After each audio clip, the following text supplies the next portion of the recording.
plans to help achieve your goals. Put the power of Oppenheimer thinking into your investing, wealth management, capital markets, investment banking. Well, we've got a mixed picture right now. This is after core inflation. It rose less than expected for a fourth month in a row. Core CPI, it increased 0.1% from April, 2.8% from a year ago. On top of that, you have President Trump saying he will work with President Xi Jinping to open up China to trade. Now, all that said, we'll start with the S&P 500. Little change, up about 4 points. We go to the Dow, little change, down 29 points. The NASDAQ up 0.2%, 39 points. The two-year yield, 3.95%, down 6 basis points. The yield on the 10-year, 4.43%, and that's down 3 basis points. The Bloomberg Dollar Spot Index, that's little change. Few companies making news this morning. We'll start with NVIDIA. Its CEO, Jensen Huang, projecting that Europe's AI computing capacity is going to increase by a factor of 10 over the next 2 years, with more than 20 so-called AI factories in the works.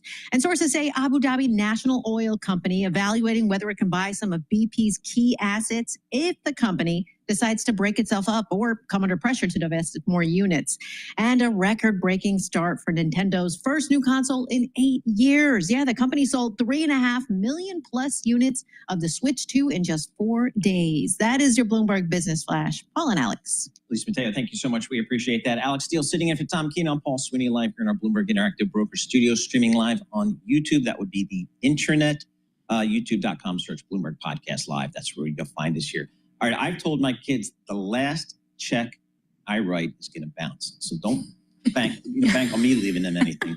That being said, they're all out in the marketplace. They're all working, contributing to society. And if I've done nothing else, I've gotten through the one piece of advice: max your 401k, dude, because that is it. And our next guest, I think, supports that. Dina Healy, Vice President, Financial Planning and Advice for Ameriprise Financial. Dina, you think about it, no more defined pension, defined benefit pension plans that my parents relied upon. We kind of grew up with, you got to save for yourself, otherwise you're going to be in trouble. And it's even more so, I would say, for our children who probably won't have government support. I don't know how that's all going to play out in terms of that. How do you talk to your clients about, the parents and their children about saving? Sure.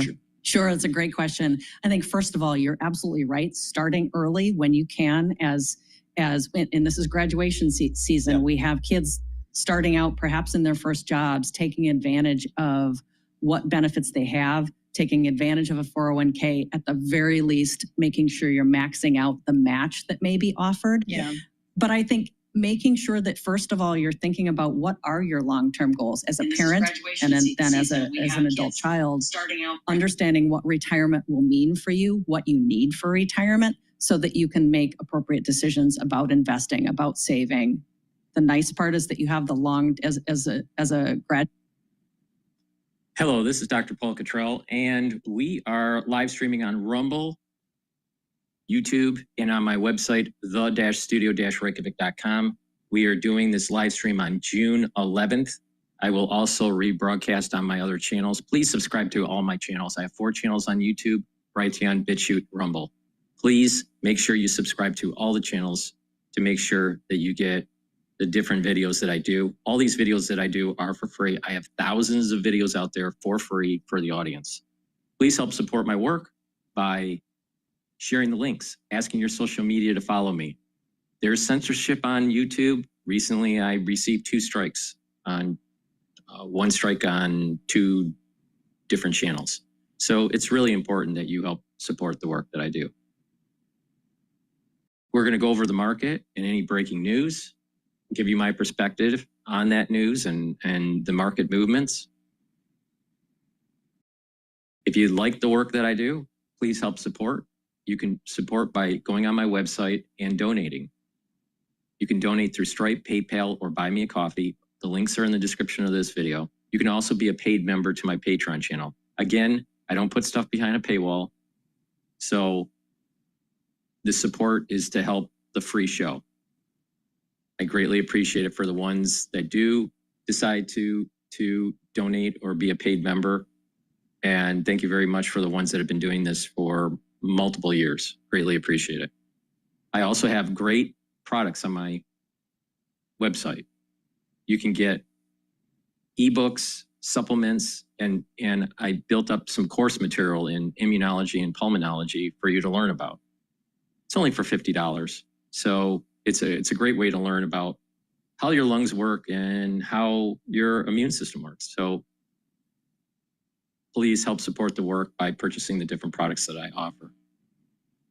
With that said, let's take a look at the market. The market has opened up already. Normally I set up the show a little bit earlier, but today is a little bit later in the day. Right now it's 9:46, so the market's been open up a little bit more than 15 minutes. So the S&P 500 is trading at 6,038. VIX is at 1665. That's good. Euro USD is trading at 144. Oil is trading at 66.33. BITO, which is the ETF longing Bitcoin, is at 2194. And the Japanese yen is trading at 145. Anything above 145, I'm happy with. So it's trading at 145.14. CPI came in less than expected, so there's less inflation, so that's good. Now, when the news came out, there was a weakening of the dollar, but it's mean reverting back to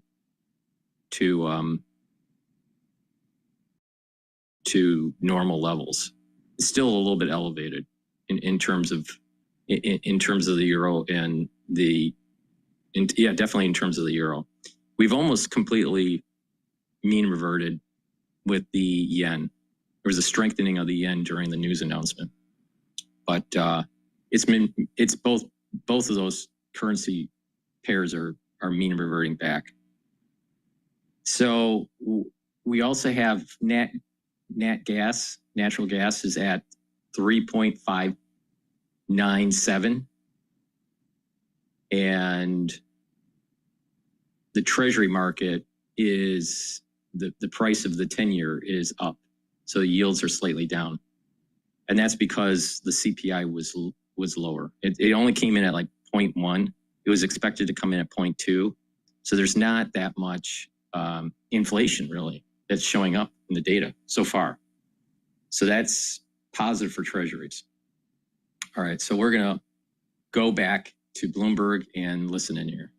Last night, President Trump alleged that the people throwing concrete at federal vehicles in Los Angeles were paid agitators. I just want to see peace. If there's peace, we get out. If there's even a chance of no peace, we stay there until there's peace. And a lot of people are being arrested. The rioters, or whatever you want to call them, they better know a lot of people are being arrested. They're going to be in jail for a long time.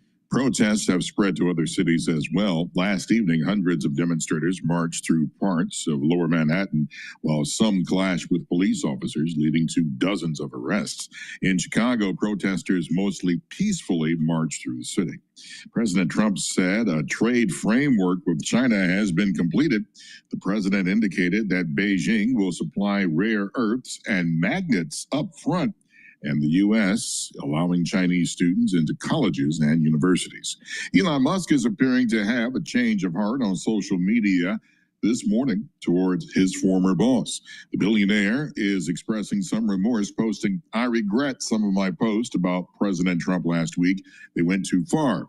Last week, Musk ripped into the president over his budget bill, his tariffs, even suggesting impeachment, and accused the president of being involved in the Epstein files. Global news 24 hours a day and whenever you want it with the Bloomberg News Now. I'm Michael Barr, and this is Bloomberg. Paul, Alex, and Lisa. All right, Michael Barr, here's the news you can use, Alex. Okay. Consumers last month paid the least for eggs since December, dropping 11% from the prior month on lackluster demand after bird flu outbreaks sent prices surging to records. Okay. So I guess, we did have a problem with the whole chicken and egg thing. But We did, but then there's a whole salmonella thing with certain Yes. distributors. So there is that part. But once again, if you take a look in the CPI, shelter Yes. continues to be the biggest driver of inflation. That index rose 0.3%. So it might be a lagging indicator, but we've been waiting for the shelter inflation to kind of re-rate lower, and that yet has not happened. Yeah, and as I can talk, my daughter lives in the city, and it is a constant challenge. That's The rents horrible. go Oh up my God. all the time. I don't care what happens. You cannot keep this city down. Ira Jersey coming up. We can talk some rates. That's coming up. This is Bloomberg.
All right, we're going to go to CNBC here about the deal with China.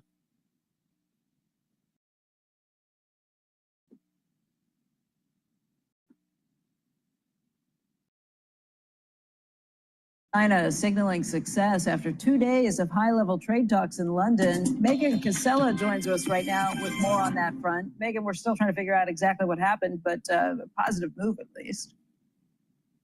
A positive step in the right direction. That's absolutely right, Becky. So those talks wrapped just before midnight in London with officials from both sides saying they had agreed to a framework for moving forward. Each delegation is now briefing their respective presidents on the details and pending approvals. Then we will start to see implementation. And I should add here, guys, that just in the last few moments, President Trump actually posted on Truth Social about this deal. He is saying that the deal with China is done, subject to those final approvals. Full magnets, he says, and any necessary rare earths will be supplied up front by China. Likewise, we will provide to China what was agreed to, including Chinese students using our colleges and universities, which he says has always been good with him. He goes on to say, we are getting a total of 55% tariffs. China is getting 10%. The relationship is excellent. So clearly, President Trump has been briefed now on these talks, and he's confirming what we had been talking about for the past 2 days, that the focus really stayed on China's rare earths, which should now start to flow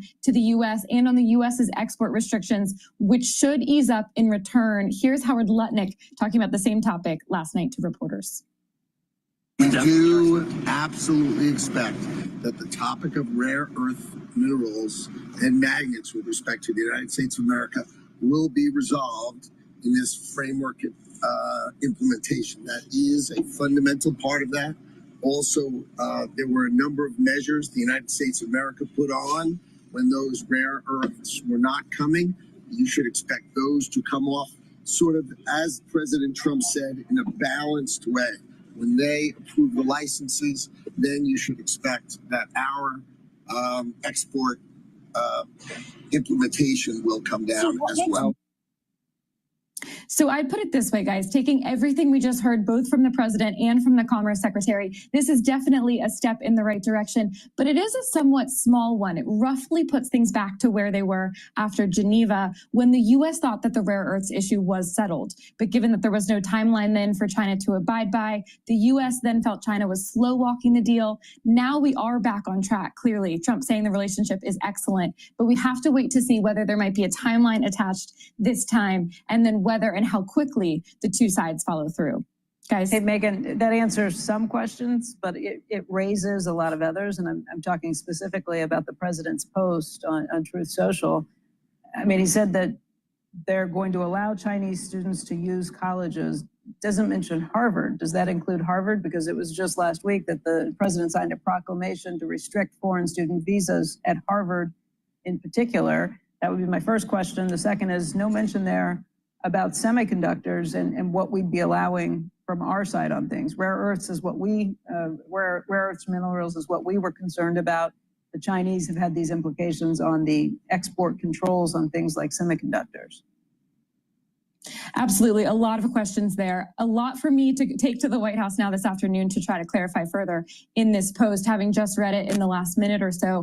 I'll say on the first question, I would imagine that this includes Harvard. Interesting there that the president says it's always been good by him for Chinese students to attend U.S. colleges and universities, obviously given the turmoil of the past couple of weeks. On the semiconductors front and the export controls, what we heard from Howard Lutnick overnight in London went a little bit further than what the president was saying here. And what we've been hearing all week is that we do expect the restrictions of sort of the past 2 weeks now to ease up only once we start to see the rare earths start flowing. So that's things like the export restrictions on jet engines, the ones on the chip software companies as well that we saw impact markets last week. So I would expect that to ease up, conditional on the Chinese following through. So we'll have to see that first. The third question that I would raise, Becky, from this post, the first one that I looked at was when he said we will now have total 55% tariffs against China. It's not immediately clear to me where that's coming from. Previously, the level had been at 30%. So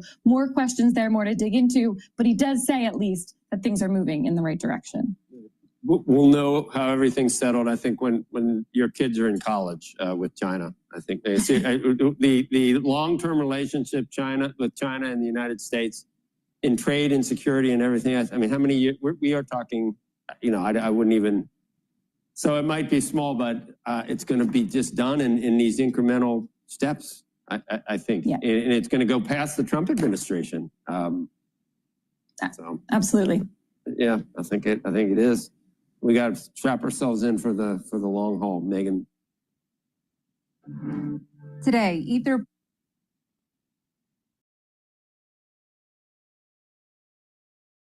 All right, let's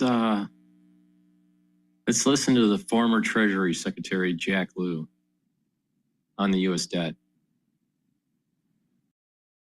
To take on the worst of Washington, we need the best of the boroughs. That's Adrienne Adams, straight from Hollis. Joining us right now on set to talk about everything from Washington to Wall Street is former Treasury Secretary Jack Lew. He's also a former OMB director and currently a professor at Columbia University. And Jack, I was going to start with, maybe we talk some of the trade talks, some of the other things, but we've already gotten into it here in the commercial break. We balanced the budget. How long did that take? Let's just go straight to it. What are the problems we have right now with the debt and the deficit? How do we get our arms around it? The problem we have is we're on an unsustainable path in terms of the deficit and the debt, and the bill that's working its way through Congress makes it much worse. You can have a debate as to whether you're adding $3 or $6 trillion to the debt. Whichever end you're at, it's too much. Well, Republicans they're not at 3 to 6. They're talking about growth. And that's what we were talking about with you. We need to raise taxes in your view. And I said, well, then we won't get the growth that we need. But you said it all comes down to Social Security. No, I think what you need to do is start with not making the problem worse. There's tax cuts that are being added, not just extended. You mean the tips and the things like that? Well, a host of things, business tax cuts, estate tax those might cuts. Be good, right? So they're not actually all showing up in the budget. They're being put in for a few years, and then there's this fiction that they're going to go away. Yeah, but we all know that sunsets never come to tax cuts. So that's why these bigger numbers of the debt impact are real. I mean, just looking at it though, are you now in favor of just extending the tax cuts from 2017 and making those permanent? I would go and pick and choose amongst them as to what are most essential. I don't think that the notion that was done in 2017 should be in place for all time is correct. I understand the concern people have that this wouldn't be a great time to raise taxes. It's not a good time to cut Always taxes. a good time, Jack. It's not a good time to cut taxes. And this bill cuts taxes. So this is making the problem worse. It seems like it would be political suicide for anybody, Democrat or Republican, to say we're just going to let these cuts expire and face a huge tax increase on American families across the board. If the debate in January, and I have a piece of running in Bloomberg this morning where I make this case, if the debate this year had started out, how do we deal with a deficit that's out of control and a debt that's out of control? You could have started with the building blocks. How do you not make the problem worse? Instead, there's a pile-on of new tax cuts. We need to go back to the Biden administration to start then, Jack. Obviously. Well, I think we could have a debate. Okay, but we are here either way, and you're talking $3 trillion. Okay, we're at 37. Yeah. My question to you is, what do you want to do with? I mean, you don't want to cut spending. I don't think Democrats ever do. But what do you do on the revenue side? Where do you want to raise taxes to balance the budget? You did it with Clinton, right? With the OMB. You're OMB director. How do you do it again? Where do you get the revenue?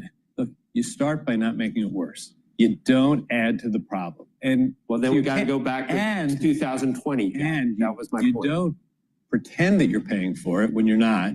And you don't pay for part of it by taking health and nutrition benefits away from the most vulnerable in society. But Jack, we were at 700 billion before the pandemic was the deficit with Trump in the first term. We got to 2 trillion under Biden, even though the pandemic was over, and we're still at 2 trillion. So, I know you just want to come and just say, you don't dig where you keep doing it. It's Trump's fund, it's 3 billion and all that.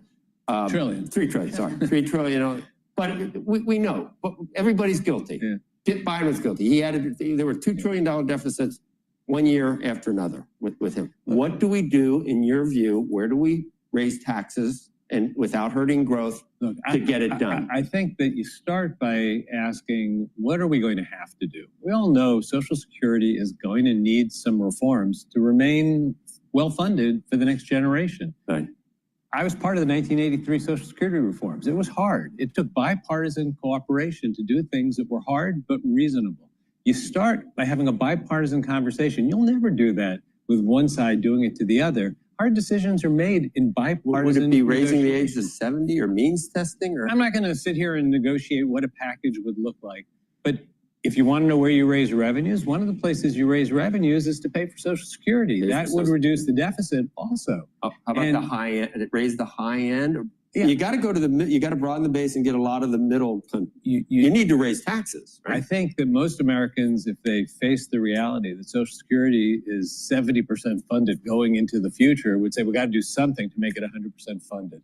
And then you do a mixture of things that don't. In 1983, the changes did not change the quality of life for people dramatically, but it filled a hole for over 50 years. It's something. 50 years is a long time. So you would raise capital gains taxes? I go back to where I started. I would start by not making things worse right now. You keep asking me, what would I do to get better? I'm worried that this bill going through Congress will make the problem worse, and it puts the burden on people. 16 million people losing health care is a big deal. Getting different health care. No, you say getting different health care, but if you take away Medicaid or if you take away a premium tax credit for the ACA, most of those people aren't going to afford it. You wouldn't take away any of the 7 million prime working age healthy adults that get Medicaid. You wouldn't try to transition them to work or off of Medicaid? Employers have taken advantage of this too by not offering healthcare. If employers provided healthcare to all these workers, you wouldn't have had 20 million uncovered. And that's what the Republicans have said. Even a Republican we had on today, a Republican senator today, said let the employers pick up some of these. I would be delighted if everyone had employer coverage. That would actually do this. They don't.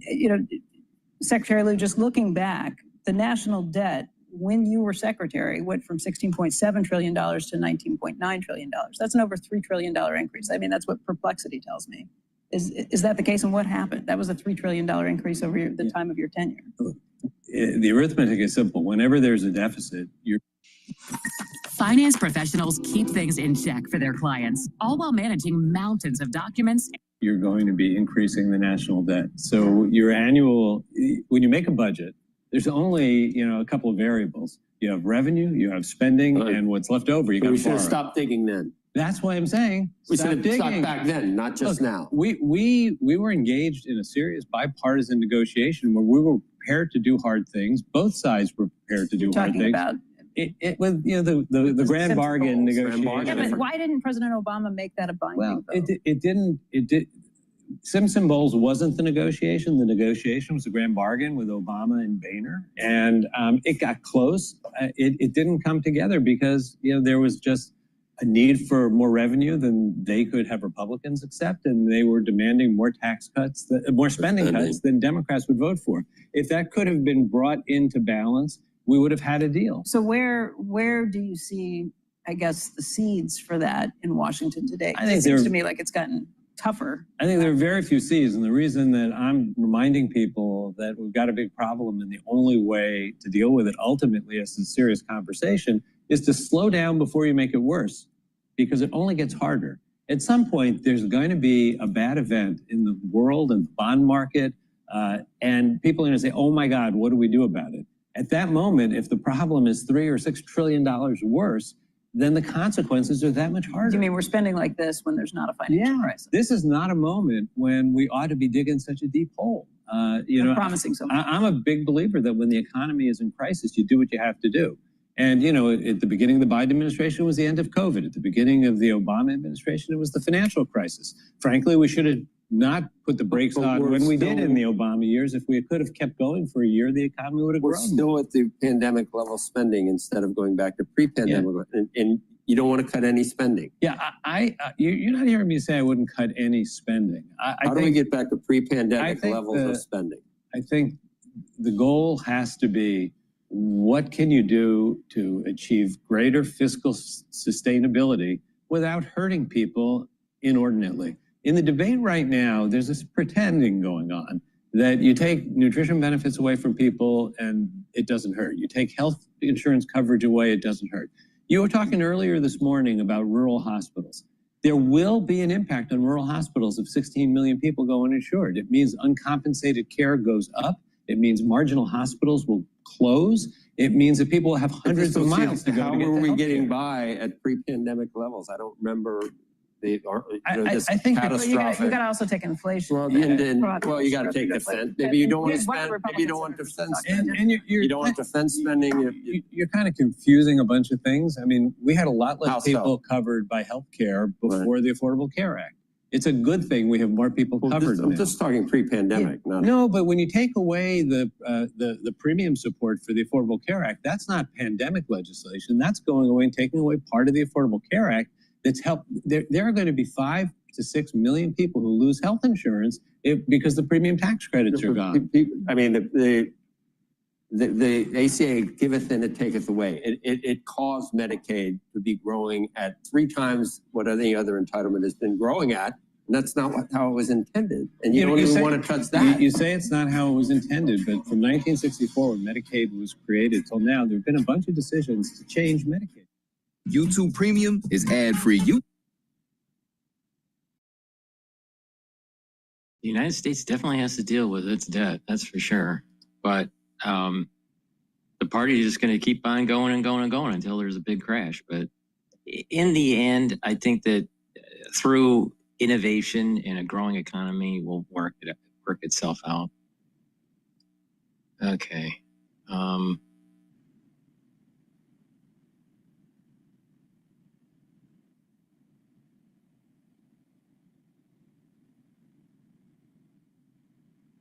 Let's listen to NVIDIA's CEO talking about quantum computing. You're going to start hearing this in the news about quantum computing, quantum software, even there is such a thing as quantum trading too. But this is going to be becoming in our lexicon in the near future, this quantum computing concept. But before we do, please go to my store, the-studio-reykjavik.com, and help support the work that I do. I have great supplements that I take that slow down the aging process, boost up the immune system, help with different organ systems, and you'll have more longevity and more vitality. Now, one key pillar to anti-aging and to help detoxifying your body and helping with neural health is actually proper sleep.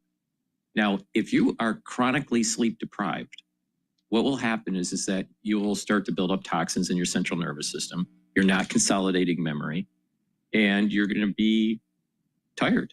And it's been found in research that sleep deprivation can lead to early neural death. So or neural dysfunction. So it's really important to get a proper sleep. Now, Goodnight Formula is a supplement that you can take every night. It has tryptophan, melatonin, GABA, and passion flower in it. And what this will do is allow you to get into the cycles of REM sleep and deep sleep that helps to detoxify the central nervous system, consolidate memory, and to be well rested. So please go to my store, the-studio-reykjavik.com, and get the Goodnight Formula.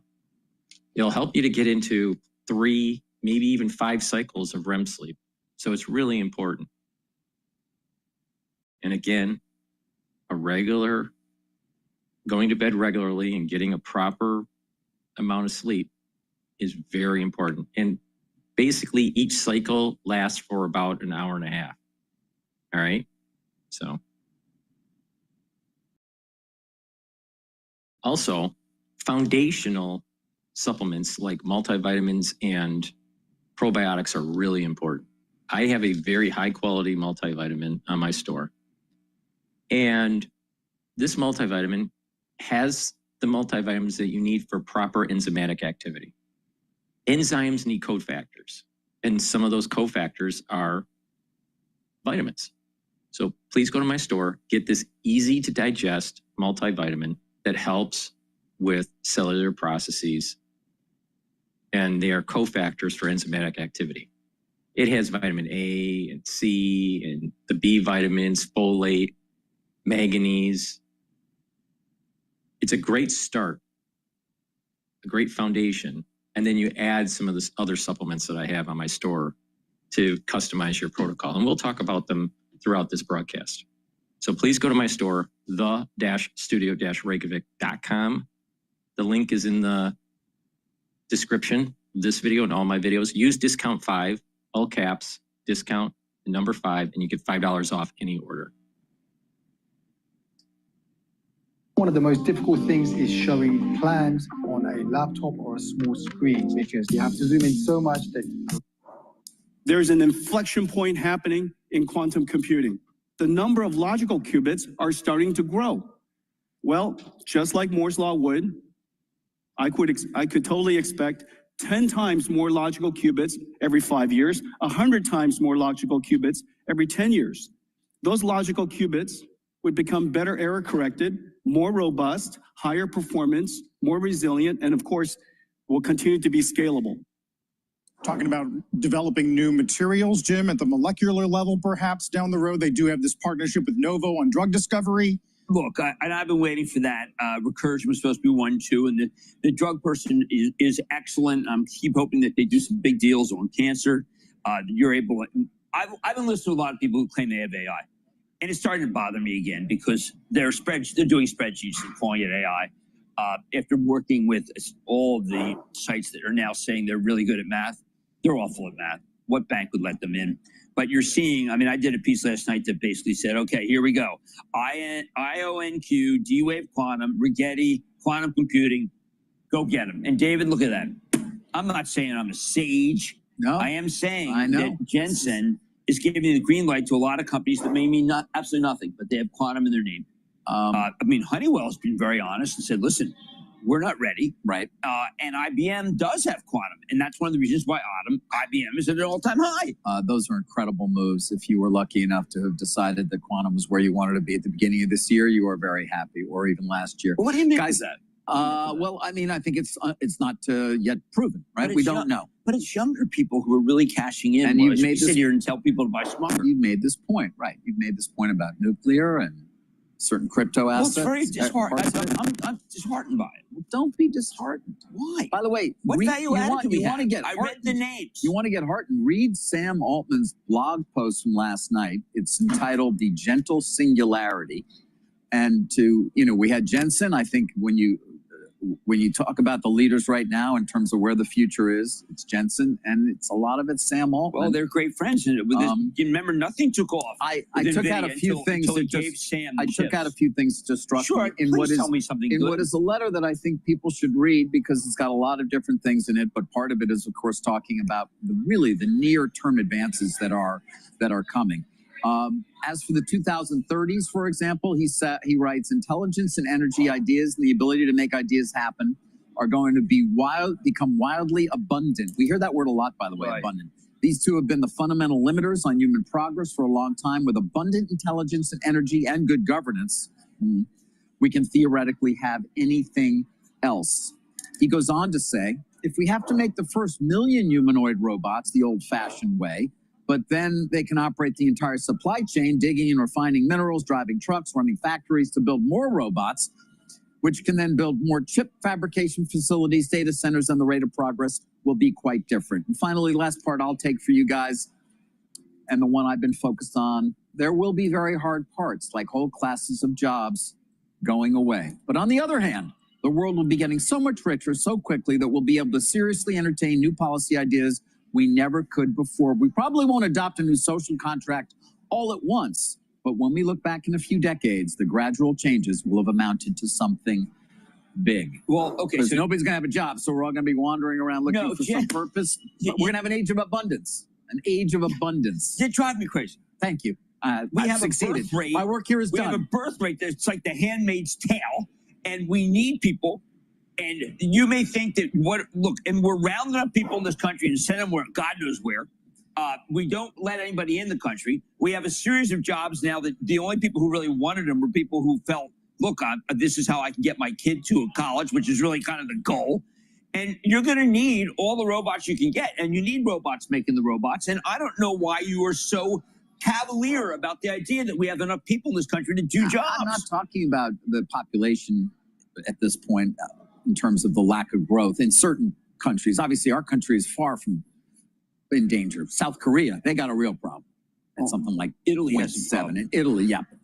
But all that said, I just want to point out that you're going to continue to hear, whether it's whether it's Musk or Altman or Hassabis at DeepMind, this idea of an age of abundance coupled with huge social changes that may have to take place in the social safety net, perhaps, revolution. Or a universal income. It's coming fast, Carl. How about those potentially? Now, I always sit here and remember we talked about autonomous cars 7 years ago, like they'd be here tomorrow, and they're finally just about to and they're about to get here. fly too. I mean, Joby just got a lot of money from the government. They're not always right. Joby's real. I got to tell you, Carl, David probably in another time sat here and bemoaned the seamstresses. Or the farmers. He misses the agrarian economies. He misses the Jeffersonian period. The man brought us tomatoes, all right? So, enough. I'm Whitney Tilson, and I'm running for mayor.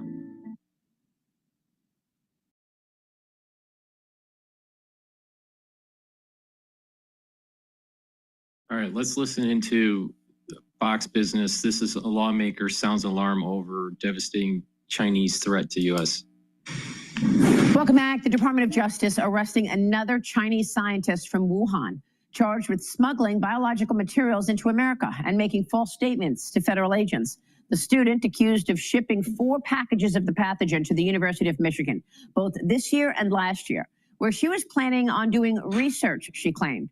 This, the third Chinese national charged with agro-terrorism in recent weeks. Joining me now is Iowa Congressman Zach Nunn.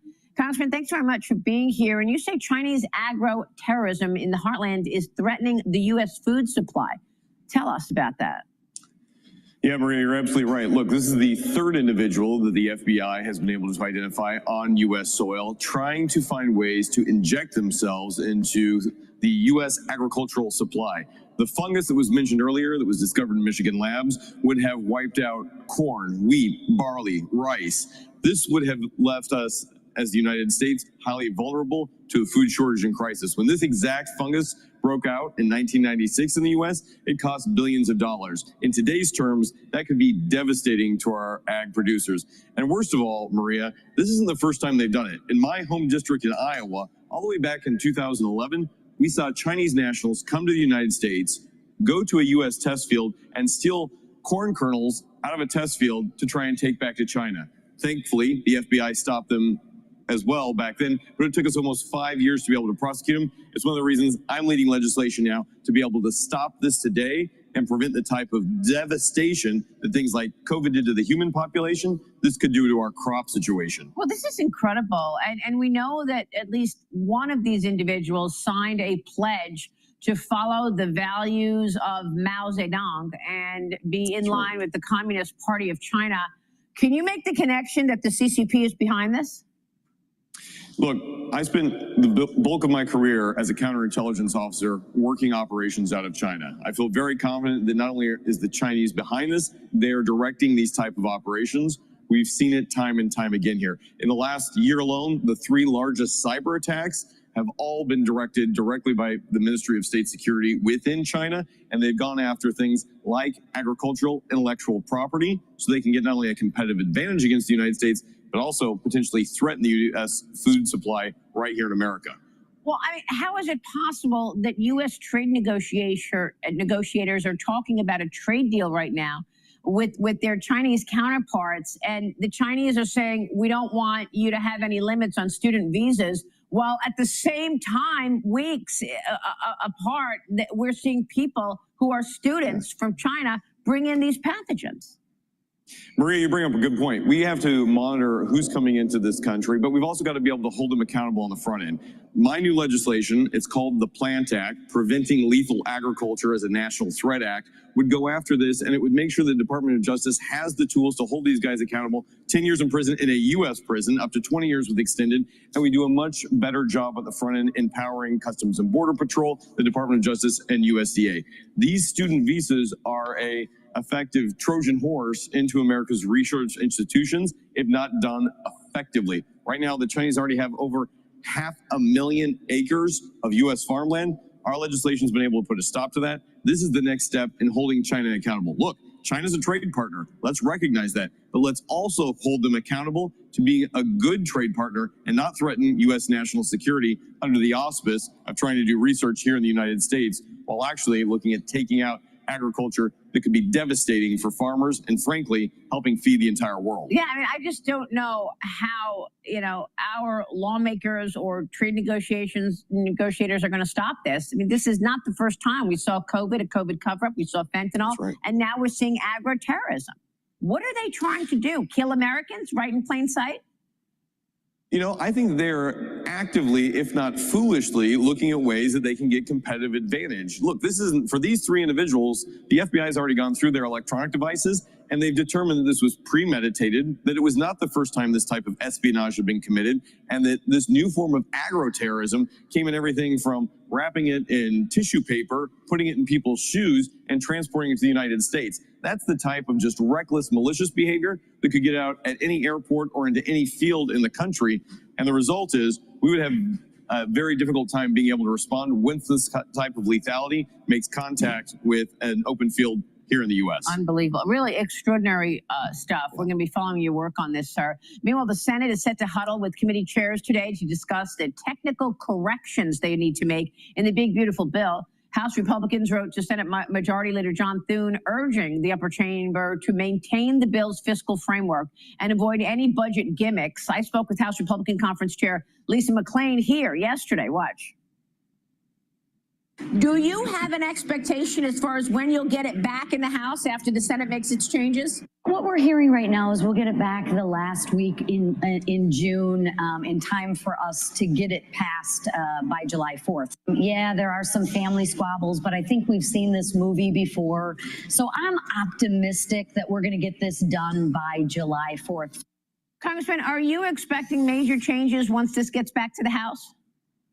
Look, here's what I'm expecting off the bat. The same promises that Trump and House Republicans and Senate Republicans made was that we were going to secure the border, that we were going to have American energy independence, and that we were going to provide tax cuts to working class families and hometown businesses to help grow our economy. That's what's in this bill. We're working with the parliamentarian in the Senate today. We should have a heads up on some of the other things in there. But this is a 4th of July birthday present that the president's asked for, his ability to sign into law. The House stands ready to receive. I feel very confident that legislators on both chambers are going to be able to get this done. Yeah, and in terms of the SALT deduction lifting there, you know, the senators are not.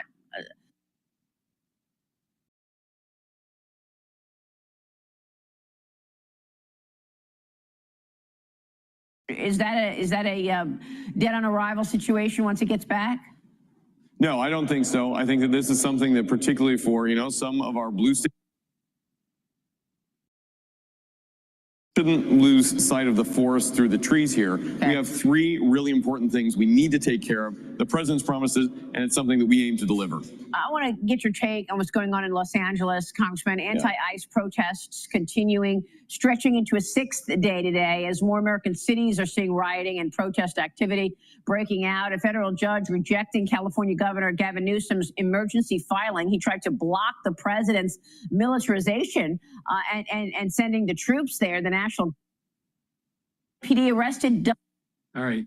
Basson is talking at Congress, so let's just listen in here. With low unemployment and plentiful labor demand as job openings remain high. This strength has been exemplified in the recent performance of the stock market and consumer confidence data. The president's bold leadership on these issues has laid the ground for a golden age economy. With your help, we can build on that foundation to create even more prosperity and abundance for the American people. We hope you will join us in this endeavor. Thank you all, and I look forward to your questions. Thank you. We'll now proceed to the question and answer session. One of the more absurd our Democrat colleagues is that the one big beautiful bill is focused on the wealthy, not the working class. I'm sure the waitress who will keep more of her hard-earned money under the no tax on tips policy, or the lineman burning the midnight oil to restore power and seeing a tax cut under the no tax on overtime policy would be surprised to learn that Democrats consider them wealthy. Secretary Bessent, whether it is those policies or the tax relief in the bill for seniors, the double child tax credit and standard deduction, or the fact that the tax burden on the truly wealthy will actually rise under this bill, how does the one big beautiful bill deliver primarily for working families? Thank you for that question, Chairman Smith. As we saw in President Trump's first term, substantial non-inflationary growth was created. Non-inflationary growth. Real wages rose and working Americans did better. Hourly workers did better than supervisory workers. We believe that this will happen again. As you outlined, no tax on tips, no tax on overtime,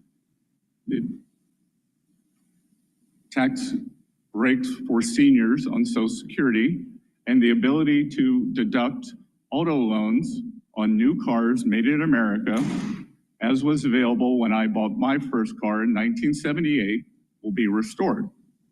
All of this will help working Americans overcome this horrendous affordability crisis that this administration inherited. The Biden administration negotiated a global tax scheme through the Organization for Economic Cooperation and Development that would rob American taxpayers of $120 billion and would discriminate against American businesses. President Trump issued a day one executive order opposing the Biden administration's global tax surrender. In the one big beautiful bill, Congress provides the president In line with that directive, specific targeted authorities to fight back in the event nations impose a discriminatory tax on American businesses, such as a UTPR. Last week, members of this committee met with an ambassador who was specifically concerned about how this provision would give the U.S. the ability to stand up for American businesses and respond to an unfair tax his country has imposed on American job creators. Secretary Bessent, why is it important for the Treasury Department and the President to have strong protective measures like the one provided in the One Big Beautiful Bill to fight against foreign taxes that discriminate against American companies? And how will the administration ensure that the use is targeted and in a manner to protect or replace U.S. tax revenue? Mr. Chairman, for whatever reason, the previous administration chose to outsource American sovereignty on tax matters, and the Trump administration believes that is unacceptable. Unacceptable. Many other countries would seek to pull in revenues from U.S. multinational corporations into their treasuries. And rest assured that the provisions in the One Big Beautiful Bill to combat this are a staking out of our fiscal sovereignty.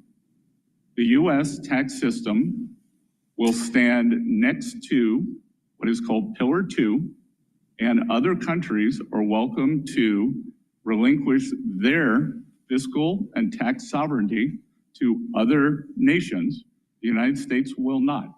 So this bill will allow us to prevent our corporate revenues from being drained into foreign treasuries, and that is in the hundreds of billions of dollars.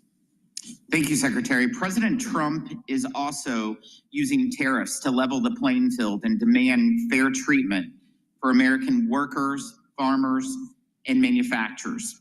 Secretary, you are on the front lines of the president's economic policy agenda, including through your lead role in trade negotiations to demand fair treatment from China over the last couple days.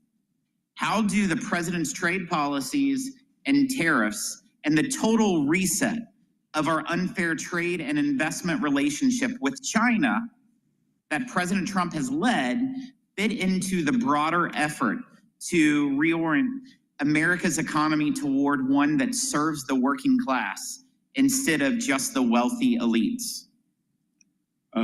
Mr. Chairman, China currently has the most imbalanced economy in the history of the world. They now have an approximate 30% share of global manufacturing, and they continually grow their manufacturing base.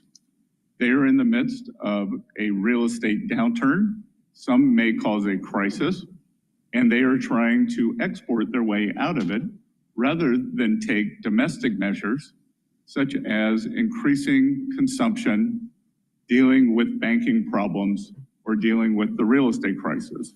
They cannot be allowed to export their way back to prosperity, which would mean substantial decreases in the standards of living, not only for the United States working Americans, but for working citizens across the world.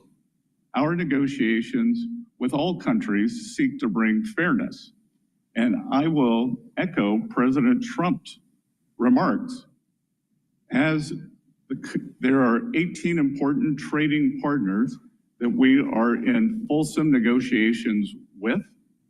Many of them are coming to us with unimaginably good trade deals to bring down tariffs, non-tariff trade barriers, which the academic research has shown to can be even more pernicious than the tariffs, currency manipulation, and the subsidy of labor and industry. But as these countries come to us, and I look at the list, and I think, how could this have happened? How could this have happened? That these that the United States willingly became party to such unfair, and unbalanced trade. And as President Trump has said, I don't blame the other countries. If you could get away with it, you should. It was those sitting behind the Resolute desk or those making trade policy who've allowed this to happen over 40 years. And we are determined to rebalance that for the American people. Thank you, Secretary. I now recognize the ranking member for any questions he might have. Thank you, Chairman. So maybe we could stick to a couple of facts here, as previously discussed, and that is that if you made $1 million, to Richard Neal, Democrat from Massachusetts, $4,000 in tax relief with this bill. If you made under $50,000, you are likely to get about $1 a day. The President said that we'd have 90 trade agreements in 90 days. We're 89 short because of the manner in which some of these allies have been offended. We want trade balance for sure, but we also want to make sure that it's done in a manner that will last, not subject to the whims of the administration.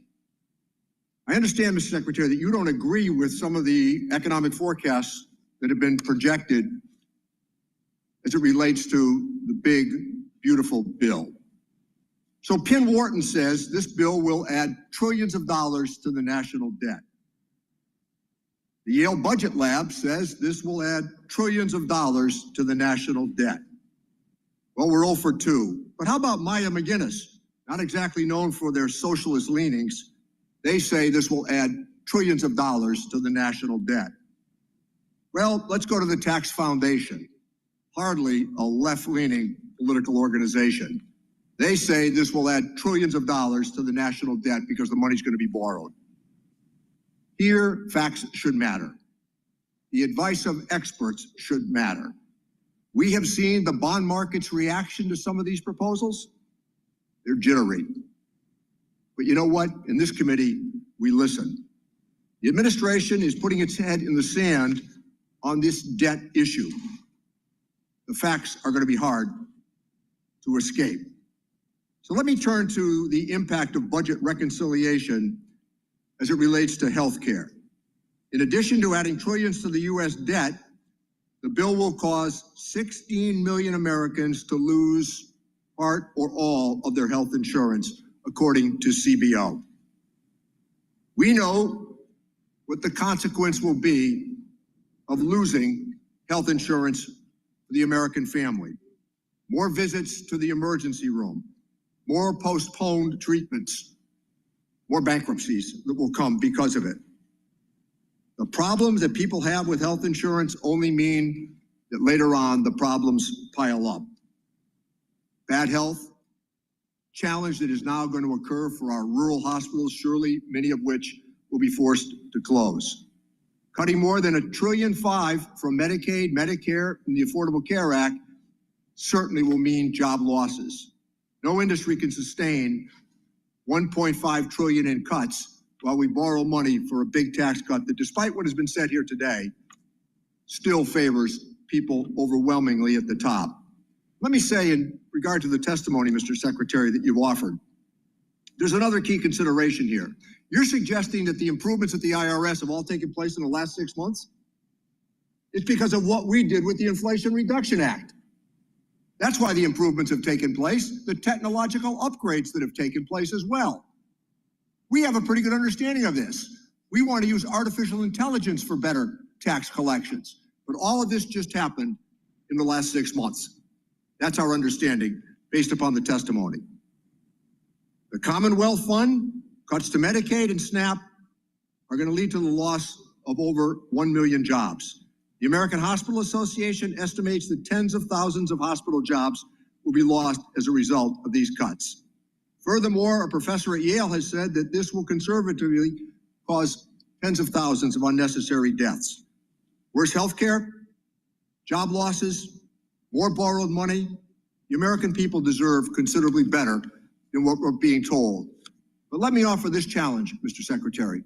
We would be prepared on the minority side to work with the administration and direct tax relief back to people under $400,000 of joint income, as opposed to the suggestion that is being offered here today. And if you disagree with the number that I offered about tax relief for somebody who made $1 million last year, let me give you the last 30 seconds to speak to that. The Representative Neal, I have great respect for you. We've had good conversations, but respectfully, if I weigh 1,000 pounds and you weigh 50, and I gain 10 pounds, or I gain 10%, I have gained 100,000. That during President Trump's first tax cuts, the share of taxes paid by the high end of taxpayers, they increased by more than 7%. And I'm sorry, I chuckled when you talked about the IT at the IRS.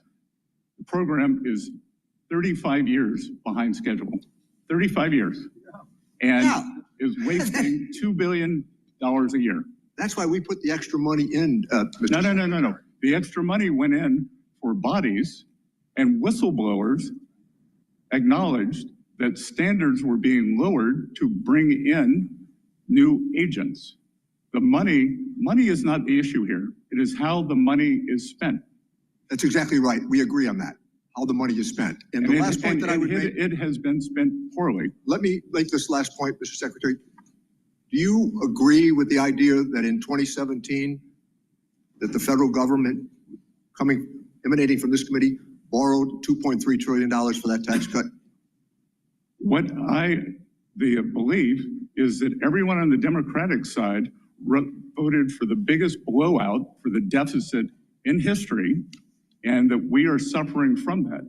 This past tax year, we will have between a 6.5 and 6.7% deficit, so I find it very difficult to be lectured to by people who created the largest deficit in history when we were not at war and not in a recession. So I negotiated with Secretary Mnuchin the pandemic relief bill. If that's the reference point, that's where overwhelmingly the money went. That was not a bad infusion of money. It worked. The Economist magazine and the Financial Times said in January, the American economy was the envy of the world. I yield back my time. Well, the spending was not the envy of the world. I'm pleased to recognize the Vice Chairman of the committee, Mr. Buchanan. Mr. Secretary, thank you for being here today. There's no doubt that your knowledge in finance and global markets bring. We're listening to Vern Buchanan, Republican member from Florida. It's fortunate to have your leadership. Since coming to Congress, I've seen administrations from both parties, I'll say that up front, in terms of what's happened with the debt deficit. I want to get your perspective. I mean, the reality is, last 20 years, over $20 trillion in additional debt. I remember in the 80s, frankly, where we had the junk bond markets. I look at all these younger people out here, what we're leaving them is deplorable. And I just want to make sure that we're giving as much consideration as we can to that. 49 out of 50 governors have to balance the budget. It's my biggest issue up here. It's not one party or the other. It's both parties have done little or nothing in this area, and it needs to get addressed. When you spend last year, you take in $5 trillion, spend $7 trillion, and you average over $1 trillion a year for over the last 20 years. We need to get real about it, because again, in the 70s, in the 80s, all the junk bond, I seen what happened with all the markets and all that. So can you I know you touched on it, but we'll get into the pro-growth things in a minute. Can you just touch on it, your thoughts about where we're at and where we're going as it relates to that? I know we've got people looking at making cuts, but I do want to get your perspective on that. Congressman, I've enjoyed our conversations in the past. You, as a very successful private businessman, understand the power of this tax bill, especially in the expensing. You and I have discussed it in great detail. And look, we do not have a revenue problem. We have a spending problem. We are right in line with the long-term revenues of approximately 17 to 18% of GDP. What we've seen here is a blowout in the spending. And as I was saying, last fiscal year was something we have never seen before. We have never seen a deficit to GDP this large when we were not at war, we're not in a recession, or not in a pandemic. Yeah, But we Mr. could call that Secretary, a war. we only have 5 And- minutes. Let me just mention just real quickly. You mentioned, and I just want to get this in, that 100% expensing is like jet fuel. And 199 is huge. These are huge opportunities to make a big difference for small business. But to me, it's because I'm so passionate about it, because they're the job creators. So can you comment on that, your thoughts in terms of 199A and 100% expensing? Congressman, I'll very quickly comment on two things. It is the 100% expensing that is powerful, and we are adding not only expensing for equipment, as in President Trump's first term, we are adding 100% for factory structures. So if you want to build your factory here in the U.S., we want it to be tax efficient. We want you to have regulatory certainty. We want you to have quick permitting, and that is likely the single most powerful aspect. As the ranking member discussed, on the 400,000 level, that unfortunately is a disaster for small business in the 199. Most small businesses are pass-through entities, and those small businesses are substantially above that 400,000 threshold. Yeah, let me just add just a closing point. I do want to make on the whole thing of full expensing. It's probably the most powerful tool, whether you're buying or selling. Someone that's been in business for 40 years or so, I can tell you firsthand, it's a powerful tool, it's a job creating tool. I did want to have you comment the other thing on making, I'd say in Florida, I was chairman of the Florida Chamber. One of the big issues there is about making the tax, whatever we do on taxes, making it permanent. So they got more certainty, they can do planning and investing in terms of going forward. Do you want to add anything to that? Yes, sir. I was with a group of business leaders earlier this week, and they were telling me that they are, in fact, holding back on CapEx because they need for the tax bill to pass so that they will have certainty that the 100% expensing will come back. I think that we will see a sharp upward break in terms of CapEx as soon as we pass the One Big Beautiful Bill. Thank you, and thanks for your leadership. We're excited you're here today. Thank you. Thank you, Mr. Doggett. Thank you. If beauty is in the eye of the beholder, We're now listening to Representative Lloyd Doggett, Texas Democrat. So enthusiastic about this beautiful bill.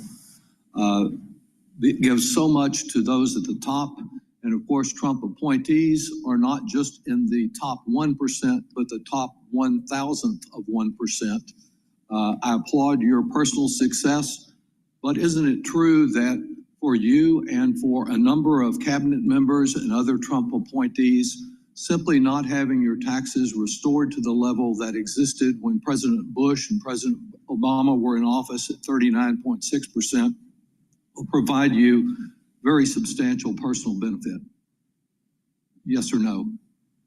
That is not a yes or no question, sir. All right, if you can't answer it. As many people Thank you, reclaiming my time. If you can't answer, have different tax reclaiming my time, please, sir. And it is shown, Mr. Chairman, I don't want my time taken if the witness will not yield.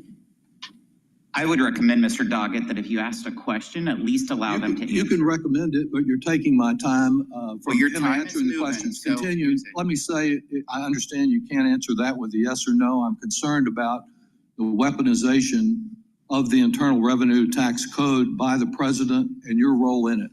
Section 7217 of the Internal Revenue Code makes it unlawful for the president and his partners like you requesting IRS to conduct or terminate an audit or other investigation of a particular taxpayer. Section 6103, as you're familiar, protects taxpayer privacy. Yet in violation of both, the president began threatening Harvard in April, and on May 2nd, he declared, we're going to be taking away Harvard's tax-exempt status. It's what they deserve. And you've been part of the we when you said on May 23rd that you publicly declared that you were moving forward on this, that there were a substantial number of rules that Harvard may have violated. Can you tell me, yes or no, whether you can pledge to avoid any interference in IRS audits or investigations of particular taxpayers? And if you can't answer that yes or no, just say so, and then I'll move on to the next question. Sir, that is without question that I will follow the law. All right, sir. Can you tell us whether, yes or no, you can report back to this committee in 30 days after investigating to assure us that there have not been any requests by the president, any political appointee, or any family member of the president to direct or influence the audit or termination of an audit or investigation of any taxpayer or entity? Well, Congressman, as you said, this is all private matters, so it would be out of line for me to report back on any of this. But I can assure you that I will follow the law and all proper procedures. Thank you. I'm just asking you whether you can report back in 30 days whether there has been any attempt. I'm not asking for the specifics of who was involved by the president or any of the other people I mentioned to influence or direct any audit or investigation of a taxpayer. Can you do that, sir? Well, I can report right here. I am not in the habit of repeating private conversations, but the president and I have never had a conversation on Harvard's tax status. So I will report that right here. We don't need. I'm not 30 asking days. just about Harvard. We If don't they need can pick 30 on days. Harvard, they can pick on anyone. And I'm just asking for a simple report on whether there have been any efforts to that, whether from the president or one of his associates. And it would seem to me that would be easy to do. But let me move also to the question of privacy as it relates to data sharing. Do you agree that there is no authorization for the IRS to share tax data broadly with DOJ or federal agencies for the general purpose of data consolidation? Section 6103 protects taxpayers' taxpayers' information. We have followed all proper procedures, and including in terms of the data sharing with the Department of Homeland Security. We are allowed to share taxpayers' information for those taxpayers who are believed to be criminals or have committed a crime. I'm asking you about DOJ and its apparent effort to have an omnibus information sharing agreement with agencies. Do you agree that you cannot share taxpayer data without statutory authorization from this Congress, and you don't have any for that purpose? We will follow the direction of the regulations and the courts, sir. Are you sharing any taxpayer information with DOJ for this omnibus information sharing agreement where they seem to probe into the privacy of every American, consolidating with Social Security and other private information? Or is there such sharing going on now, sir? Well, first of all, I would push back on that characterization. You can do so. And I just want to know if you're sharing in the I time will that tell you, remains. and there seems to be a misunderstanding among many people on your side of the aisle on what DOJ is. DOJ employees. I understand you had some misunderstanding about it, and Mr. Musk yourself, but let me ask you again, just simply on the question I'm asking, are you sharing any of this data with DOJ without congressional authorization? As I said, we are following all of the laws. Thank you. I would appreciate an answer to my question, but I will yield back since my time has expired. Mr. Smith is recognized. Thank you, Mr. Chairman, and thank you, Mr. Secretary, for sharing your time here today. We're listening to Adrian Smith, Republican member of Congress from Nebraska. But I do want to bring in a bit of a historical perspective that I think is relevant. Looking back, we can argue about CBO and JCT and. Let me just intervene just really quick. Just do a product plug here. Please help support the work that I do. Everything that I'm doing here is for free. Today is a little bit slow day because of the hearing at Congress, but the equity market is trading above 6,000. So we have it. The S&P 500 is trading at 6,057. VIX is trading at 1639, which is a really good number. And Japanese yen is trading at 144.79. I would like to see it above 145. So that is a little bit stressful there. Oil is trading at 66.22. The euro is trading at 114. BITO, which is the longing of Bitcoin, is for ETF is trading at 22.04. I believe Bitcoin is trading at 110 right now. Let me just double check here.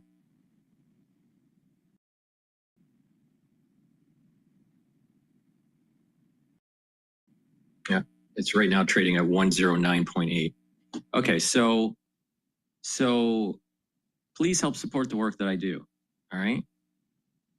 I tell you where the resistance points are and the support levels. For the S&P 500, the next resistance level is going to be 6,130.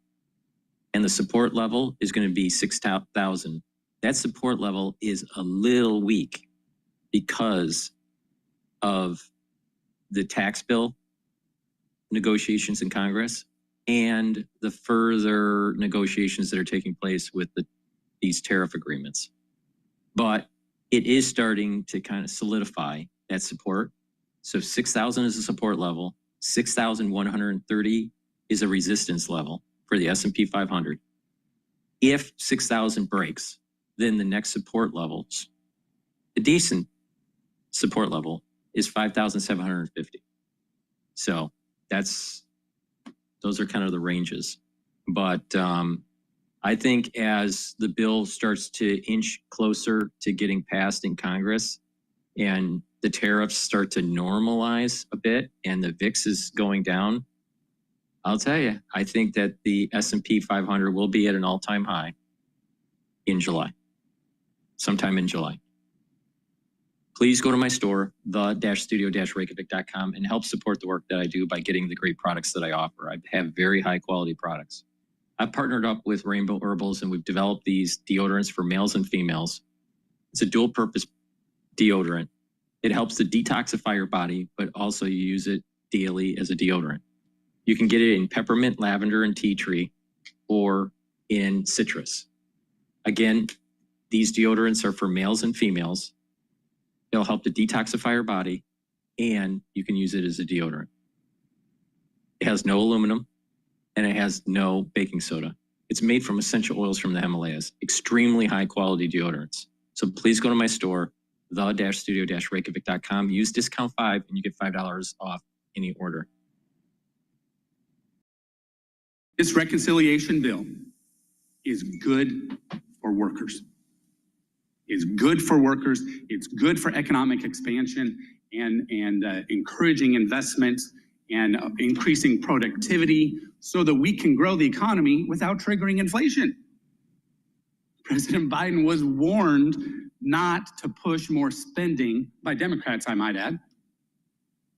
Think of Mr. Summers, primarily, advising against that. Did it anyway. We are still paying the price. We're trying to dig out from a lot of that.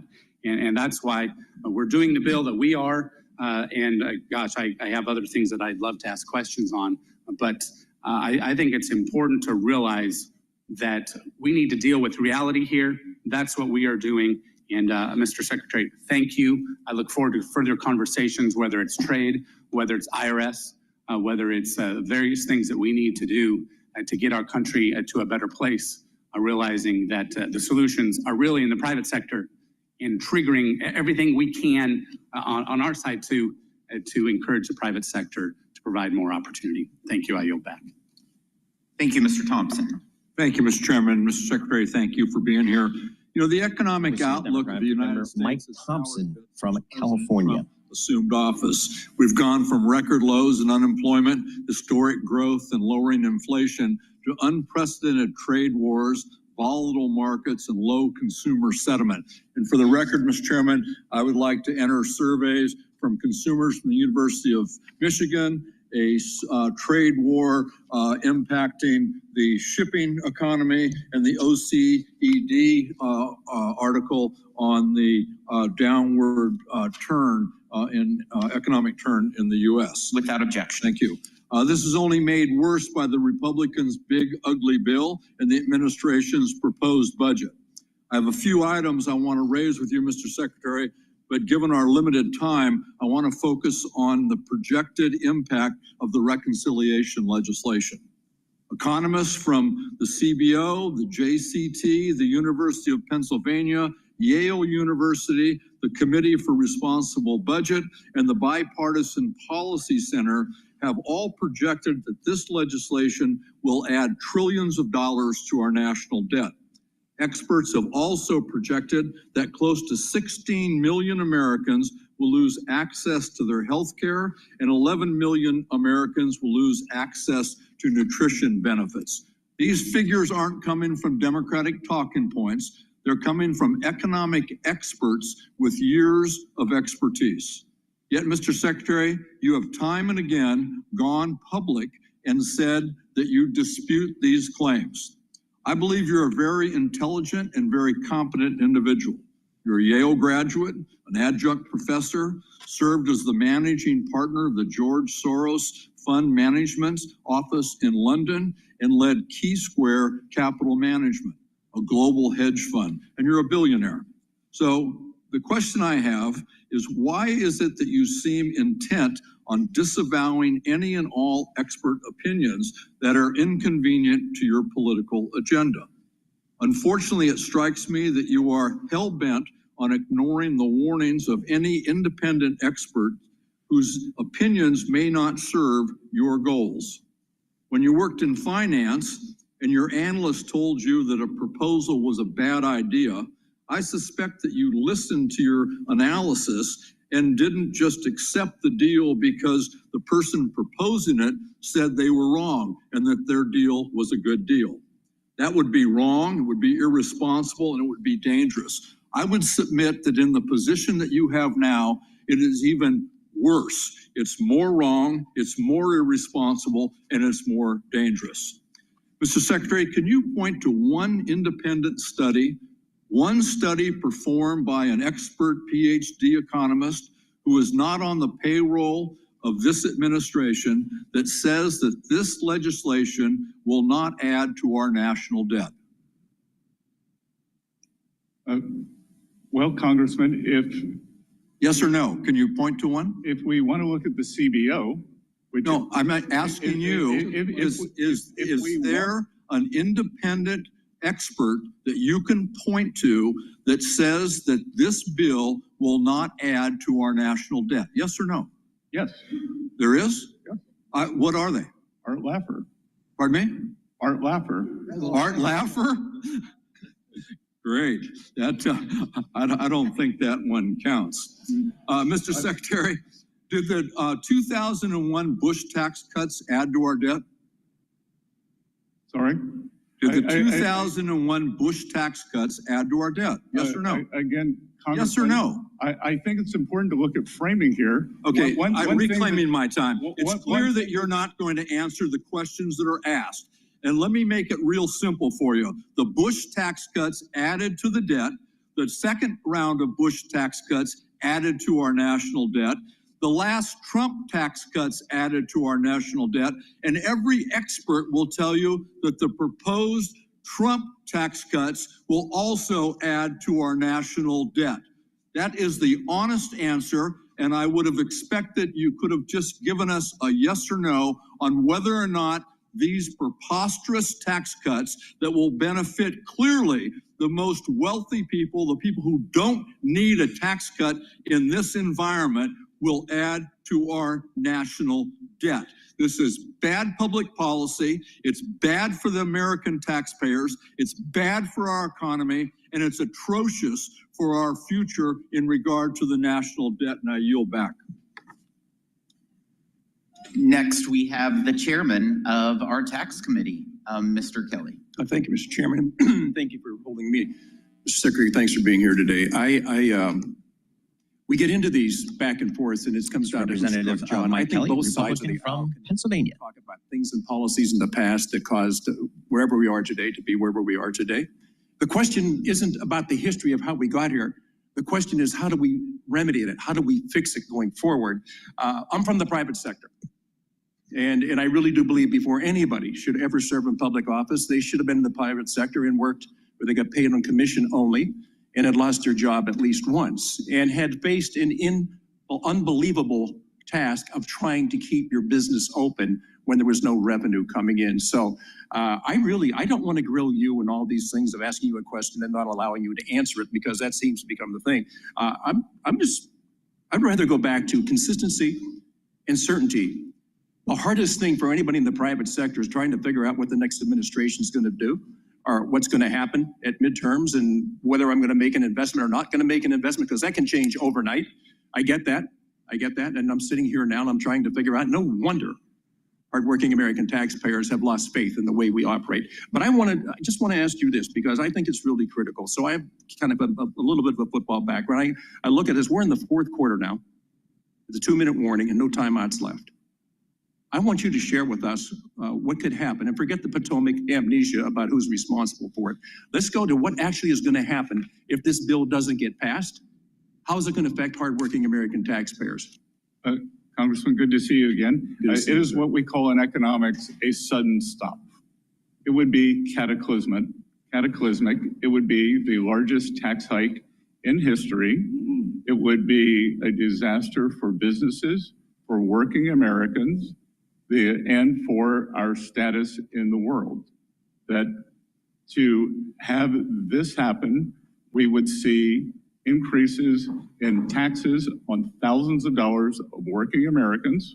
We would see business contract, and we would see a substantial increase in the unemployment rate. So as you look at what's taking place right now, and I think there's always the back and forth about do these tariffs work, do they not work? Just from a standpoint, your background is incredible for you to be in this position today. So I want to thank you for doing that, because you stepped out of a pretty comfortable life where people weren't firing questions at you and not allowing you to answer them. Just going forward. And you told people just now what's going to happen if we don't get this passed. So what is it that, in addition to what we could do, that we're not already doing? Congressman, it is certainty and permanence. As we have seen, the corporate tax rate is permanent. We are not arguing on that here. Businesses have great certainty. Households do not. Small businesses do not. And this administration, myself especially, given my small town roots, they are laser focused that Main Street can do well here. And Main Street is a series of small business owners who work every week to make payroll. On average, 9 employees, family owned, and this would be cataclysmic for them. On the other side, having permanence, being able to invest, being able to hire more workers, being able to expand, will lead a Main Street resurgence. We will also see a manufacturing resurgence. Approximately 9% of Americans are now engaged in the manufacturing sector. History has shown us that wage growth occurs more readily in the manufacturing sector for working class Americans than in the service sector. So the combination of small business and manufacturing, along with the president's tax agenda for no tax on tips, no tax on overtime, a tax cut for seniors, and the ability to buy a new American-made car and deduct the interest, they will solve this horrendous affordability crisis. Because the way to think about it, Congressman, we are dealing with two things here. We are dealing with affordability and we are dealing with inflation. Affordability is the stock of inflation. And we are working to pull that down.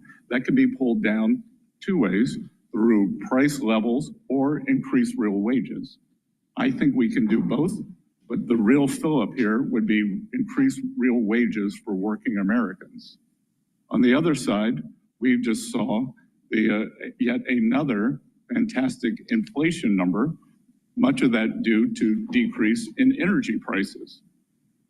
Thank you for being here. And again, for you to step out of your private life was very comfortable. To step into this arena, I can't tell you how much I appreciate it. Thank you so much for being with us today and your service. We appreciate it. Thank you, sir.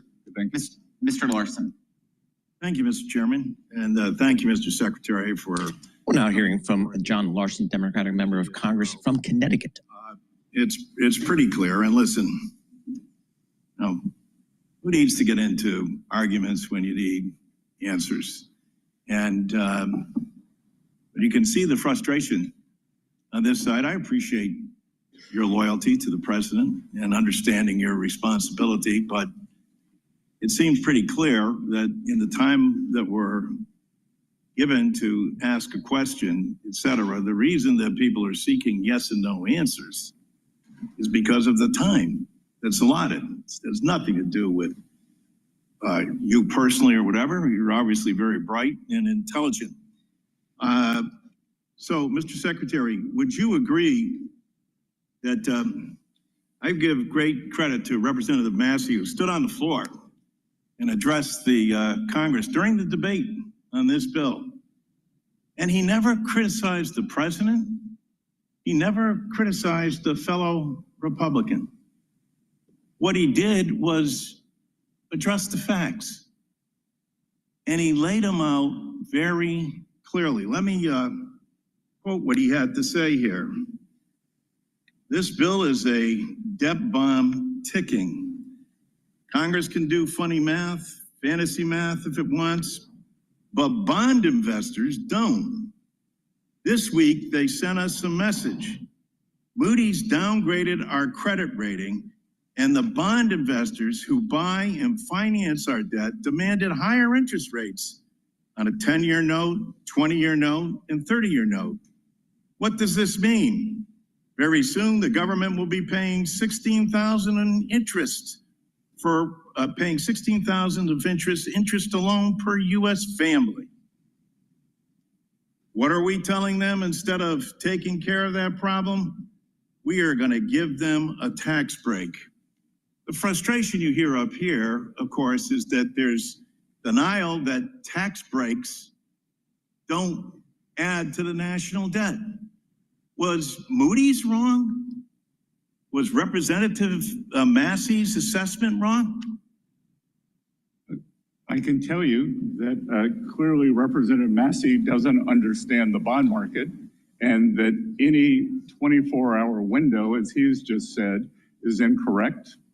That I will point out that the U.S. 10-year, which I repeatedly reference, is the only major 10-year bond that has a lower yield this year.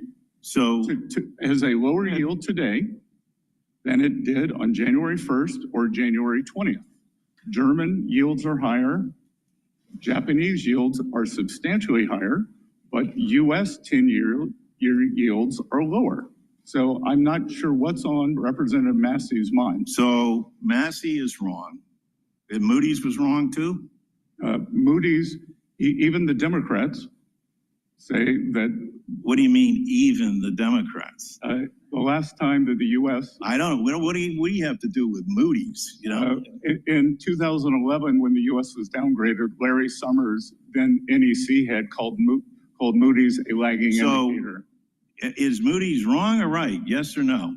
Moody's is a lagging indicator. Okay, and so anyone who you can understand the frustration, and I appreciate your Moody's intelligence and ability to talk over. But when we're addressing the American people and we're in a hearing like this, someone as bright and as capable as you are could explain to the American people and still remain loyal to the president, loyal to our colleagues on this dais who supported the bill.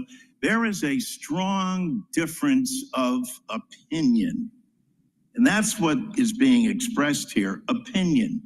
There's no focus or dedication on the actual facts. We'll find that out, and people on this aisle are saying, well, don't worry, there's going to be no impact on kids not getting food, 16 million people being kicked off of their health insurance.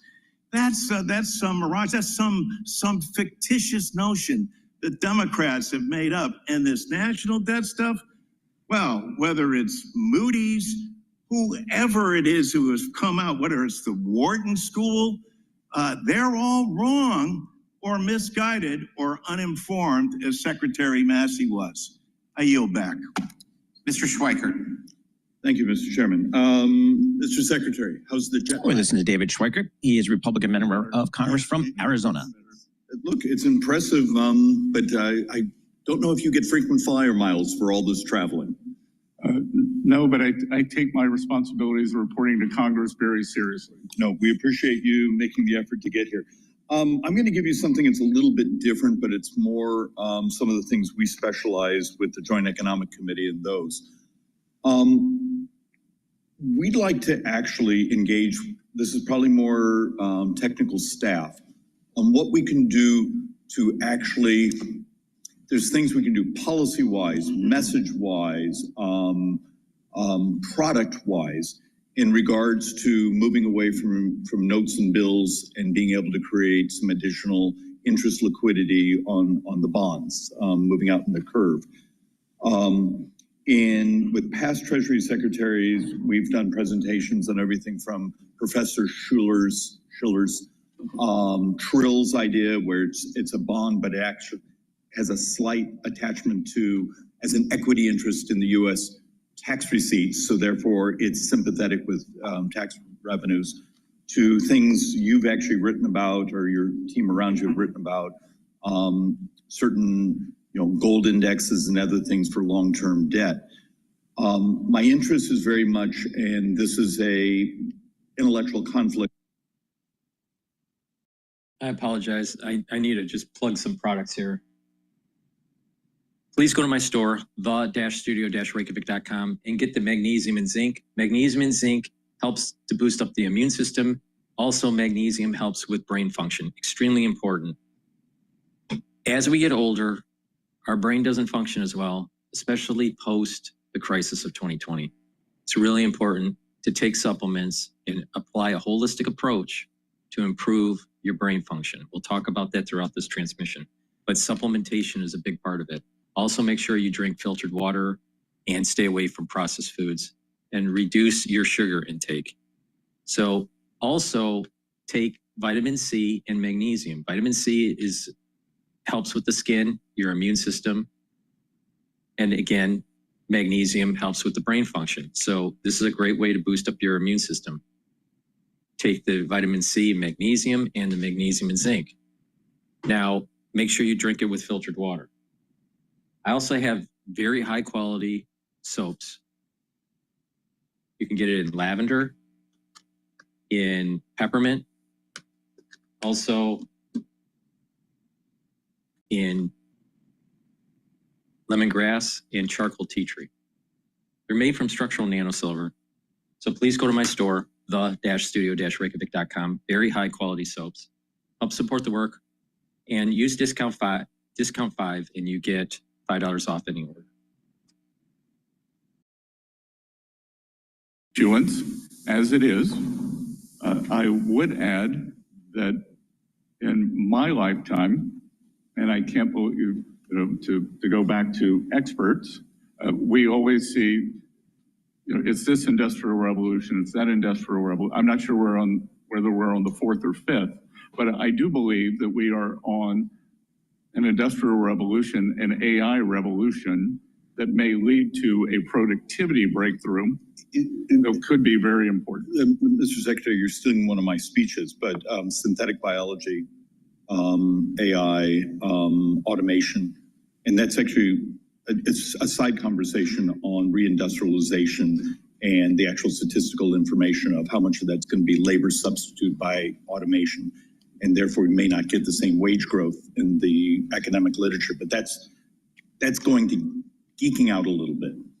My great interest is, I don't believe many of us on this committee have spent enough time, whether it be a Democrat in the White House, Republican, on debt management, and the fact we on this committee have the responsibility to work with you in Treasury to have as much stability in that model. Because today we borrow, about $72,000 a second, outside the math for extraordinary measures. I haven't done it by second, but I think on a daily basis. But Congressman, I can tell you, the thing that would give us the greatest debt stability is the increasing the debt ceiling. No, because I don't disagree that with. is a cataclysmic outcome that we will never allow to happen. Mr. Secretary, absolutely agree. Visibility, capacity is important. But even your own numbers, in 9 years, we borrow about $100,000 a second, almost solely driven by demographics, healthcare, Medicare, and interest. I beg of you, it's hard to do in front of these microphones because it's uncomfortable to talk about, but it's math. And it's the reality of what we are as people. We need to work together to provide visibility to these debt markets. And with that, I yield back. Thank you. I now recognize Mr. Davis from Illinois. Thank you, Mr. Chairman, Mr. Secretary. Today, Secretary Benson appears here. All right, right now we're listening to Danny Davis, a Democratic member of Congress from Illinois. That is the most cruel, draconian, inhumane legislation that I've voted on since I've been here. Government, I seriously believe, should help people and not hurt them. I reject this bill that makes poor people poorer, sick people sicker, and hungry people hungrier. I reject this bill that rips health care from 16 million Americans, with over 498,000 Illinoisans expected to lose their health insurance, including 102,000 children and 27,000 seniors in my district alone.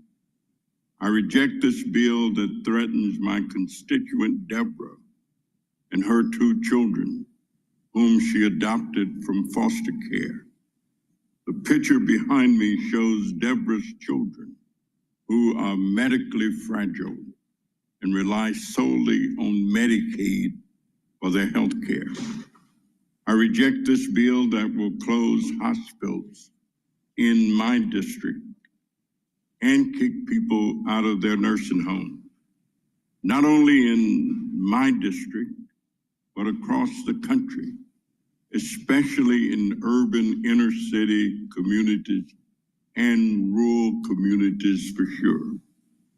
I reject this bill that explodes poverty and suffering while giving wealthy trillions in tax cuts.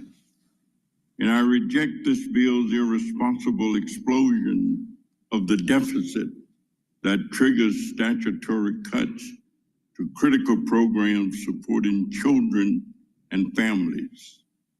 These pay-go reductions would eliminate funding for the maternal, infant, and early childhood home visiting program, known as MACV, that have proven to improve mother and child health, family safety, and child development. It would eliminate the guaranteed funding for the Mary Lee Allen Promoting Safe and Stable Families program that we know helps prevent child maltreatment and strengthen families. It would eradicate the social services block grant that provides substantial investment in child care, child welfare, and adult protective services. These egregious cuts alone will cost Illinoisans over $72 million and hurt Illinois children, seniors, and families. I reject this bill that gives tax cuts to the wealthy, paid for by denying and depriving low-income, poor people, senior citizens, sick people, unhealthy people, the health care, food assistance, housing assistance, and economic development opportunities that they need. This bill reminds me that there is something rotten in Denmark. There is something wrong with the thinking that puts such a bill in front of us. This bill is actually what we call the Robin Hood in reverse. Take from the poor, take from the disabled, take from the sick, take from the hungry, and give to the wealthy. It is not good. It is immoral. I reject it, and I yield back the balance of my time. The gentleman yields back. Mr. LaHood is recognized for 5 minutes. Thank you, Mr. Chairman. Mr. Secretary. We're now listening to Darren LaHood. He is a Republican member from the state of Illinois. I would argue, Mr. Secretary, that President Trump got elected last November on two issues, fixing the unmitigated disaster at our southern border and fixing the economy. And obviously you play a big role in fixing the economy and working with us on that. Go back a year ago, we had high inflation, high interest rates, unaffordable energy costs, supply chain frustrations. And that factored into people going to the polls and wanting a change on the economy. And as we think about the bill that we've put together, the One Big Beautiful Bill, there's lots of things in this bill that help this economy. But fundamental to that is making permanent things like 199A, bonus depreciation, research and development tax credit, the affordable housing tax credit, unleashing American energy, all included in this bill. And I think we predicate this bill on how do we have predictability and certainty long-term in this economy. And those investments that are made by small, medium, and large companies, whether you're a plumber in Peoria, Illinois, or you're a Fortune 100 company, you want predictability and certainty. And as been alluded to earlier, if we do nothing and this bill doesn't pass, you're gonna have $4.5 trillion tax increases. And if you think there's uncertainty in the economy now, wait until that happens. And so the other, I think, observation that's been made is there's a lot of money and resources sitting on the sidelines waiting to be invested. But we need that predictability and certainty. And I would argue we do that in this bill. I wanted to ask you if you can comment on what this bill will do to the economy and on predictability and certainty. Good, Congressman, thank you for that. And I would also like to talk about what this bill will not do to the economy. Because what we saw in the tax bill of under the Biden administration, which I believe was immoral, was rampant inflation, which is the best way to steal from working Americans. And the basket of goods and services that working Americans require had a substantially higher inflation rate than the 21% reported by the Bureau of Statistics. So in excess of 30% of purchasing power was stolen from working families. We had in the summer of 2024, we had a record amount of food bank usage in the United States of America at the same time that the previous administration's tax bill, we had a record number of trips to Europe. And that is not an America we want. Record trips to Europe, record food bank usage. So anyone who voted for that tax bill, that was the outcome. What we are doing is trying to get back, as you said, to President Trump's private sector job growth creation. And the tax bill will incentivize private sector growth. Equally important, this administration's economic plan is a three-legged stool. It is trade, it is taxes, and it is deregulation. And what we saw under the Biden administration that created the great inflation was we saw the impetus in spending as the government flooded the zone, but we saw substantial regulatory increase, so a demand shock was met with supply constraints.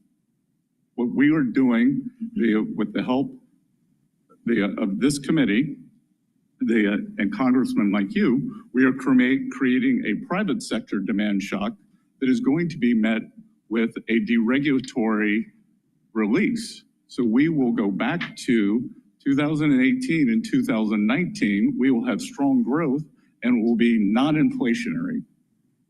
Thank you, Mr. Secretary. I yield back. Thank you. Ms. Sanchez is recognized for 5 minutes. Thank you, Mr. Chairman. Welcome, Mr. Secretary. You're listening to Linda Sanchez from California, Democratic member. And I know that because I served on this committee during that administration. So I just wanted to clarify that. And in the interest of time, because our time here is limited. I'm going to ask you to please limit your answers to yes or no questions, and I'm going to jump straight into those questions. Mr. Secretary, do you still believe that the president's tariffs are going to be a one-time price adjustment for American families? If prices go up, they will be one time. Okay, well, unfortunately, you appear to be talking out of both sides of your mouth, because you yourself have admitted after conversations with Walmart that some tariff costs are going to get passed on to consumers. And in fact, we've already seen that prices are rising on many everyday goods. Congresswoman, please don't interrupt today me. We had The time is mine. The time is mine. Please don't interrupt me. I will ask you questions and I will grant you an opportunity to answer them, but please don't interrupt me during my time. With pleasure. Okay, I know I'm a woman, but please try to limit yourself to answering my questions. No, I'm sorry, but we get talked over all the time, and I don't want that to happen at this hearing. I would remind members. Gentlelady is recognized. Please proceed. Thank you. The time is mine. Clothing is going up 20%. Shoe prices and canned goods like chicken noodle soup and canned fruit and microwave meals have gone up 15%. Toys are getting more expensive. Walmart just raised the prices of dinosaur action figures by 38% and baby-born dolls by 43%. Household goods like drills, toolkits, vacuums have also gone up. Stanley Black & Decker recently announced higher prices for all of their products, and these are just some of the products that are affected. On average, Trump's tariffs are estimated to cost households $3,000 more for the same goods than they would have last year. And that's money that could be going to... That's incorrect. And that is I'm not sure incorrect. The best estimates are that consumers will pay $3,000 more for the same goods and that estimate is from that they did last year. That estimate's from whom? I will get you the estimates. Right, because that's money that could be going to paying goods or paying rent and groceries. And it's clear that Trump's trade wars are hurting American families. Yet all we have to show for the economic pain are news reports of these flimsy trade deals. And I understand, Mr. Secretary, that you are co-leading the China trade negotiations. Do you think that China is a reliable trading partner? I think we will see. Well, pardon me for being skeptical of this administration's ability to get anything meaningful out of trade negotiations with China, because this administration is too swamped with trying to negotiate with 90 countries around the world. And to me, a poorly negotiated trade deal with China is probably not worth the paper that it's written on, because this is China's China's track record. These are facts. In the Trump administration's phase 1 trade deal, China promised to increase purchases of U.S. goods and services by $200 billion over 2 years. Countless reports and you yourself have noted that China has failed to meet these purchase commitments. Those were purchase commitments that were negotiated by Trump in his first administration. They met their agreements under President Trump in 2020, and President Biden did not enforce them, and the Chinese delegation told me that they did not believe they needed to adhere to them. I'm reclaiming my time. That's incorrect. China has also not made the structural reforms that they promised Trump that they would. Many U.S. companies still reported widespread intellectual property theft and counterfeiting. So excuse me if the last attempt by the Trump administration to secure meaningful change from China doesn't exactly inspire any confidence in the current negotiations. And, quite frankly, negotiating trade agreements with China requires more time and effort than this administration has given so far. And that's why I was alarmed to hear this morning that Trump said that the U.S.-China deal was done after just 2 days of talks in London. Mr. Secretary, the press release on this so-called deal looks more like a framework. Congress, who has the constitutional authority over trade, needs the details of this supposed deal.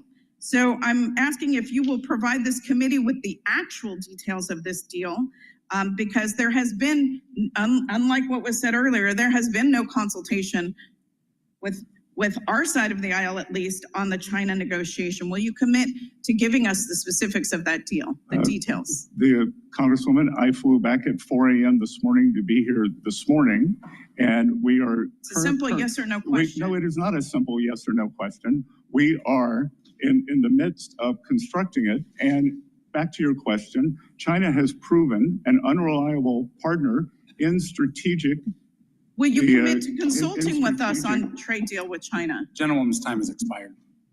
I would ask the witness be allowed to answer that last Gentlewoman's question. time has expired. I It's now a yes or no recognize- question. It's very simple. Representative, I raised many of your concerns to the Chinese delegation, and it will be a longer process.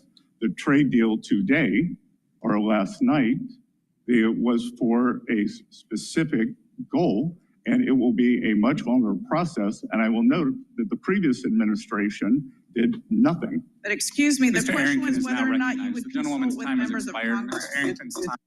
Please go to my store, the-studio-reykjavik.com, and get the collagen. This is a multi-purpose supplement. It's a powder. You mix it with soft foods, filtered water, a smoothie, or even milk. But take it every day. This is a month's supply. You get a big scooper, take 1 scoop a day. It's going to help your skin, your hair, your nails, your joints, your musculature, your bone density, and your cartilage. Please go to my store, the-studio-reykjavik.com. Take the collagen every day. It has a typical amino acid profile shown on the screen here. You can take a look at the label on my website, the-studio-reykjavik.com. Make sure you use discount 5 and you get $5 off any order. Clarity Factor, really important supplement. Again, mental acuity and applying a holistic approach for brain function into your later years is really important. We're going to see a lot of people in the United States and within the next 5 to 10 years having lots of problems with brain function. Some of it's going to be speech or gait issues or movement issues or problems with memory, right? This is going to be happening across the United States in mostly geriatric patients, but we're going to start seeing even a little bit before geriatric patients, this mental acuity issue. Now, part of it is amyloidosis. Part of it is maybe an uptick in prion, and which is a subset of amyloidosis. And the other is vascular dementia, or sometimes it's called mixed dementia or ischemic dementia. There's different terms, but basically it's vascular. And if you get less blood flow, either because of microbleeding or microclots or a constriction of the actual blood vessels, reducing the blood flow, over time, you're going to have neurological problems. So people need to start paying attention to this problem that's starting to arise in the United States. Now, some of it may be due to microplastics or nanoplastics. Some of it's environmental. So the best thing to do is apply a holistic approach. And that holistic approach is you got to do exercising, right? That's 4 modalities: resistance training, cardio, balancing, and stretching. They activate different types of neurons and you get better blood flow. Another is proper sleep. Help to detoxify that central nervous system and to be well rested and to consolidate memory. Train your mind by reading and writing and talking to people in the real world. Reduce your screen time. Screen time on your cell phone is going to make your IQ go down. In addition, reduce stress. And by reducing stress, you have less inflammation. And by having less inflammation, you are reducing damage to the myelin sheath of your neurons. Drinking filtered water and staying away from processed foods and staying away from sugary substances is super important for neural health. And proper supplementation, okay? So with Clarity Factor, it's gonna get rid of that brain fog. And by getting rid of that brain fog, you're gonna be able to concentrate on tasks, either at work or at school, or even if you're retired. So if you're younger, or, just let's say you're in school, and let's say, you're in college or whatever, or you're in the workforce, or even if you're retired, you will benefit from Clarity Factor. Now, what Clarity Factor is going to do is it's going to get rid of that brain fog. You're going to drink it with filtered water, and you're going to be able to concentrate. And by concentrating on the tasks at hand, what's in here is also going to help to support your memory. All right. And over time, your memory improves. And over time, that brain fog goes away. And your neurons start to fire better. So you're going to have something called positive neuroplasticity, where you're going to have more dendritic connections, more connections between the neurons that allows for you to think faster. And it'll improve that memory. But you do this holistic approach that I just mentioned. You're giving the nutrients in that microenvironment to allow for that neuroplasticity. If there's lots of inflammation, you're not going to have positive neuroplasticity. If you have high sugary diets, you're not going to have positive neuroplasticity. You're causing inflammation because it's high sugar bloodstream. And that's inflammatory, right? If you're not sleeping well, you'll have high cortisol levels, and you're not consolidating memory. You're not going to have positive neuroplasticity. So taking this from a holistic approach and taking Clarity Factor, you're going to build that neuroplasticity that you need for faster memory, for faster recall, for better cognition. And in addition, with those 4 modalities of exercise, your gait will be better. You'll be moving around more. You'll have better blood flow. You'll have better musculature. All these things are very positive for slowing down the aging process. So take Clarity Factor to improve that neural health. Very important. So please go to my store, the-studio-reykjavik.com. Use discount 5 and you have $5 off any order. Makes scoring and all that There's stuff. nothing dynamic about that. You're quoting the CBO, I'm quoting the CBO, so let's level set. We can level set, but the reality is that I have constituents back home who are really scared. They're scared that prices have gone up. This administration has promised that prices will go down. That's absolutely has not occurred for them. And every time they hear the word tariff, they think of the fact that it's another tax on them that will be passed on to them for goods and services. At any rate, not only did the CBOs say that that this bill will increase the deficit by 2.4 trillion, the Committee for Responsible Federal Budget said at 2.5 trillion, the Yale Budget Lab 2.4 trillion. The point I'm trying to make is that you will add to the national debt over the span of this time. The second question that they wanted me to ask is, will all Americans have a net benefit from this beautiful big bill? It is it's difficult to. Yes or no? It's impossible to say all Americans. It is ridiculous for me to give an answer for 337 million. Well, I can tell you what I can say the balance of probability is that Americans will get a substantial increase, especially if you're referring to working people in your district. Yep. They should do very well, as they did in 2018 and 2019. Can I tell you what the distribution tables tell us? The distribution the numbers don't lie. The average tax cut in 2027 for people in this bill making $1 million is about $81,500. So someone who makes $1 million, and no one in my district makes $1 million, to my knowledge, will get a tax increase, will get a tax benefit of $81,000. That's $223 a day. Now, the average tax rate in 2027 for people making under $50,000, which in my district is about 63% of the people that I represent, they will only get a tax break or tax increase of $265, which is 73 cents per day. That's pittance. When you think about the fact that the IRS, which this administration has decimated, closing field offices everywhere, laying off or taking or dismissing thousands of workers from the IRS.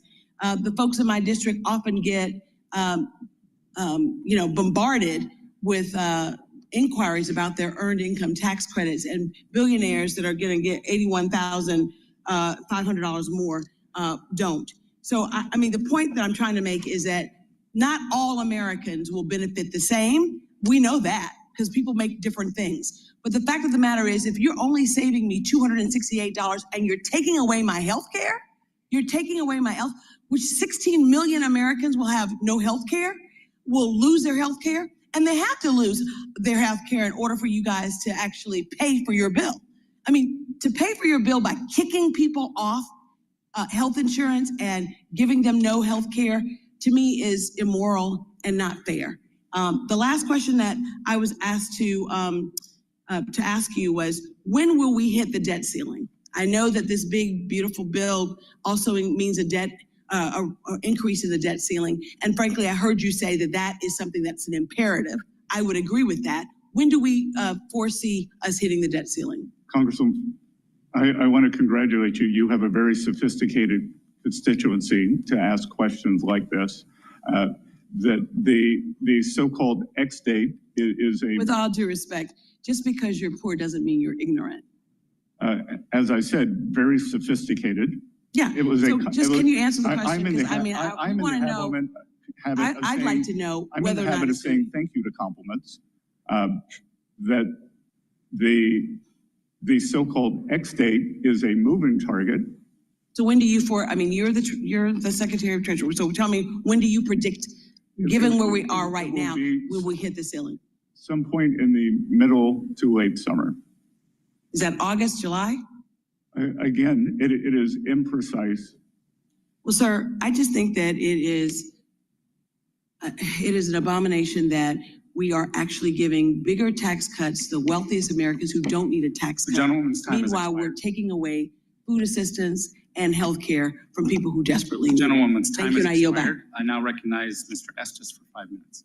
Well, thank you, Mr. Chairman and Secretary Vacant. Listening to Ron Estes, Republican member from the state of Kansas. Appreciate you coming back with struggling through the jet lag that you're obviously feeling.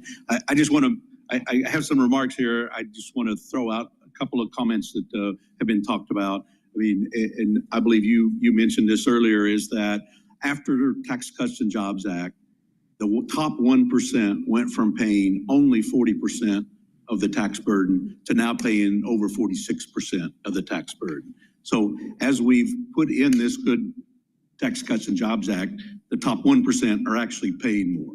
And I know a lot of questions from the other side of the aisle talked a lot about the deficit. And as you mentioned in your earlier remarks, the country's been fairly consistent in maintaining tax revenue at about a 17 to 18% of GDP. Unfortunately, the problem we're dealing with now is spending has ballooned up to roughly 23% or 24% of GDP, which is creating that problem that we have an imbalance. So I really I have several things I want to cover. First, I want to talk a little bit about Section 899. It's a common sense provision that's based on two bills that Chairman Smith and I introduced. It's not new. It's not revenge, as some in the media have been proclaiming and wailing about the last few weeks. It's a reasonable approach to make sure that foreign countries don't pilfer the U.S. Treasury with UTPRs or DSTs. And the fact is, if we do nothing, we're ceding our tax authority to other countries. And the JCT is warning us that we will lose $122 billion in tax revenue over the next 10 years. Ways and Means could have responded with much more severity in terms of the bill that we looked at. We took a measured approach that maintains our tax sovereignty and that either discourages our allies from moving forward with these discriminatory taxes, or will raise our tax revenues by $116 billion over the next 10 years. I'd like to submit, Mr. Chairman, for the record, an op-ed from Bloomberg that covered this topic. Mr. Chairman. Without objection, so ordered. Thank you. Secretary President, are the fears that Wall Street has over the 899 grounded in truth, and what's behind the stir, and why wasn't there outcry from the Wall Street and economists during the last administration working with OECD in a manner that put America last? Sir, I believe that there is quite a bit of misinformation on 899. And I also believe that if businesses came back, took a deep breath, and much of the pushback is coming from overseas companies, and overseas companies are worried that their countries may try to usurp U.S. authority. So if a European country, they tried to unfairly tax a U.S. company or take money away from the U.S. Treasury, then it would fall perhaps on that corporate. So they should look to their own capitals. This is a fiscal bill, not a revenge bill.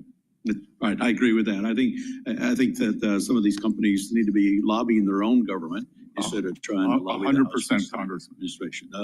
Something else that I've been pushing over the last 6 years has been research and development expensing.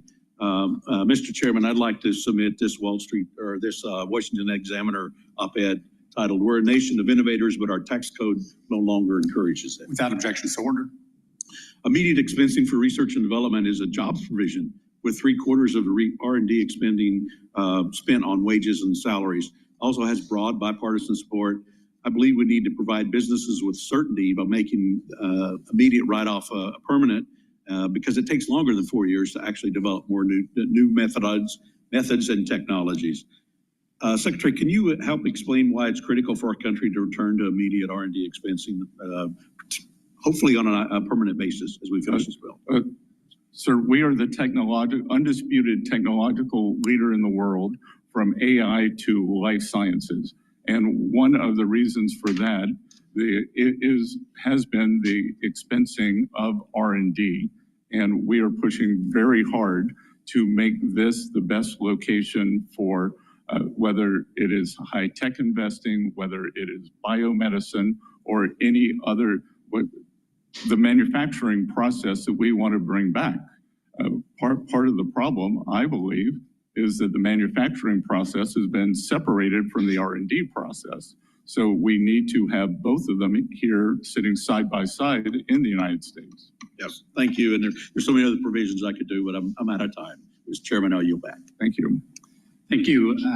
Ms. Delbene is recognized for 5 minutes. Thank you, Mr. Chairman. Thank you, Mr. Secretary, for being here. Susan Delbene, Democratic member from the state of Washington. Support the government having a consolidated database containing Americans' sensitive financial health and personal information? I support protecting Americans. Do you support the consolidated database? I support protecting Americans' personal information based on current law. I think it's very concerning that you're not able to say no. This is not a partisan question. In fact, just last week, Republican Representative Warren Davidson responded to reports that DOJ is merging huge sets of data from across federal agencies into a centralized repository. He said it's dangerous when you start combining all those data points on an individual into one database. It's a power that history says will eventually be abused, end quote. Well, I could not agree more, and would also add that this kind of database would be a goldmine for malicious actors who are eager to exploit Americans' sensitive data. And Mr. Secretary, Section 6103 sets forth the confidentiality and disclosure rules for tax returns and tax information. Just because DOJ wants to compile people's sensitive information into one place doesn't mean the confidentiality rules go away. Is that correct? We adhere to 6103. So it seems like, that should be a simple one too. We should absolutely be clear that the confidentiality rules did not go away. In fact, earlier in this hearing, you asserted that the Treasury Department is following, I think you said, the proper provisions within the Privacy Act, all proper provisions within the Privacy Act and Section 6103. So my question for you is, how can we be sure that's happening? I mean, especially knowing that the president illegally fired 18 inspectors general, including acting Treasury IG Sherba. How do we know? I'm sorry, you saying that isn't good enough. We're an oversight body. How do we know? Again, I will say that we are following the law, and But we need, that's not good enough, Mr. Secretary. You should be coming. We should have officials within Treasury coming. We should, and this is a statement to my colleagues on the other. I'm here today. But you're not answering how we know that. You're just saying we are. So what would an acceptable then let's bring be? people who are building a database. Let's go through the details of exactly what you are doing with that data, what protections are in place. We should have hearings doing that. In fact, we requested hearings on this from our partners on the other side of the aisle, refused to bring people from DOJ, et cetera, into this committee so we can be sure that, a consolidated database. A judge in the Southern District of New York has ruled that all of our protocols are— Mr. Secretary, we are a co-equal branch of government. We are the oversight body. I'm answering, I asked that question because it is part of my job, not to have you just say it's okay. Then let's look at it. I think because we actually have the authority to get that detail. We are oversight. We are not just here to have you say, don't worry about it. We are here to get detail. And I want you to be clear that it helps. This is a risk to the American people. This is sensitive personal information. There is no clarity on how this is being protected. Early on in this administration, people were given access to information with no controls. We have not had folks come into hearings. That's not good enough, Mr. Secretary, and I'm supportive of making sure that we are using technology in smart ways. I'm also very supportive of making sure that we are protecting people's personal information and we are following the law. 6103 is clear, and there is no, and now this consolidation, there's no approval on how this consolidation takes place. And you can't even be clear to me that you're about where you stand in terms of making that happening. So I don't think we're getting the information. Maybe it did not filter up to you, but we provided a staff level briefing several weeks ago. Then let's bring folks. I want to ask the questions, frankly. It's not about whether or not you had a staff level briefing. Let's bring experts to answer detailed questions in this body so that we get those answers. I have a technology background. I'm happy to have those detailed conversations of exactly who's given access, how that access is given, and how we are making sure that information is protected. We absolutely have to make sure that there are no violations, that there are the right protocols put in place. We have no data to say that. We just have, you'd say, just trust me, it's okay. That's not good enough. And Mr. Chairman, Mr. Chairman, I yield back. I now recognize Mr. Smucker for 5 minutes. Thank you, Mr. Chairman, and thank you. We're now listening to Lloyd Smucker, Republican member from Pennsylvania. What appears to be a great deal with China potentially, and a reset of our relationship, and a deal that'll be great for American business. It's an excellent start, Congressman, but a start.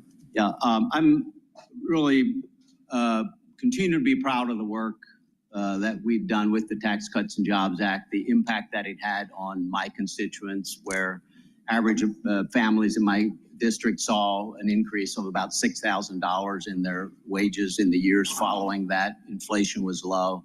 I'll put up any day the record of the previous Trump administration with what we've seen, the disaster that we've seen in this past administration. And so grateful to have the opportunity to work with you to extend those benefits once again to every American. And we're hearing a lot from the other side here today on things that just simply falsehoods about the bill, things that are not in this bill. And I just want to remind our listeners what Democrats are voting for by voting against this bill. They will be voting for a vote against this bill is a vote for the largest tax increase in American history, a tax increase that will affect average households at every tax bracket level. They're voting for a decrease, in fact, a 50% decrease in the child tax credit, which is so important, provides important relief to every American family. They're voting for allowing Medicaid dollars to go to people who are here in the country illegally at the expense of American citizens. Yes, sir, 1.4 million of them. And they are voting to allow Medicaid dollars that are intended for people who really need them to go to individuals who could be working but choose not to. They are voting for Medicaid benefits not to go to women and children as they should. They're also voting against policies they voted for before that will be critical to grow this economy and provide additional opportunity. Policies like full expensing, they voted for that last cycle or last session. Full deductibility of R&D, full expensing, I mentioned full expensive, and then we're adding full expensing for structures, which will re-energize American manufacturing. All of these things Democrats will be voting against by voting against this bill. Yes, sir. So I want to again say that we're doing this is going to be beneficial to every American, and we're also doing it in a responsible way by finding savings that will drive more efficiencies in some of these programs, but will ensure that we will not add to the debt, assuming we meet very, I think, conservative estimates on growth. Do you agree with that? Yes, sir. And to go back to the CBO, the CBO produces a black box. And that black box says the growth is 1.7 or 1.8%, whether we make the TCJA permanent and continue, and that permanence causes stimulus, or, as you said, whether we have the largest tax cut in history, which would be cataclysmic, obviously, but it also assumes no change in growth. So obviously, both cannot be true.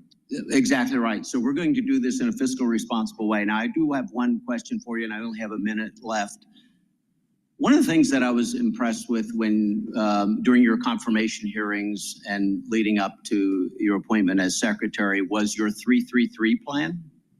And in particularly in the short amount of time I have, you have a stated goal at least of getting to the deficit at being at 3% of GDP, which I know how much you're concerned about the debt. The Democrats today are raising concerns about the debt. I share those concerns. I think that's a great goal. Do you still hope to achieve that 3% debt to GDP, deficit to GDP by the end of Trump's term? Yes, sir. It's a deficit to GDP, which the other side of the aisle doesn't seem to want to talk about, or the total debt to GDP, which Secretary Yellen and I agree on.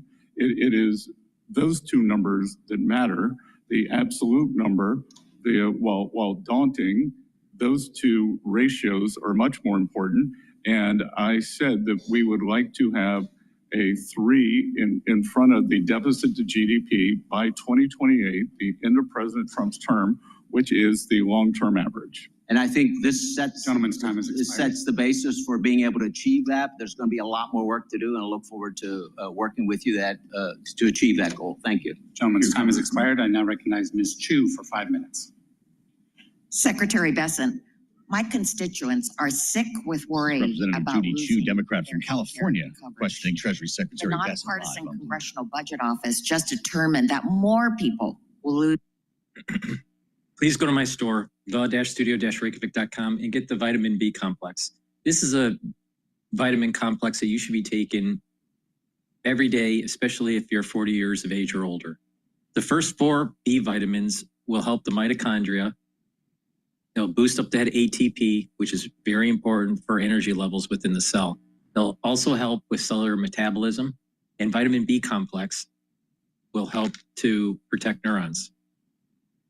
So please go to my store, the-studio-reykjavik.com. B12 is super important for neurons. Digestive enzyme complex, very important for your pancreatic health. Reduce the load on your pancreas. If you're age 40 or older, you need to start taking care of your pancreas. I don't care how healthy you are, you have an aging pancreas, right? So taking the digestive enzyme complex is going to help to break up the carbohydrates, lipids, and proteins, reduce the load on the pancreas. And what that's going to do is you're going to be able to digest your foods easier. So please go to my store, the-studio-reykjavik.com, and get the digestive enzyme complex. If you're an athlete, you would benefit from this also. Why? Because athletes have to do pre and post workout fueling, and taking the digestive enzyme complex will help to break up those fuel sources and reduce the load on the pancreas. Super important. So please go to my store and get the digestive enzyme complex. It has bromelain in it, and that's an enzyme that also helps to break up clots. So it's fibrinolytic. Omega-3, very important for cardiovascular health. Omega-3 helps to bring down inflammation. Omega-3 reduces the stickiness of the red blood cells, so it's reducing overclotting. And omega-3 helps your lipid profile by bringing down LDL levels and increasing your HDL levels. That will reduce plaque formation. So please go to my store, the-studio-reykjavik.com, and take the omega-3. So a great stack would be taking the omega-3 for cardiovascular health, taking the digestive enzyme complex to help with your breaking up food, so it'll help with your digestion and help with your pancreas. And the vitamin B complex helps with cellular metabolism, your mitochondria, and protects your neurons. So please go to my store, the-studio-reykjavik.com, and get that stack. It's a powerful stack there. Use discount 5 and you get $5 off any order. Go to my store, the-studio-reykjavik.com. The link is in the description of this video and all my videos. Reason that 16 million people are going to lose their healthcare coverage. It's so that millionaires and billionaires can get big tax giveaways and become even richer. The nonpartisan Joint Committee on Taxation just this week found that if this bill becomes law, the richest 5% of taxpayers in this country will get a bigger tax cut than the bottom 80% of taxpayers combined. To put dollar amounts on it, someone earning $1 million will get a tax giveaway of $81,500 in just 1 year, while someone earning less than $50,000 can only expect $265 in 1 year, which is only 73 cents a day.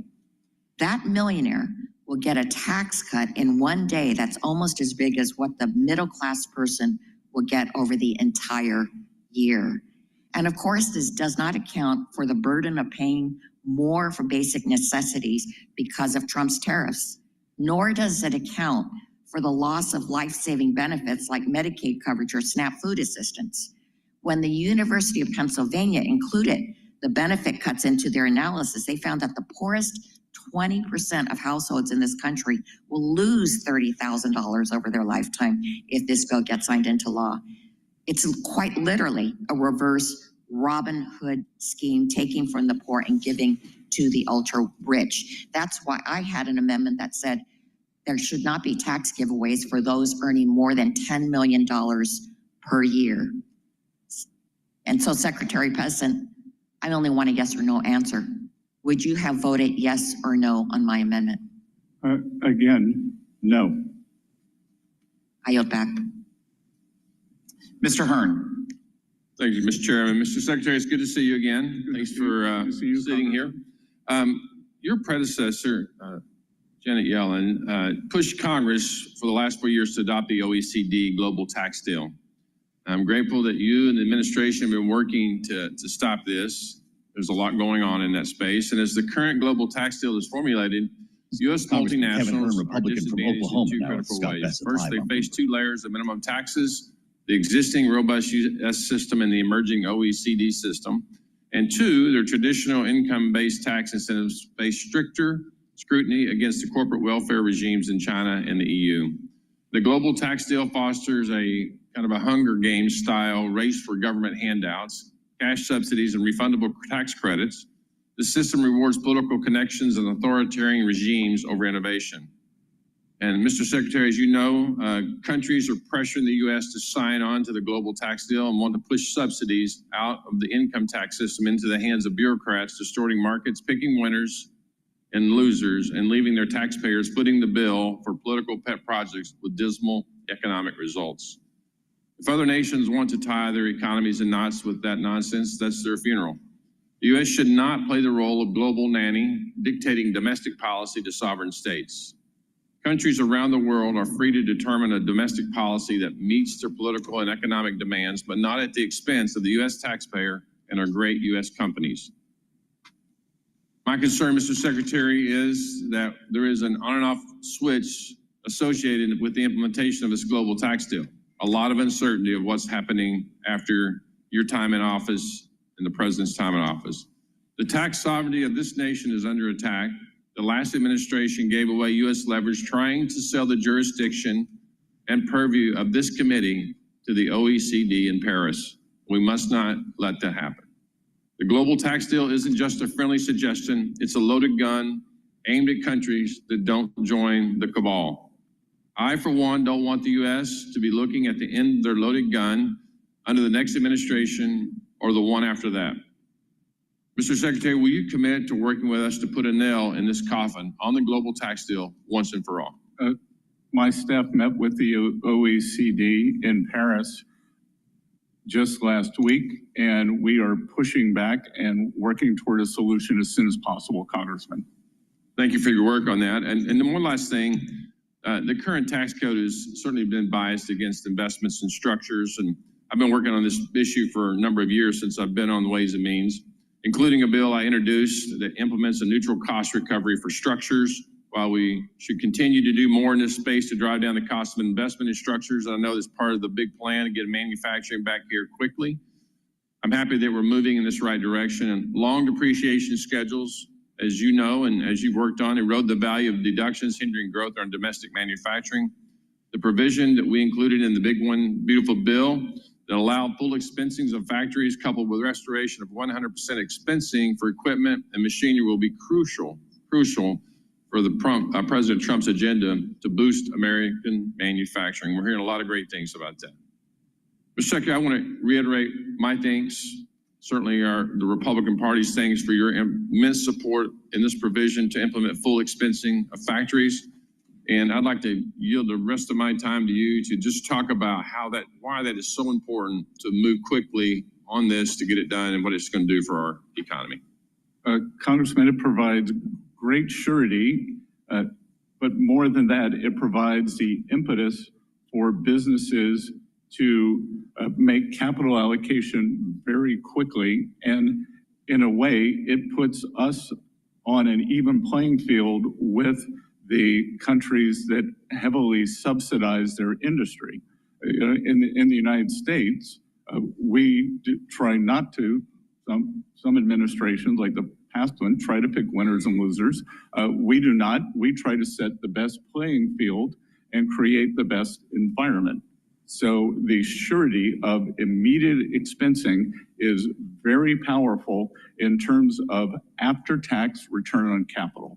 After-tax return on capital is what drives this economy, it is what drives productivity, and it is what makes the United States the greatest economy in the world. Mr. Secretary, again, thank you for being here. Appreciate your words, and I yield back. Ms. Moore. Thank you so much, Mr. Chairman. I'd like to yield. Gwen Moore, Democrat from Wisconsin, now with Scott Bassett, live on Bloomberg. Thank you, Ms. Moore. I would ask unanimous consent to enter into the record the nonpartisan policy research Yale Budget Lab analysis, which shows that $3,000 cut to household income because of Trump's tariffs. Without objection. Thank you. I yield back to Ms. Moore. The Yale Budget Lab is staffed by Thank you. This is my time. former Biden officials. Where's the gavel, Mr. Chairman? He's taking up my time. Proceed, the clock's moving, Ms. Moore. Thank you. I want to join my colleagues on a bipartisan basis in regaling the life and times of Charlie Rangel. And actually, Mr. Chairman, were he alive today would be his 95th birthday. This is so irrelevant. Please go to my store, the-studio-reykjavik.com. Help support the work that I do. We're going to be going over the Bitcoin ETF that I've been looking at. So let me just plug this set of products here. Olive leaf extract is really important because it's a dual purpose supplement. Olive leaf extract will bring down inflammation, which is very important for your immune system and for your cardiovascular system. By bringing down inflammation at the cardiovascular system level, you're reducing the chance of plaque formation. Now, olive leaf extract also helps with lipid profile. It helps to bring down LDL levels and increase your HDL levels. This stacks really well with omega-3. And by bringing down those LDL levels, you're reducing the chances of plaque formation because it's through oxidized LDL that leads to plaque. So please go to my store, the-studio-reykjavik.com. Link is in the description of this video, and get the olive leaf extract. Take it every day. Now, another very important foundational piece to your health protocol is a probiotic. I have two types. I have the veggie cap version, and I also have a powdered version. I take the powdered version because I take all these different powders like collagen and lignans and boomer boost and gladiator barley. So it's just easier for me for lunch. But take a probiotic, either the veggie cap or the powdered version. Take it every day, drink it with filtered water. And a good probiotic is going to do this for your body. You're going to notice that your skin's better. You'll also notice that your mental clarity will be better. Your sleep will be better. In addition, a good gut biome is going to help you absorb your nutrients. Your metabolism will be better. Your immune system will be better. The mucosal lining within your gut is going to be thicker and more protective. And you're going to have a better gut biome. Your metabolism is going to be better, like I said. And the concentrations, your IgA, will also improve, and therefore your immune system is going to be better. That communication between your gut and your liver and your gut and your brain will improve. And over time, what you're going to be able to notice is that your body is processing better. So a good foundation to start with is that multivitamin that I have on my store and the probiotic. And then you add to, like the olive leaf extract or omega-3 or some of the other supplements that I've been talking about. So please go to my store, the-studio-reykjavik.com, and get the probiotic. It's an important foundational piece. Stacks really well with the multivitamin as a foundational piece. And again, the olive leaf extract is a dual purpose product. It helps with your immune system and your cardiovascular system.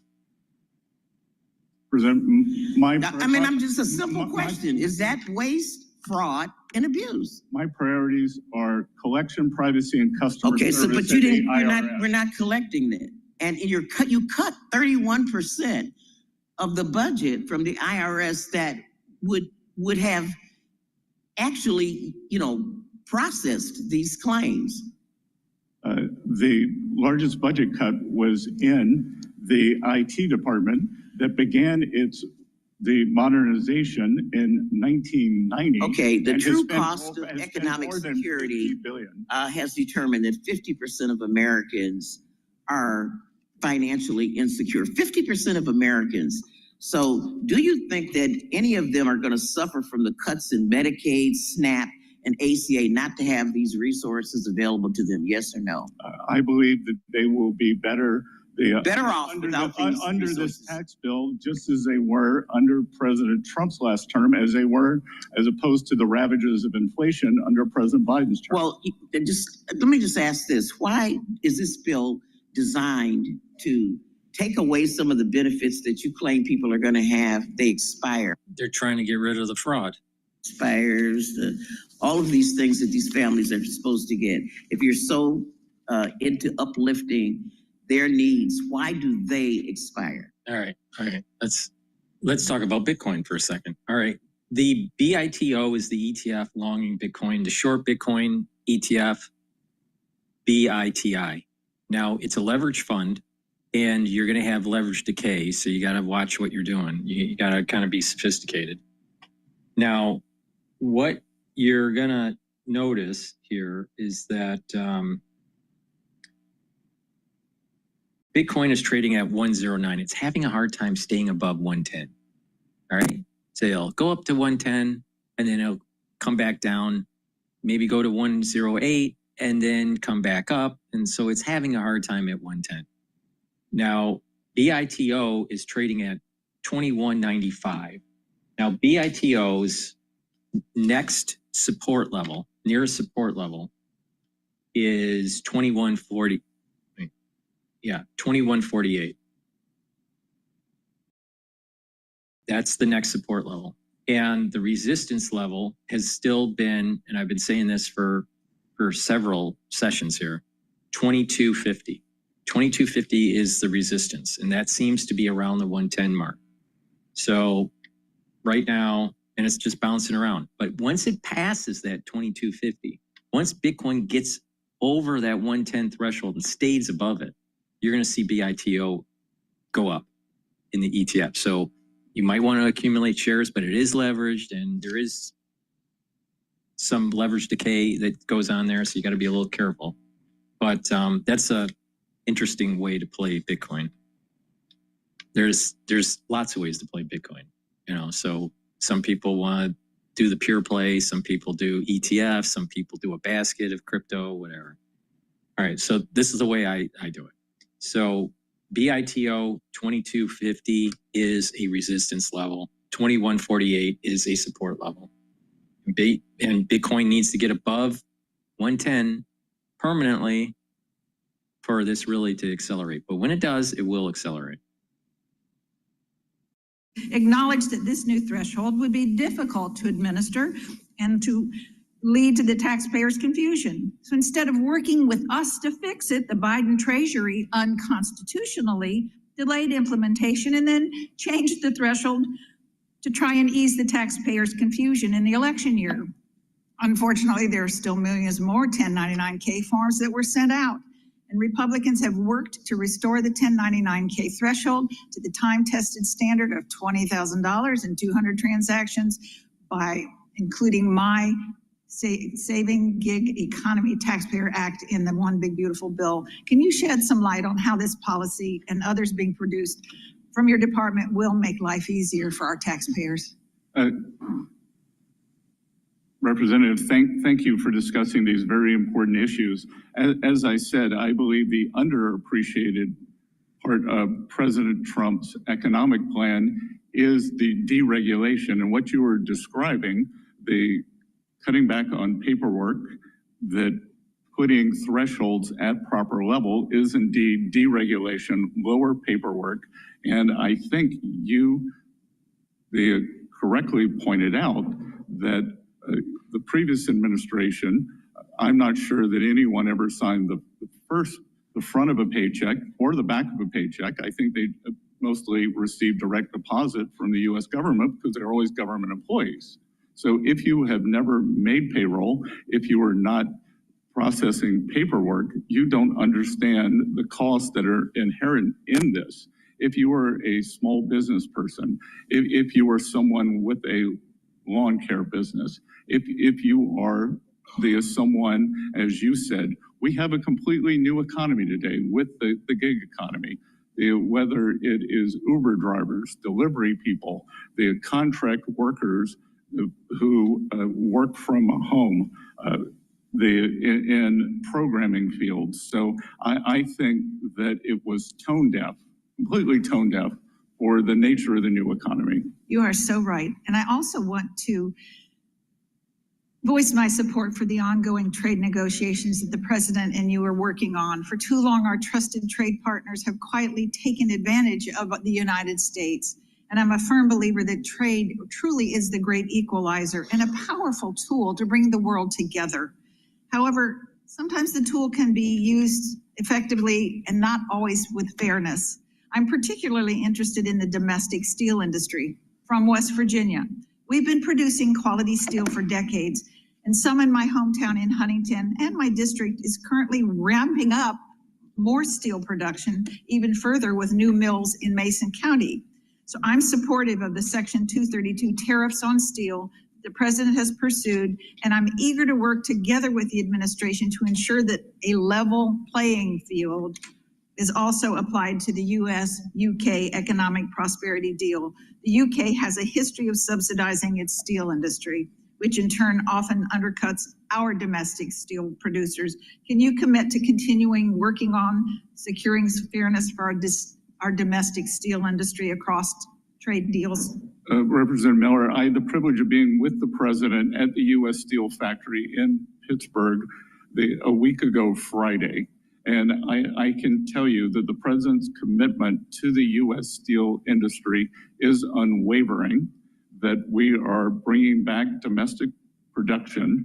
And what we have seen, and one of the previous questions about is China a reliable partner, what we have seen during COVID since then is that there are strategic industries in the United States where we must have an industrial base. And I would put steel in the top 3. Thank you. Mr. Chairman, I yield back. Thank you. The committee will stand in recess for exactly 10 minutes. Live from Capitol Hill and here on Bloomberg Radio, the chairman of the Ways and Means Committee, Jason Smith, there dropping the gavel for a bit of a break here. Treasury Secretary Scott Bessent has not had a lot of sleep, as you might think back to the late edition of Balance of Power yesterday when he was just leaving London following U.S.-China trade talks in for 2 rounds today. He will actually be back on Capitol Hill at 4 o'clock, and we'll resume our coverage of this hearing before the Ways and Means Committee with questioning on the U.S.-China trade deal, on reconciliation, and the greater strength of the economy. Wall Street is not getting a real lift out of this conversation if traders are paying attention, and we do want to update the markets right now. Charlie Pellet is at World Headquarters in New York with the trade. Charlie? Thank you very much, Joe Matthew. Indeed, earlier gains have fizzled. The S&P 500 index now in the red, trading lower by 5 points, a bounce off the bottom, but still lower. The Dow holding on to a gain of 89 points, up 0.2%. NASDAQ Composite Index right now is down 37, drop there of 0.2%. The 10-year on this CPI Wednesday, 4.42%, with the 2-year that's currently yielding 3.95%. Gold now at $33.31 the ounce, up $7, up by 0.2%. West Texas Intermediate crude oil up 2.5%, surging to $66.58 a barrel. And Bitcoin just about flat on the day, down 0.4%, 109,573 on Bitcoin.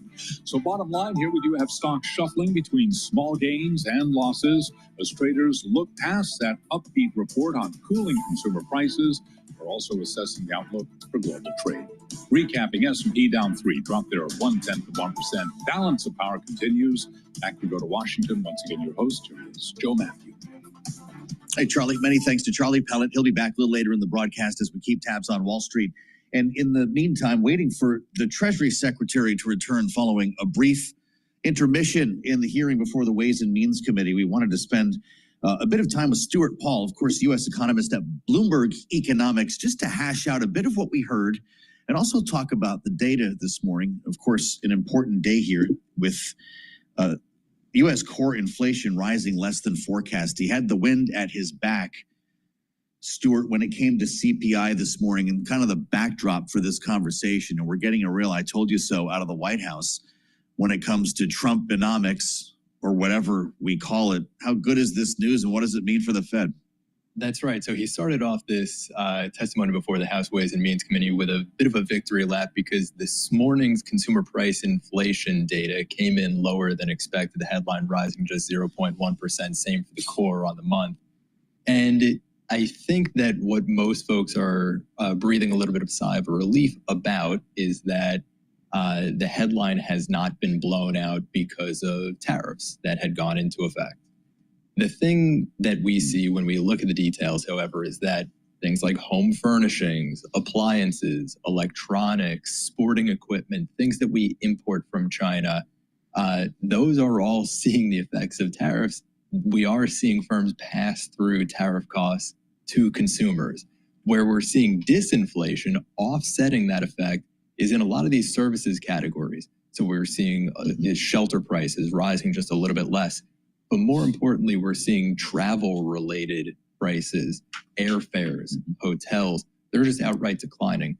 Part of that is because of canceled travel plans from folks from abroad that are seeing this trade war developing and deciding to cancel their trips to the U.S. So Interesting. It's not entirely the case that the low inflation reading is good news. Trumponomics is necessarily working. We are seeing higher costs because of tariffs, and we are seeing lower costs in some services categories because folks are trimming their spending where they can.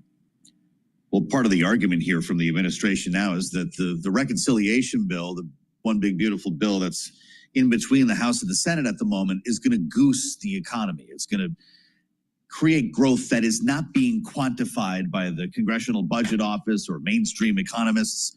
Scott Besson talked about that in his testimony a short time ago. Stuart, let's listen. The one big beautiful bill will also incentivize unprecedented investment in U.S. manufacturing. The legislation will provide 100% expensing for new factories, as well as existing factories that expand operations and support Made in America. It will streamline burdensome permitting processes that often stand in the way of new manufacturing projects. The problem, Stuart, and correct me if I'm wrong, is you cannot quantify the benefits of cutting red tape when it comes to economic growth, right? Can you put a number on that as an economist? It's very difficult to do. Beyond cutting red tape, Secretary Besson put forward the idea that the dynamism that you get from more efficient allocation of private capital that comes with tax cuts or permanent extensions or longer term extensions of existing tax rates, that helps to propel growth. What was interesting during the hearing, Joe, and I'm sure you saw this also, is that I believe it was Ranking Member Neal asked the question, Secretary Besson, can you name a single independent economist who would say that the dynamism created and the growth created by cutting these taxes more than offsets the cost of the bill, the reduced revenue? There were audible laughs in the room when Secretary Besson pointed to Art Laffer. It is a clearly politically wrought person in the field of economics and a politically wrought topic for folks to deal with. It is the case that the one big beautiful bill will undoubtedly add to the national debt on the order of a few $1 trillion. It is difficult to account for the dynamism created by cutting red tape, but that's because these are some of the consequences of the aggregate economic measures. It's not just so much the case that we could just mark down a number by waving our finger in the air and feeling which way the wind is blowing. Right. Well, look, we have a smart audience here. You're talking, we hear a lot of references, Stuart, to the Laffer curve, specifically when Republican lawmakers are trying to make that argument to connect the dots between tax cuts and growth, right, between tax rates and total tax revenue. What should our listeners and viewers be thinking when they hear that reference? Sure. So the basic premise of the Laffer curve is that if you set tax rates exceptionally low, let's say at 0%, you will get zero tax revenue. If you set tax rates exceptionally high, let's say 100%, you crush economic activity so much that you also get $0 in revenue. There is some tax rate between 0 and 100 that gives you the maximum amount of revenue. And the question is always, if the tax rate is too high, then by lowering it, you can unleash economic activity and generate additional revenue. That's if you're above the point that we would associate with a peak of this so-called Laffer curve. Alternatively, and this is what Democrats typically argue, if your tax rate is below the point of maximum revenue on the Laffer curve, you raise taxes and raise revenues. It's one of those circumstances where when we look at current tax rates, most folks would say that raising rates would raise additional revenue. By pointing out one independent economist who would say that the one big beautiful bill raises revenue by pointing out that it's Art Laffer himself, Secretary Besson is in a sense esoterically acknowledging that there is no one else who would say that we are currently with tax rates above the point that generates maximum revenue. So this is incredible. I'd get, by the way, this conversation, I'd get fired anywhere else for having this conversation on the air, but this is Bloomberg, Stuart, and you just landed the plane so perfectly. When you go to the cocktail party later on, we give you permission. You don't have to give us credit for it. when you explain to everybody what the Laffer curve is, and they all ask you for your business card, just remember, it was Stuart Paul. Producer Matt reminds us, Art Laffer, not a tariff guy. Do we really want to keep hanging that name out there?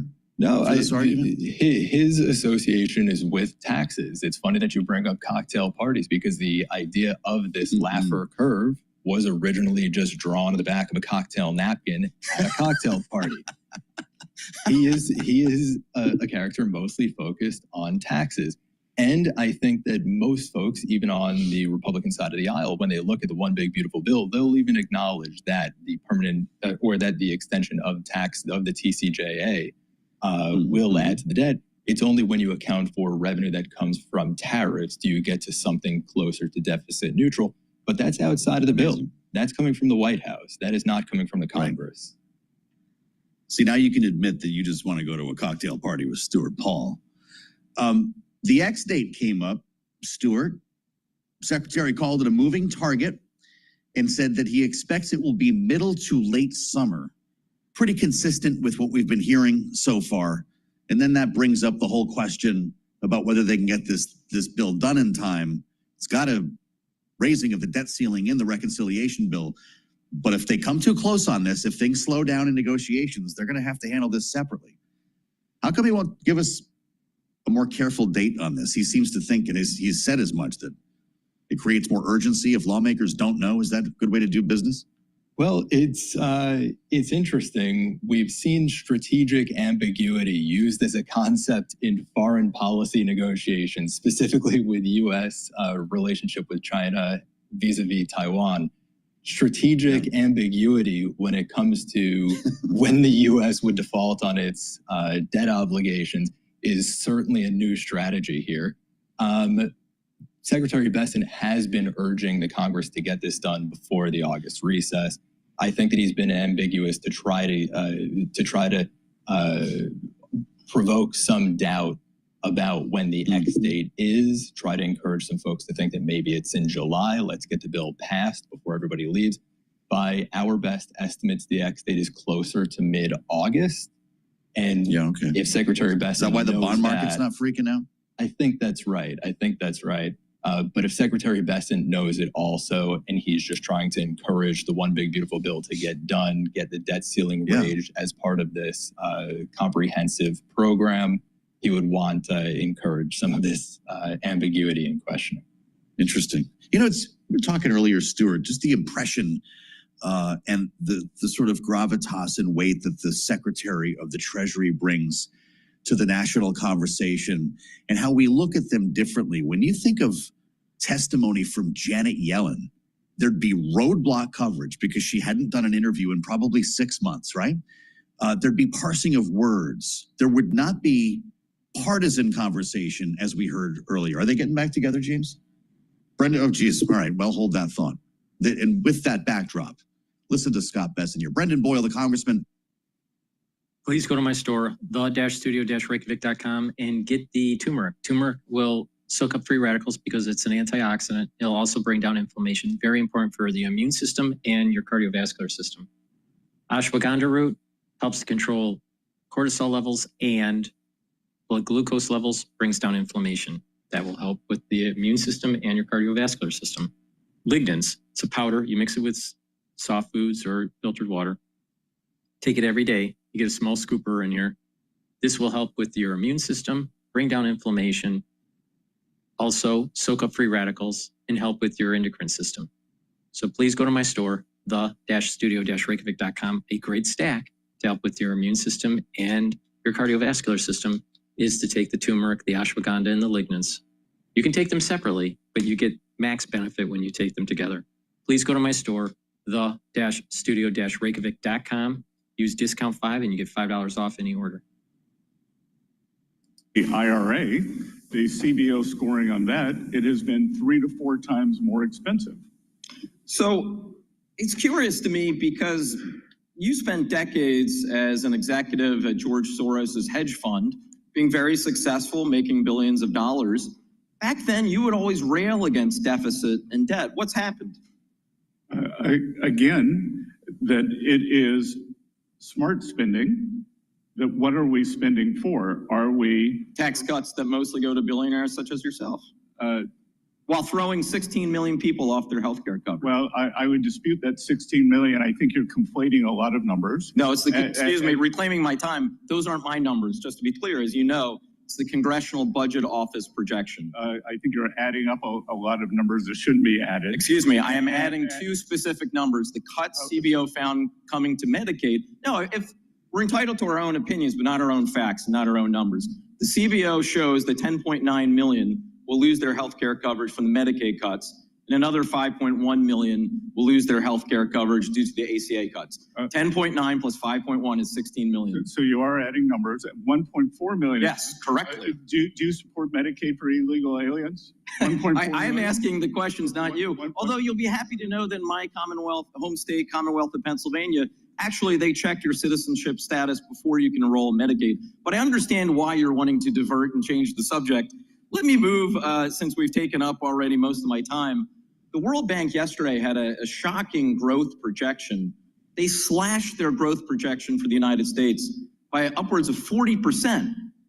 I'm just curious, do you agree or do you think they're wrong as well? Because they specifically cited the trade uncertainty caused by your administration, the administration that you serve as Secretary of the Treasury, as being the primary reason why they've had to slash their growth projection to the lowest since 2008.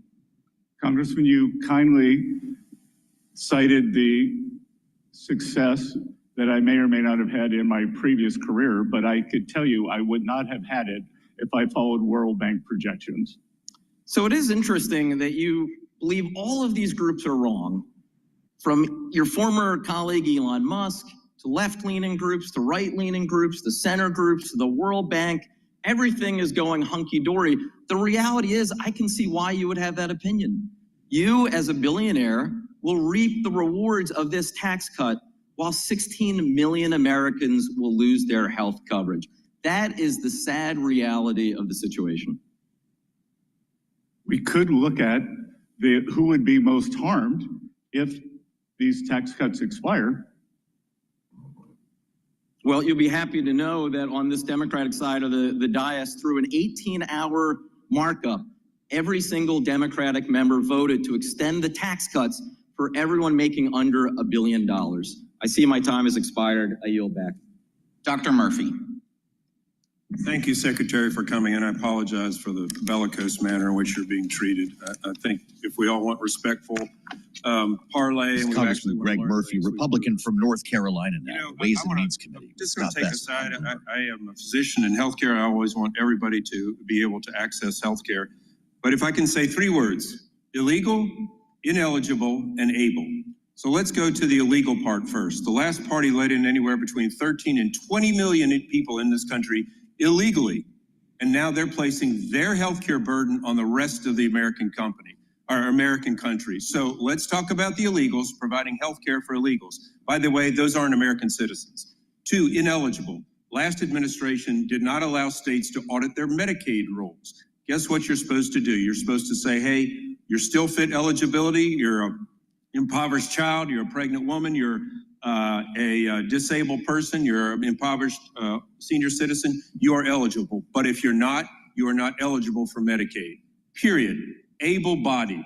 Who can be against able-bodied individuals working to get health care?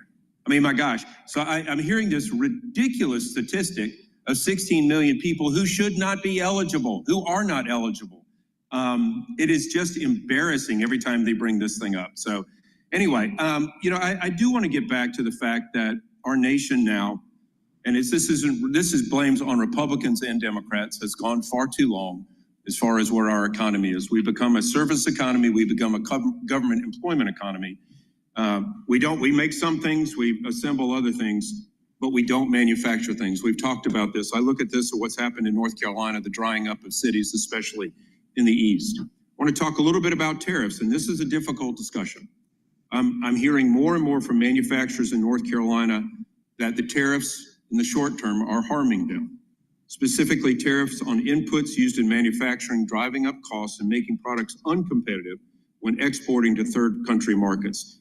These export markets are highly competitive, and U.S. companies have to compete with the EU, with China, other countries to be able to offer their products cheaper. Who can offer their products cheaper than U.S.? I really just would like to know how we're going to navigate this. I really believe our tariff policy was necessary. You can only affect economic policy by one of two ways: militarily, which no one wants, or by tariffs. And to get our country reversed back on a path it should be, we have to do this. But help me understand how the U.S. is going to help our companies in this difficult time remain their competitiveness. Well, Congressman, as I discussed earlier, the most powerful thing we're going to do is give them great certainty and permanence in this tax bill. We will also allow 100% expensing, both for the new equipment and for factory structures. And that will provide a substantial savings and impetus. So I believe that that will aid in the manufacturing here. We are also working with industry. And again, it is across a wide range that we will see. Some companies will make less, some will make more. Right, I appreciate that. You know, I love to see our growth in our manufacturing. During the last administration, we had 3 to 7 million individuals who are able-bodied adult of working age come off of the workforce. We need workers. And guess what? Some of those people will come off Medicaid and actually get insurance by their jobs. So again, just a little bit of truth. Real quickly. And Congressman, as I said earlier, that we have approximately 9% of the workforce that is in manufacturing. Historically, real wage increases accrue to manufacturing workers faster than lower end service economy workers. So I think we could still see real wage growth there also. Right, facts matter. Quickly, I'd like to talk to you about transshipment. Transshipment by Chinese companies have undermined President Trump's Section 301 tariffs, and the problem seems to be getting worse. Can you elaborate by any chance if any discussion with China was done about transshipment, or is that in order? Is that going to be discussed? Well, we, as you can imagine, they pushed back on the de minimis exemption, which we have gotten rid of, and we are going to, we are tariffing all the de minimis imports. We are going to set a level, and it will be a global level, not only for Chinese imports, although China floods the zone, because that is their business model, is to export their deflationary impulse, which is unacceptable to the rest of the world, especially for U.S. citizens. So we are going to set a global level for these de minimis imports. Thank you. It's nice to see an administration actually do something on trade. We did nothing in the last 4 years, and I'm sorry if it hurts people's feelings that they've tariffed against us and we're retaliating, trying to do things better for the American people. Support what you do, and thank you very much. Thank you. Mr. Kustoff. Thank you, Mr. Chairman, and thank you, Mr. Secretary, for being here today and after your long days of travel. So thank you very much for being here. If I could ask you, Mr. Secretary, there's been a lot of attention lately and a lot of conversation around the bond markets and rising yields for Congressman US David Treasuries. Kustoff of Tennessee now. If I could get Treasury you Secretary to Scott Bessent. address that, maybe some reassurance. Maybe a couple of questions. First of all, what is your current assessment of the bond markets and your view of the upward pressure on Treasury yields recently? Congressman, if I could break that down into three pieces. One is the smooth functioning of the bond market. So even during the April high volume, high volatility period, the bond markets functioned very well, trades cleared. There was never a question of financial stability.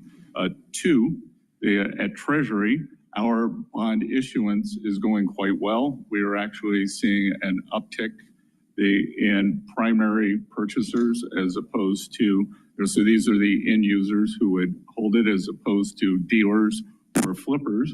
And then three, as I said earlier, the United States 10-year is the only major 10-year yield in the world that is down on the year, down in the year. So for all the sky is falling and cries of what's happening, or that a crisis is inevitable, the U.S. continues to be the most stable bond market. You've had a lot of questions today about the One Big Beautiful Bill, and a lot of questions, very detailed questions. What would happen to the economy if Congress were to fail to pass the One Big Beautiful Bill and the majority of the tax cuts from 2017 were to expire? Well, again, Congressman, there are two parts there. So one, the OBBB, as I call it, contains the debt ceiling raise and extension. So that cannot happen. That must be raised and extended. And so we will not even talk about the ramifications of that because it will never happen. Two, as I said, it would be an economic sudden stop where we would see a cataclysmic event for working Americans, for job creation, for the financial system. So it's unthinkable that this could happen. It would be the largest tax increase in history. And again, I'm not necessarily, I was criticized for my criticism of the CBO. I'm not necessarily going after the men and women who work there. I'm going after their insufficient models, because their insufficient models say that if we make permanent the tax bill, that we don't get an increase in growth. But to your point, if somehow the One Big Beautiful Bill were not passed, that growth will remain the same, which is obviously the ridiculous assumption. Wouldn't it be devastating for the economy if we failed to pass the One Big Beautiful Bill? Sir, I think it could set off the financial crisis, the likes of which we have not seen since 08-09. Mr. Secretary, you would rather be Treasury Secretary than Chairman of the Federal Reserve, wouldn't you? Sir, I think I have, with the, other than some congressional reporting, the best job in Washington. And I am happy to do what President Trump wants me to do. And I think that we are making great progress at Treasury. I can tell you that having been in the business building now since January 28th, the professional staff is incredible, incredible. And the political staff that we brought in, everyone is working well together. We are working to enhance the economy for the American people, maintain the reserve status of the US dollar, and to your first question, make sure that the US Treasury market, which is the largest and soundest and bellwether for the world, maintains that status.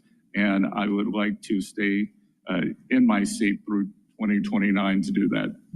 Thank you, Mr. Secretary. Mr. Secretary, my colleagues on the other side of the aisle have repeatedly said that there are no outside experts who support the One Big Beautiful Bill. And I would like to correct that for the record for a moment. So, Mr. Chairman, if I could, I'd like to submit for the record a letter that was sent to President Trump, Speaker Mike Johnson, and Leader John Thune on June 3rd, showing 300 economists' support for the One Big Beautiful Bill.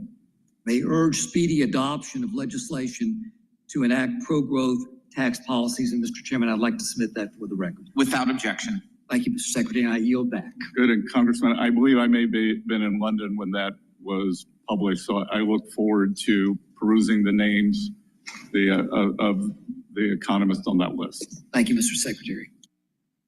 Please go to my store, the-studio-reykjavik.com, and get the Max 14, Max 35, or Cleanse.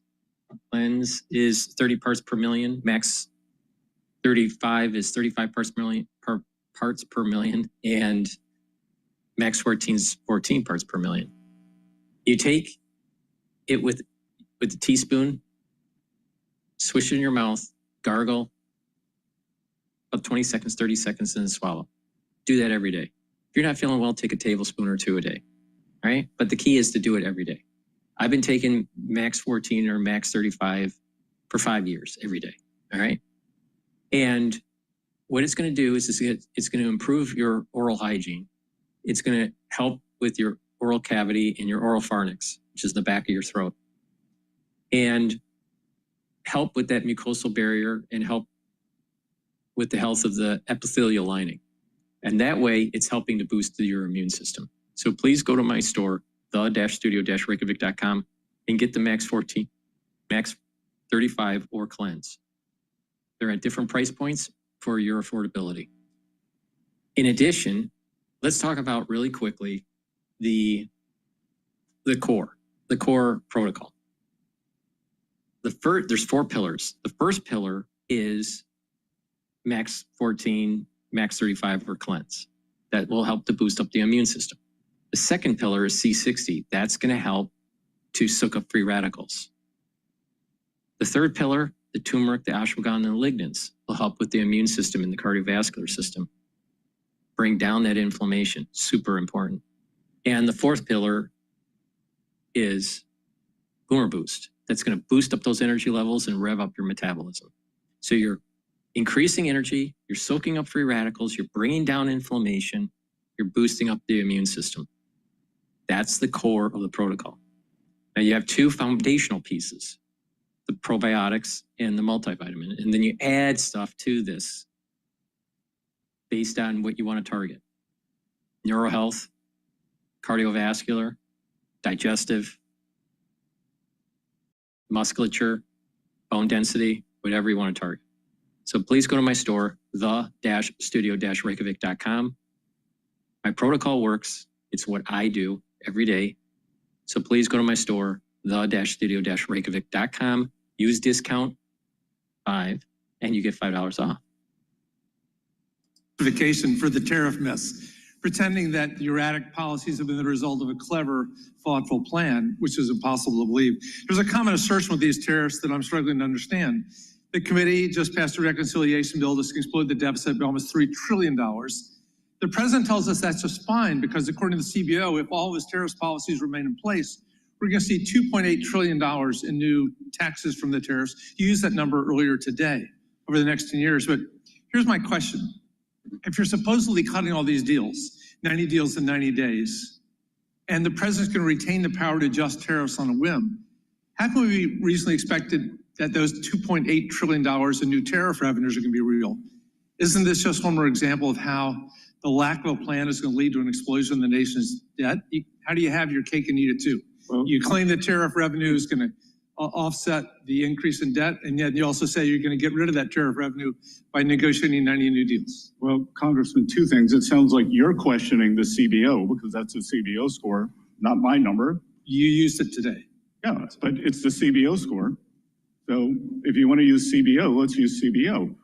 They're claiming 2.4 trillion in new debt, and they're also saying 2.8 in tariff income. Even in Washington math, that's plus 400 billion. that does miss the 500 billion in new interest on the debt, which takes it up to 3 trillion. But well, finally, you don't agree with the CBO either. In my 45 seconds, your counterpart, Secretary Lutnick, recently declared on television that Trump's president's tariffs are not going away, quote unquote, even with your deal on China that you announced.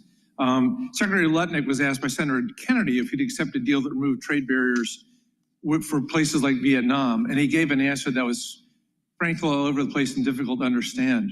We're less than a month away from Liberation Day Part 2. Very few of the trade deals have been announced yet.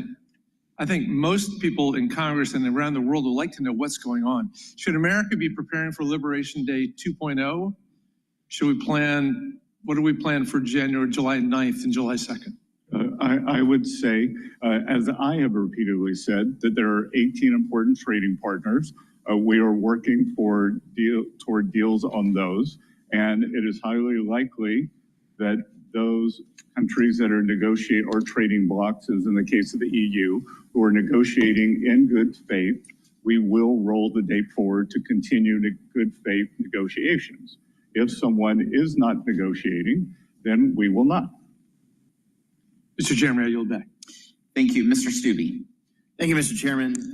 Mr. Secretary, the Democrats and the left continue to say that this is just a tax cut for Republican Congressman Greg Stubbe of Florida now with Scott Bessent live on Bloomberg. Sir, as we saw last time, the impetus or the higher collections were on the upper bracket. So the top 10%, the top 1% pay more.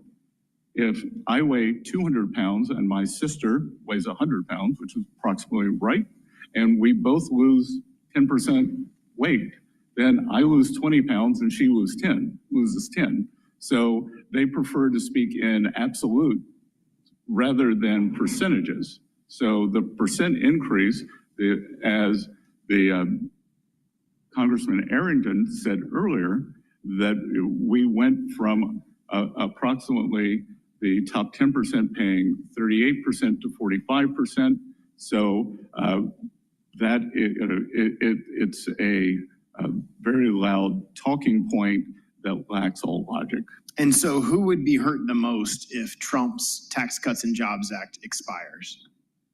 As I have said, a sudden stop in the economy always hurts the working Americans.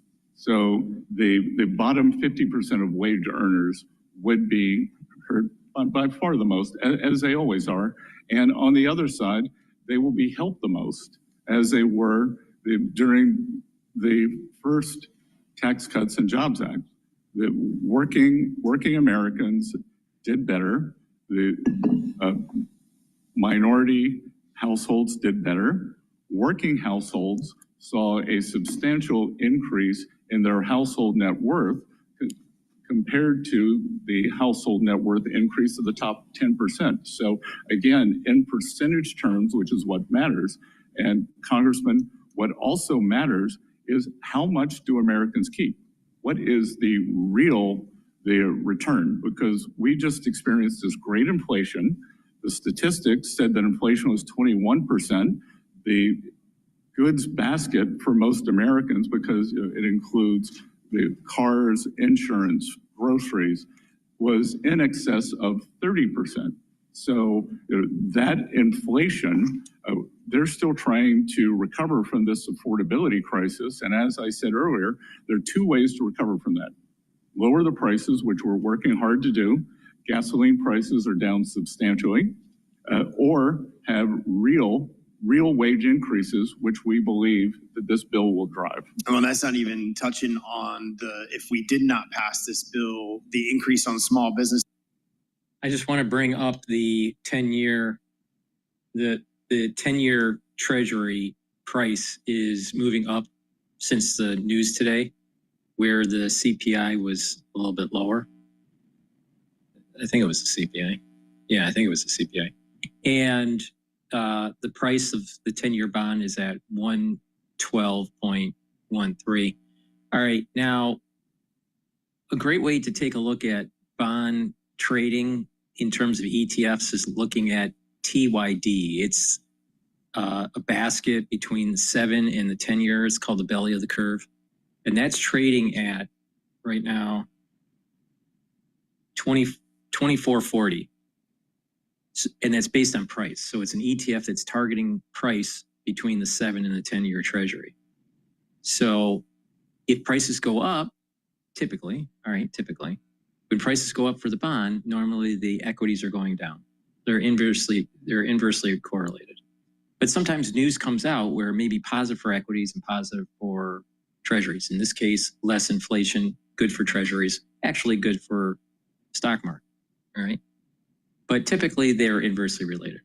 Now, with this ETF, this TYD ETF, if prices for the bonds go up, typically the equities are going down, all right?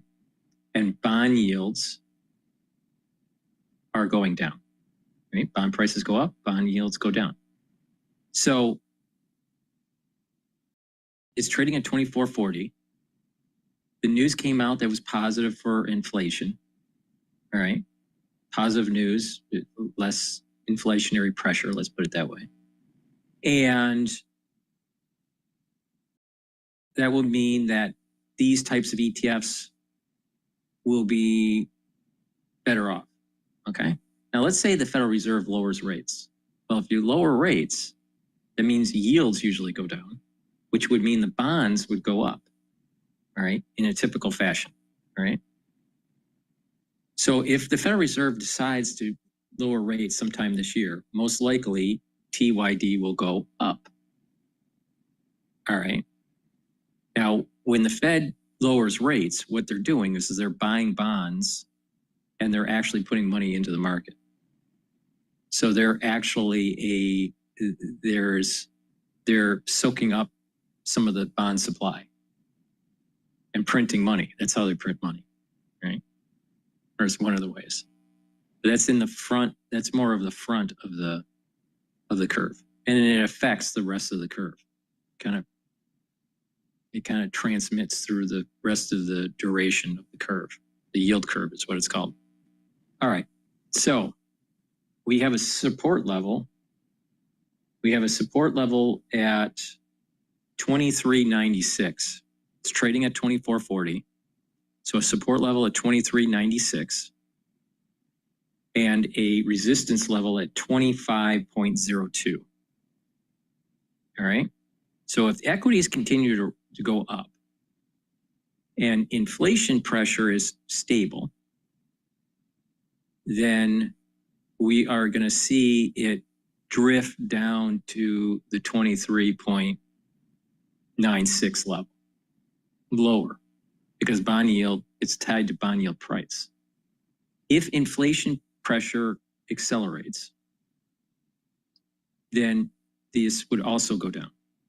This ETF would also go down. Now, if the Federal Reserve lowers rates, all right, you may actually see you'll see yields go down in the front of the curve, and it's very possible that you see a little bit of an increase in TYD. Now you can play the inverse of what I just said. If bond prices go down, then you can play the TYO, all right? And that's trading at 14.13. That's tied to price. So if you think the bond prices are going to go down, then you want to buy TYO. If you think bond prices are going to go up, you want to play TYD. All right. So that's a little bit of an update on the Treasury market. But right now, Treasuries are going up. I mean, as I'm speaking here, there was another blip up in the price of the 10-year. Now it's trading at 112 and 18th.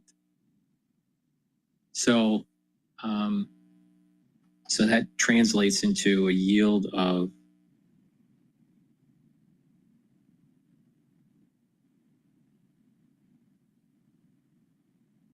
Treasury yield is trading at right now, the 10-year is trading at 4.4 right now.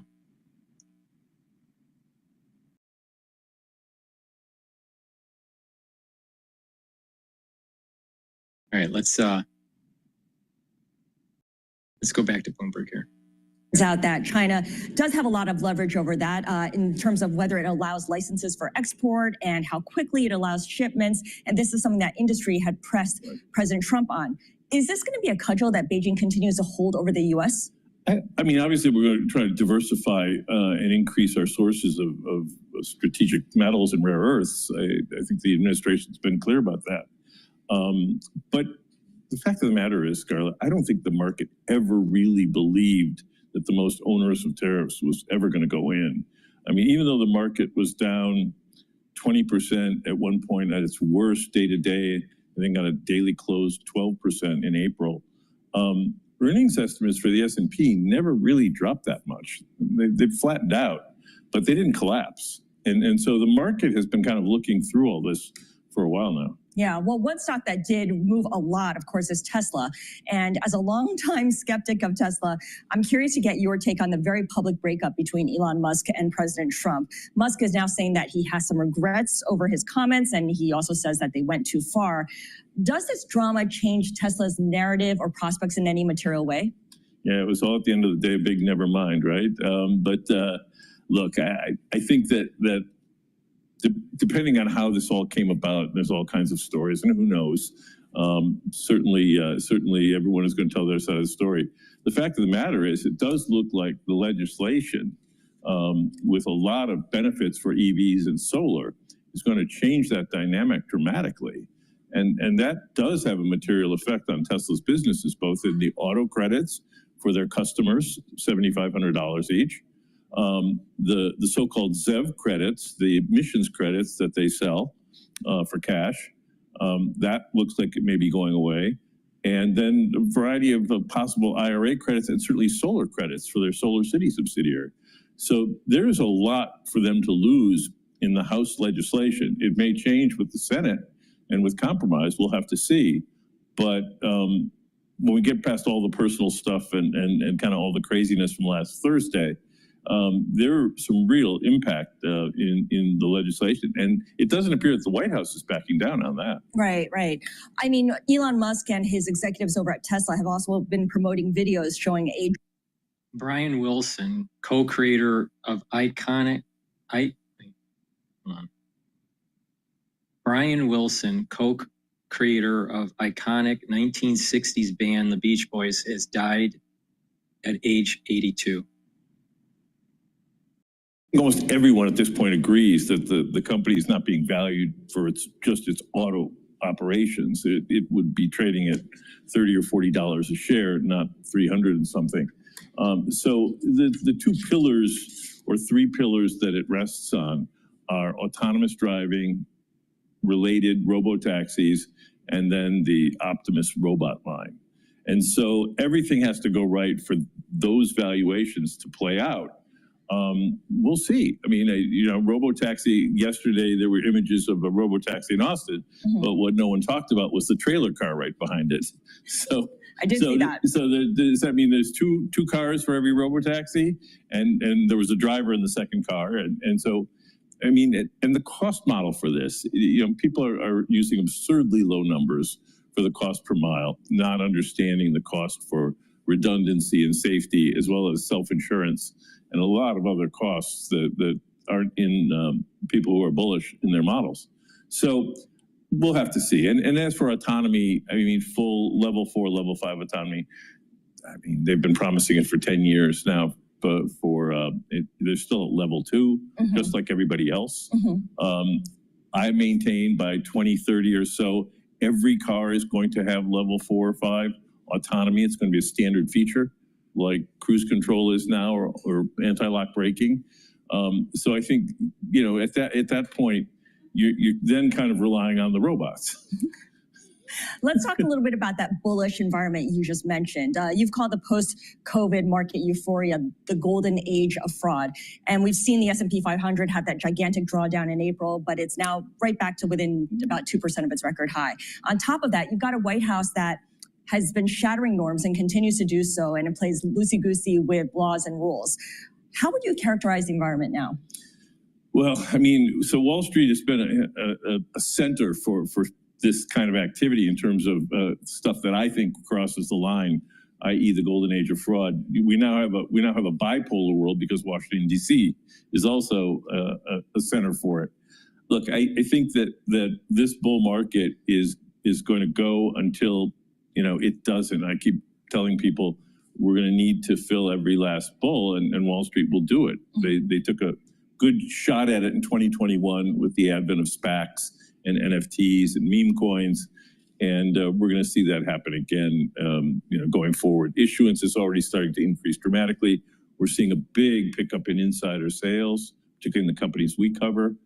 So executives are selling to retail investors, which is not a good sign. And the SEC and regulators and others have taken generally a very, to be charitable, laissez-faire approach to the markets, where people can say almost anything they want. There's no downside to it.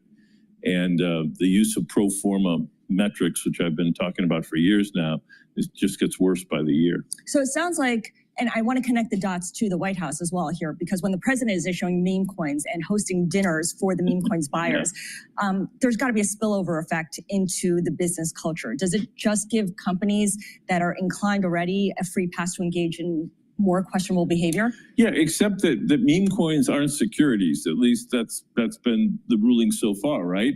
And stocks and bonds are. And there are rules for saying things about stocks and bonds that don't necessarily apply to crypto. And so I see that the administration has very wisely stayed within that boundary of embracing crypto and get rich quick schemes, for lack of a better term, in crypto.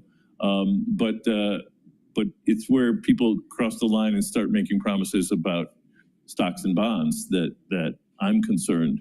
That's my world, and I see just a lack of oversight there. All right, let's dive a little bit deeper into your world then. You no longer manage outside capital, but you do manage your own funds and you advise clients. Please go to my store, the-studio-reykjavik.com, and get the toothpaste that I have. This is a structural nano silver toothpaste. It'll whiten your teeth, freshen your breath, reduce the inflammation at the gum, improve your gum line. Good oral hygiene is super important, especially when you go into your geriatric years. Please go to my store, the-studio-reykjavik.com. Get this toothpaste. It has no fluoride. It's the best toothpaste that you're going to be able to purchase. Get a few tubes for your household. Very high quality toothpaste. I have gel in a dispenser form and in a tube form. Very high quality gel. It's a dual purpose. You can use it as an aftershave. You can use it as a daily skincare. You can put it on wounds to help heal the wounds quicker. If you're not feeling well or someone around you is not feeling well, put it on your hands, around your mouth, around your nose, around your eyes, around your ears. Lightly coat your nostrils. It stays active for 5.5 hours. Please go to my store, the-studio-reykjavik.com, and get the gel. Super important to have, just in case you need it. You never know. Never know. And lastly, get the resveratrol. Resveratrol is something that I've been taking for decades. It soaks up free radicals because it's an antioxidant. It'll help the health of the mitochondria, help with the energy levels because your mitochondria produces ATP, very important for your cells. Resveratrol also helps to get rid of senescent cells and helps with youthful gene expression. It's part of an anti-aging protocol. It stacks really well with C60, NAD+, and ubiquinol, and Clarity Factor. So please go to my store, the-studio-reykjavik.com, and get the resveratrol and stack it with some of the items that I just mentioned. Use discount 5 and you get $5 off any order. Go to my store. The link is in the description of this video. It's called the-studio-reykjavik.com. But that amount of income coming from sale of subprime loans is staggering. And you should not be putting an enormous multiple on this, 50, 60, 70 times. On top of that, two other things that are kind of new to the story. Number one is the short interest has collapsed. It was one of the most shorted stocks in 2023. And now the short interest is back to multi-year lows as a percent of outstanding. So the other bears have given up. And number two, we've seen a dramatic increase in insider selling, something we just talked about in May and June in the shares of Carvana. So the last time we saw this type of selling, the stock also was getting ready to go down dramatically. Yeah, so that's another red flag. And of course, we should mention that we are out to Carvana for comment because of all of that. I want to switch gears a little bit here because you are also blowing up on social media over the last couple of days due to your call to go long Bitcoin and short MSTR strategy. Michael Saylor, the CEO of Strategy, spoke with us yesterday on Bloomberg Crypto. Here's what he told us about your trade. I don't think he understands what our business model is. We're actually the largest issuer of Bitcoin-backed credit instruments in the world. So last week, we just raised $1 billion by selling a preferred stock, non-cumulative, called Stride. That means we basically borrowed money that we never have to pay back, that we pay a dividend on, but we could suspend the dividend if we needed to. So Jim has been thinking that we somehow needed to sell the equity. So at the end of the day, if he's lucky enough to short the stock below 1x NAV, we're going to issue the preferreds, buy back the stock, and make money for our shareholders. if the stock trades at a weak premium, we're just going to sell the preferreds. And if the stock rallies up, he's going to get liquidated and wiped out. What he still doesn't understand is we're not a holding company or a closed-end trust. We're an operating company. So when we issue, trust can't leverage the Bitcoin. They can't issue preferred shares. They can't issue permanent shares of equity at a premium. We can. Jim, your response? Yes, I always love it when management say, well, he just doesn't understand our business. Michael Saylor is a wonderful salesman, but that's what he is. He's a salesman. And what he's selling investors is the concept that you give me your money and I'm just going to go buy Bitcoin. And hopefully the value of my stock trades at a premium to the value of that Bitcoin. And so as long as I can keep doing that, I generate value. And this is, of course, I called it financial gibberish because on top of that, he also said in your interview, he said, the company should not just be valued on the basis of the Bitcoin holdings, but on a multiple of the profits that accrue from when I do this financial alchemy. And I pointed out on social media, I said, well, that's akin to saying, well, my house that rose in value from $450,000 to $500,000 last year is not worth $500,000. It's worth $1.5 million because it's worth the $500,000 plus a 20 multiple on the $50,000 increase. And of course, that's absurd. But that's the claim he's making. On top of that, he's basically now saying that well, I'll sell preferred, not common, to dilute the shareholders and compress the premium. And let me just interject really importantly here. I'm actually doing what he is advocating, right? I am selling MicroStrategy securities to buy Bitcoin. Let's be clear, it's a hedge trade. I don't know where Bitcoin is going to go. And it doesn't matter to you, actually. Well, it doesn't matter. The premium compressing matters to me. And so it's important to understand that in 2024 and 2025, mostly at the end of 24 and 25, MicroStrategy has sold $35 billion roughly of securities, $33 billion in common and convertible into common, and $2 billion in preferred, most recently. The market for the preferred stock that he's selling is tiny relative to common. Let's be clear about that. And in his own words that you just played back, he makes a case that you have to be crazy to buy these preferreds, right? He's going to pay you a dividend, maybe. It's not redeemable. It's perpetual. And if I don't pay the dividends, they're not cumulative. I don't have to pay the back dividends. So, who in their right mind institutionally would buy these preferreds? That's my question. Do you think there's always going to be buyers for these preferreds, especially if Bitcoin starts to trend lower or materially lower? And again, he said, well, if the stock trades below a 1 M multiple to M NAV, we call it, Chanos, I'll just buy back my common. I can assure you, if it trades below 1, I will have covered my short. Is there a catalyst, though, or a certain set of conditions that would drive the premium down to collapse? The catalyst is Michael Saylor. He's been selling equity to himself compress the NAV. And I would point out, I posted something just yesterday as well, that for all of this, the premium to NAV that MicroStrategy has averaged has been right around the levels we are today, about 1.8. We put this trade on and advise clients somewhere between 2.2 and 2.3. But it's traded at 1 and it's traded as high as 3.5. Where do you think it should be? It should be at 1. I mean, I just think because for all the advantages he claims, you have what we call agency risk in finance.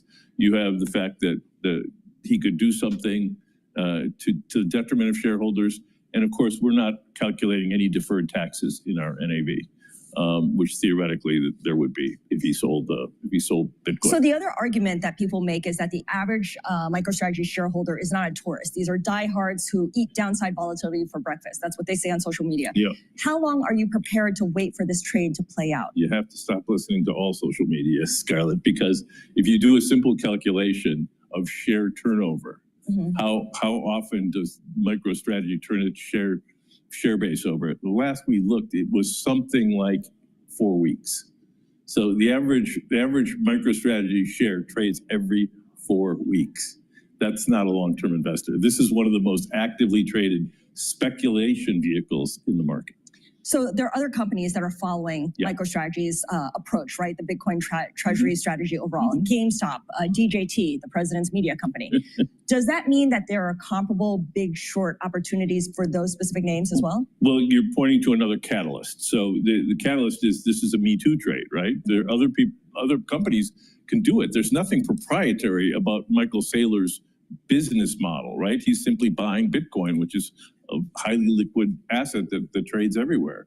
So yes, other companies have now looked at this and said, we can do this too, and we can issue equity to become a Bitcoin treasury company. And the more and more supply we're going to see, the less and less premium anybody's going to have. Jim, I'm going to wrap this up and ask you one final question to kind of put everything in perspective. Are the economy and stock market as strong as they seem to appear? You've got a resilient consumer, you've got tame inflation, you've got stellar profits, and you've got stocks near record highs. Yeah, I mean, everything looks good. I think that valuations are back up to their high levels. And what we're keeping our eye on, again, is issuance. We're looking at supply. I always keep joking that Wall Street has a printing press too, and the printing press is starting to gear up. It's worrying away. All right, Jim Chanos, always a pleasure. Thank you so much. President and founder of Chanos & Company. Kelly and Joe, I'll send it back to you in DC.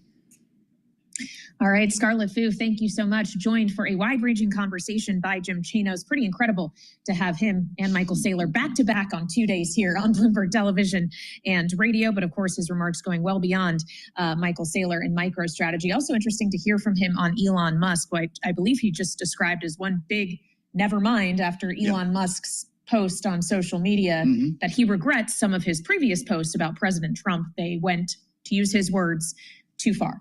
They're making up, it seems. At least the president received the comments well and said he was pleased to hear that from Elon Musk. I don't know if they're going to end up in the Oval Office again together anytime soon. We're watching Wall Street as we get ready for another conversation that we're going to be bringing you here on Bloomberg with the Chief Financial Officer at General Motors. Kaylee, the markets have been keeping an ear on Scott Bessent in testimony, and it looks like we're getting a bit of a lift. So we want to check in with Charlie Pellet at World Headquarters in New York for an update on the markets here on Bloomberg TV and radio. Charlie, how's it look? Right now, the equity market is moving higher. A fourth month of surprisingly benign inflation drove bond yields down. Wall Street investors seeing greater leeway for the Fed to cut rates should trade friction slow the economy. Right now, we have got the S&P higher by just about 13 points. That is a gain of 0.2%. The Dow up 225, now up 0.5. NASDAQ up 27. That was a gain of 0.1%. The 10-year, 4.40%, with the 2-year currently yielding 3.95%. The Consumer Price Index, excluding food and energy, increased 0.1% from April. Again, the 10-year, 4.41%. Gold, little changed right now, up $1 the ounce, 33.24. Crude is surging 2.9%, 66.85 for a barrel of WTI, and Bitcoin down 0.2%. Bitcoin right now 109,974 on Bitcoin. MicroStrategy, a stock we were just talking about, down 0.5%. A headline from the Bloomberg: Amazon to reorganize its grocery business, and according to the Insider, Amazon shares right now down 0.8%. Recapping stocks higher, S&P up 0.2%. Back we go to Washington. Balance of power continues, and once again, your hosts, here they are, Joe Matthew and Kaylee Lyons. All right, Charlie Pellet, thank you so much, Charlie. We'll get back together here in a couple to see how the trading day is progressing here on Bloomberg TV and radio. I'm Joe Matthew, indeed, alongside Kaylee Lyons, as we bring you a slightly different series of conversations today, sticking in New York. And a great pleasure to bring in our colleague, Matt Miller, who sits down with the Chief Financial Officer, Executive Vice President of General Motors. Matt, take it away. Yeah, Joe, Kaylee, thanks very much. And I also have to say, it's great to be on my favorite show on Bloomberg TV. So I watch Balance of Power every day, and it's really cool to take part in it. Paul, we're talking to you. I'm normally focused on automaking as a business. It's now very closely related to the kind of stuff that Joe and Kaylee talk about every day because of the tariffs. You've announced a $4 billion investment, or plans to invest $4 billion over the next 2 years, bringing production back to America. This is essentially what Donald Trump is pushing for. This is what he wants companies to do, and now you're actually making it work. How much is this going to offset the $5 billion worth of hits GM is expected to take from the tariffs? Well, Matt, first of all, thanks for having us. I think, this announcement that we made is worth much more than just the tariff side of it. The tariffs are obviously a piece of it as we're reacting to the new dynamic that's going to be out there. And it'll offset a good bit of it. So we'll move about 300,000 units of production. Some of it is new production and incremental. Some of it is a shift, but re-optimizing our manufacturing footprint and taking advantage of some underutilized capacity in the U.S. But it's also about, creating security for our people. You look at the Orion plant, we would tailor that to produce and scale EVs really fast. The market has obviously changed and pivoted a little bit. This gives us an opportunity to reallocate that plant, better utilize it for internal combustion engines on trucks and full-size SUVs where we know the demand is really strong for them. And that's great for our utilization, our efficiency, as well as for our consumers and our people as well. So it's about more than just tariffs, but with this will be about 2 million vehicles produced in the U.S. for the U.S. and we're continuing to make those investments. I bought a Silverado ZR2 a couple of years ago. Mine came out of Mexico. You're going to be moving most of that production, I guess, to the U.S., right? Most Sierra production to the U.S. Equinox production, does that come mostly to the U.S. too? What are we seeing in terms of the models that are moving out of Mexico? Yeah, we'll have Equinox ICE production in Spring Hill. In Fairfax. Spring Hill is going to be the Blazer. But Fairfax is going to be another great implementation of where we're going to be able to produce ICE and EVs on the same production line, creating that flexibility for us to be able to respond to consumer demand as it continues to grow. Have you changed sourcing for any of the parts? Because it's not obviously just about the final assembly with these vehicles. There's a ton of content and you want to have that, I guess, as much domestically sourced as possible as well to save on costs. Well, I think, with what the administration has set up here with the MSRP offsets is giving us time to help retool our supply chain. So incentivizing growth in production in the U.S., recognizing that the supply chain takes time to shift. So we're going to continue to work with our supply base to try to maximize the efficiencies across the entire value chain and utilize those offsets where we need to and shift production where it makes sense and where we're able to. I should say to save on tariff costs because you obviously source a lot of these parts outside of the U.S. Because the actual production costs are lower. How much higher is it? How much more expensive is it to build a part like an engine or a transmission to assemble a truck in the U.S. than it is, say, in Mexico? Well, it's far more complex than that, Matt, because, there's obviously the hourly labor differential, and that's a big piece of it. But we can save money in logistics. We can save money in plant utilization and filling up capacity. So when you fill up a plant, it actually makes it more efficient for every vehicle out there, not just the ones that you're moving production into. So we look at that as an enterprise-wide calculation and think we can get to an equivalency where ultimately we can be competitive with producing in the U.S. as well. One of the things that you can produce fewer of in the U.S. is magnets, the rare earth minerals that we've all learned much more about than we ever expected to in the last week or so. How is your access to those rare earths right now? Because there's concern that production in a lot of U.S. Factories could slow. Yeah, we haven't experienced any slowdown as of yet. It's clearly a risk that everybody is watching from that standpoint. But what I would say is our supply chain team does an excellent job, similar to what they did through the chip crisis, semiconductor shortage that we had a few years ago. Our team did a great job of responding, maintaining agility, working with our suppliers to try to balance production as best we can. And they've done a great job so far with this situation as well. What is your thought on any kind of vertical integration? The concern or the problem, I guess, with rare earths isn't just the mining, but also the refining of them is mostly done in China. Have you tried to convince suppliers to do more of that here? Are you trying to get your own supply here? We've done a number of initiatives, whether it's with Lithium Americas or a joint venture with POSCO around a lot of battery raw materials, particularly the lithium side, which is a little bit easier to do and a little bit less capital intensive. But we've helped fund that. We've taken equity positions. We've helped to fund products and projects across the board. But we've been working working on this for a long time, really since COVID, is trying to increase the resiliency of our supply chain, both from a pandemic, from just a de-risking perspective. And we're in a pretty good situation with where we are. We still have some work to do, but there's a lot of things that we can do thinking creatively with our partners. What are you thinking about prices right now?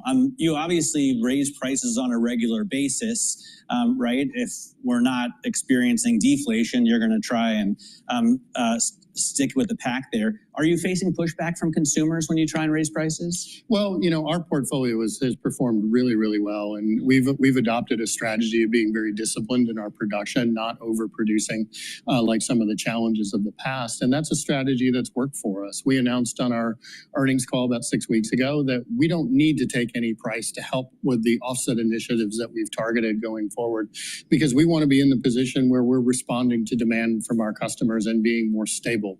We don't want to raise prices because of tariffs, and then when tariffs come down, expect that prices are going to come back down. We want to be more consistent with our customer base, and that's a strategy that's worked really well for us. Can you do it in other ways through MSRP? I mean, some manufacturers are raising maybe delivery price. You can also raise the price of options packages and still keep MSRP level.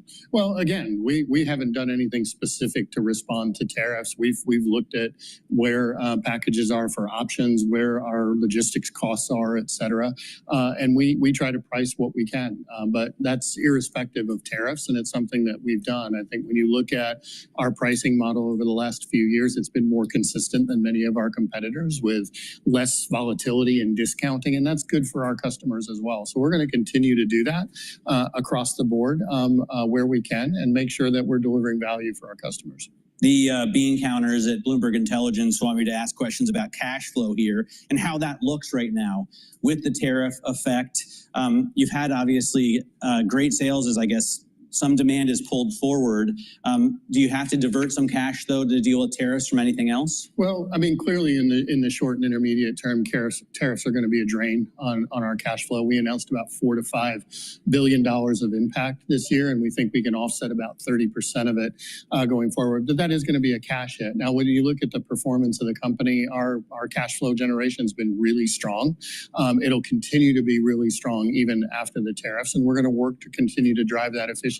But we've got to create that stable cash flow across the board, because this is still a cyclical industry, and we need to be able to absorb these shocks. And I think the team's done a really good job of managing and being disciplined in order to continue to drive strong cash flow, even in the face of some of these short to intermediate term hits. What are you expecting in terms of SAR? Because we've had pretty strong sales numbers over the past couple of months. I think upwards of 17.3 million. Does that continue through the rest of the year? No, we don't expect it to. We would love to see that happen. But, what we said about 6 weeks ago is we're planning for a year of about 16 million units, which is similar to last year. In April and the first half of May, we were trending much closer to 18 million, as we saw a lot of customers trying to get ahead of what they expected to be price increases. We've seen that come out over the last couple of weeks, but it's really retreated back to where it was before that pull-ahead demand. So we're encouraged by the fact that that consistent demand is still there, and that's going to be important for us as we continue to push forward. But if we see a slowdown, we'll have to adjust to it and make sure that we create that agility that we have really come to be known for over the last few years. But right now, the customer seems pretty stable, even though we've seen that pull-ahead demand come out. You've had the best margins of... Please go to my store, the-studio-reykjavik.com, and get this stack to help with your neurons. Ubiquinol, it's an antioxidant. It's going to soak up free radicals. It also helps with the health of the mitochondria to boost up energy levels. Ubiquinol, which is the most bioavailable form of CoQ10 that you can purchase. Ubiquinol will lead to protecting neurons. NAD plus supplement raises your NAD plus levels. That means that your energy levels are going to go up. You're also going to be able to repair DNA damage, because NAD plus is a cofactor to help with that repair mechanism. Super important when you get older. And NAD plus helps to protect neurons. Stack this together, Ubiquinol and NAD plus, to protect those neurons. It's very important that you take this stack if you're 40 years of age or older. It stacks well with C60 and clarity factor. To help with your bone density and your cardiovascular health, take this stack here. D3 will help to absorb calcium. It has higher efficacy when you take magnesium in your diet or in supplementation. D3 is also a cofactor for gene expression and helps to get rid of cells that need to go into apoptosis. So D3, in terms of cardiovascular health, is going to help to bring out some of that calcium deposit and prevent further calcium deposit from taking place. And you stack it with the K2 MK7 molecule, and that will help to pull some of that calcium out and prevent further calcium depositing. But D3 and K2 will help to absorb calcium. And when you do resistance training, you're going to be building bone density. Very important to build bone density for males and females as part of an anti-aging method. Because when you get older, you're going to start losing bone density, and you need to do resistance training. Detoxifying your body is super important. I have zeolite. Zeolite will bind to heavy metals, toxins, and chemicals and allow you to urinate those out in about 6 to 8 hours. Take 2 drops underneath your tongue every day, small drops. Drink filtered water and do that year round. If you want to do a heavier detox, then take about 5 small drops underneath your tongue. Drink filtered water. Do that every day until the bottle is done, and then do that once or twice a year. But it's better to take it every day as a maintenance dose. So another thing that you need to do is make sure that your environment is clean and removed of chemicals as much as possible, such as cleaning supplies or paints. Put them in, double layering, triple layering containers to reduce the degassing. Cleaning supplies in your cupboard or in your closet, that needs to also be wrapped up, because if you're breathing those in every day, it's affecting your immune system, it's affecting your endocrine system, and affecting your health. So it's very important to clean your environment. But not just that, make sure you drink filtered water and stay away from processed foods. So please go to my store and get the zeolite, detoxify your body, do it every day. I think it's going to be a combination of both. And I haven't seen all the details yet, meaning, I don't think there's going to be 2,300 jobs that start tomorrow afternoon. So I think it's going to be a combination. I think we have the workforce, but I think we're going to have to do some investing and retooling, so to speak, on training of these jobs. But Michiganders are resilient. We have a good partner with GM. We have a good partner with the local officials in the local community of Lake Orion, that we're going to be able to get this done to make sure that we can get the plant up and running as soon as possible with skilled workers.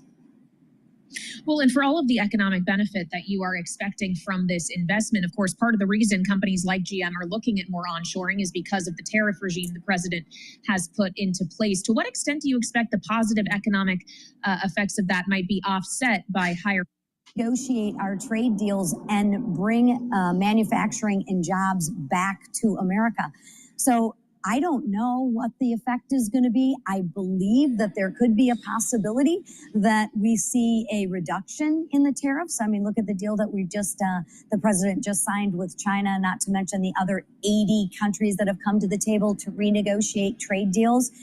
So I'm optimistic that it will offset a lot, but maybe there won't even be that much to offset, because the tariffs are being used effectively as a negotiation tool.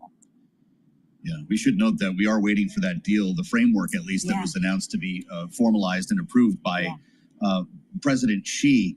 But I know as well that you're crediting President Trump's trade policies here for this investment and the shift to the U.S. We know as well that General Motors is confirming that it has no plans to produce electric vehicles at the Orion plant. These are going to be gas-only vehicles following the retooling. Is that also a response to President Trump's approach, or is it a response to customer demand? Well, I think you heard the gentleman on before Paul say it is a demand, right? I don't know that it's as much a retaliation or whatever word you use. I think it is more a reflection on the demand of what consumers want. President Trump, I don't think, cares what type of vehicle you drive, whether it's an electric vehicle or whether it's a gas-powered vehicle. He just wants the American people to be able to choose. And I think what you see from GM is without those subsidies, you're seeing the demand say from consumers saying, hey, we prefer a gas-powered vehicle. You can still buy an electric vehicle, but the demand is for the ICE engines. And that's exactly how the free markets are supposed to work. Supply and demand should matter. Well, we know Elon Musk has had some strong feelings around this whole conversation around EVs and those tax credits being rolled back, which may have inspired possibly or at least fed into some of the social media posts we saw from him in recent days. Posts that he has since said went too far, according to his post from earlier today, that he regrets some of the things he said specifically about President Trump. And the New York Times just reporting, Chairwoman McClain, that Elon Musk did call Trump on Monday night before making that I regret post. But considering the things, in addition to commenting about Donald Trump specifically, that he's been railing against, or this one big beautiful bill that you have been advocating for vocally, is this an apology that you would accept? Do you think the president should? Yeah, I think they are. Listen, the president is a very smart man, and Elon Musk is a very smart man. What did we think was going to happen when you have the most powerful man in the world and one of the richest men in the world? Is I think sometimes your emotions get the best of you, and they're both businessmen. They both care about the country and doing what's best. So I think this will be put to bed rather quickly, and actually it has been put to bed rather quickly. So I'm optimistic. Let bygones be bygones, and let's focus on what's best for the American people. Well, does getting over this help passage of the reconciliation bill? I know it's coming back your way, likely with changes in the Senate, Congresswoman. And there were concerns that some of the fiscal hawks might have been paying attention to Elon Musk, urging them to vote no. Yeah, well, I think it doesn't hurt. Does it help? I think every little bit helps, right? And at the end of the day, I think we're going to get it back. I know the Senate is going to put their fingerprints on it. They've already told us they're going to put their fingerprints on it. My hope is that they don't change it too dramatically, because we have a very thin margin, and we worked for almost a year and had our family fights, family squabbles, family disagreements on this to put the best, most conservative package on the floor. So again, I'm optimistic that we'll get this done, hopefully by July 4th. Well, and when we consider those Senate changes, we understand that Chairman Crapo in the Senate, who leads the Finance Committee, of course, is going to be briefing Republican senators about the changes he's looking to make this afternoon. Which one do you fear most that you've heard rumor of that could diminish the chances of it repassing in the House? I hope they don't touch SALT too much. And the reason why I say that is because the SALT caucus, which we have here in the House and they don't have in the Senate for obvious reasons, they've been pretty dug in. And I'm not here to say they're right. I'm not here to say they're wrong. But they've been pretty dug in. And that was one of our biggest issues in the House. That just can't be touched. That would be the biggest... that'll be the biggest problem if they touch SALT, I believe. And Medicaid, obviously, which I don't think they're going to. We've got our eyes on the New York, New Jersey, California delegations. Congresswoman, it's great to have you. And thanks again for being with us live from Capitol Hill. Lisa McClain is chairwoman of the House Republican Conference. And a great update there, real-time information, Kaylee. She picked SALT. Isn't that something as the answer? This is what's keeping them up at night right now.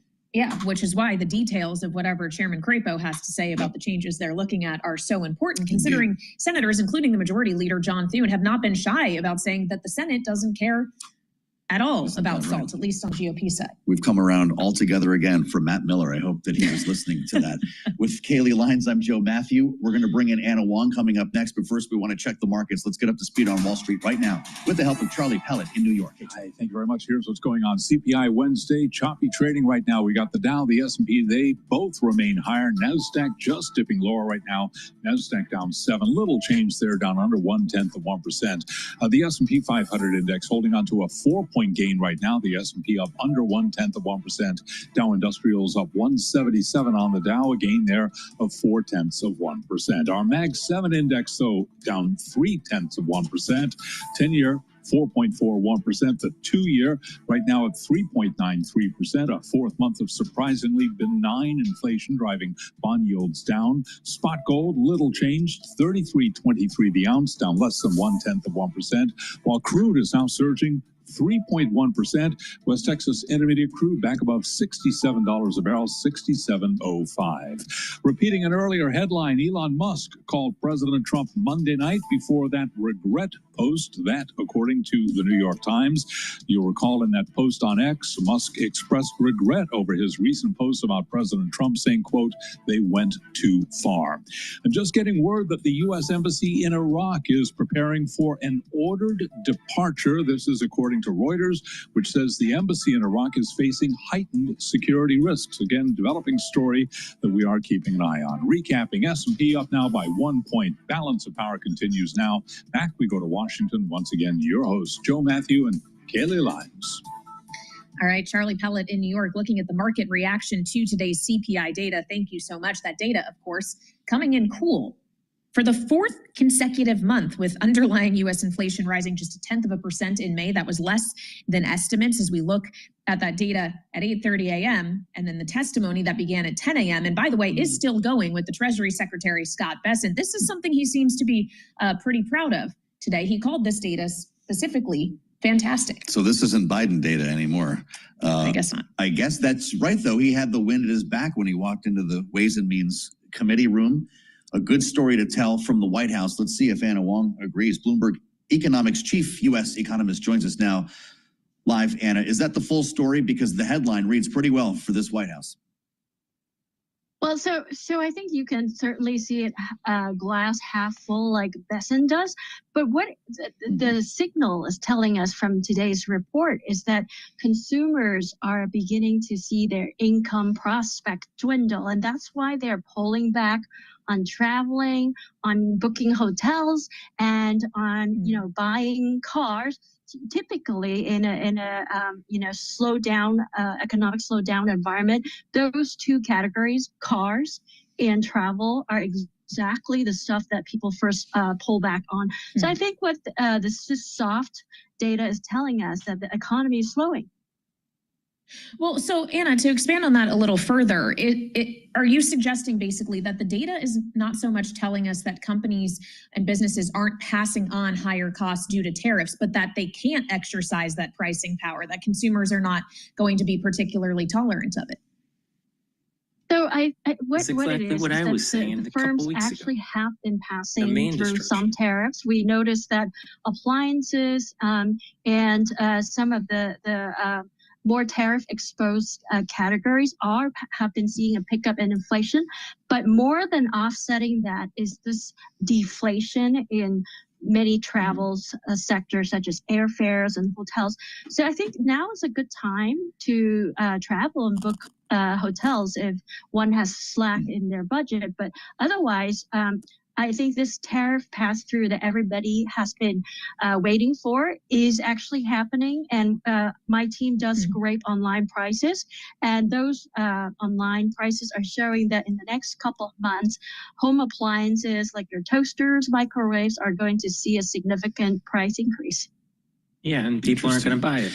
Anna, we're watching testimony continue with the Treasury Secretary, Scott Bessent, now approaching hour 4.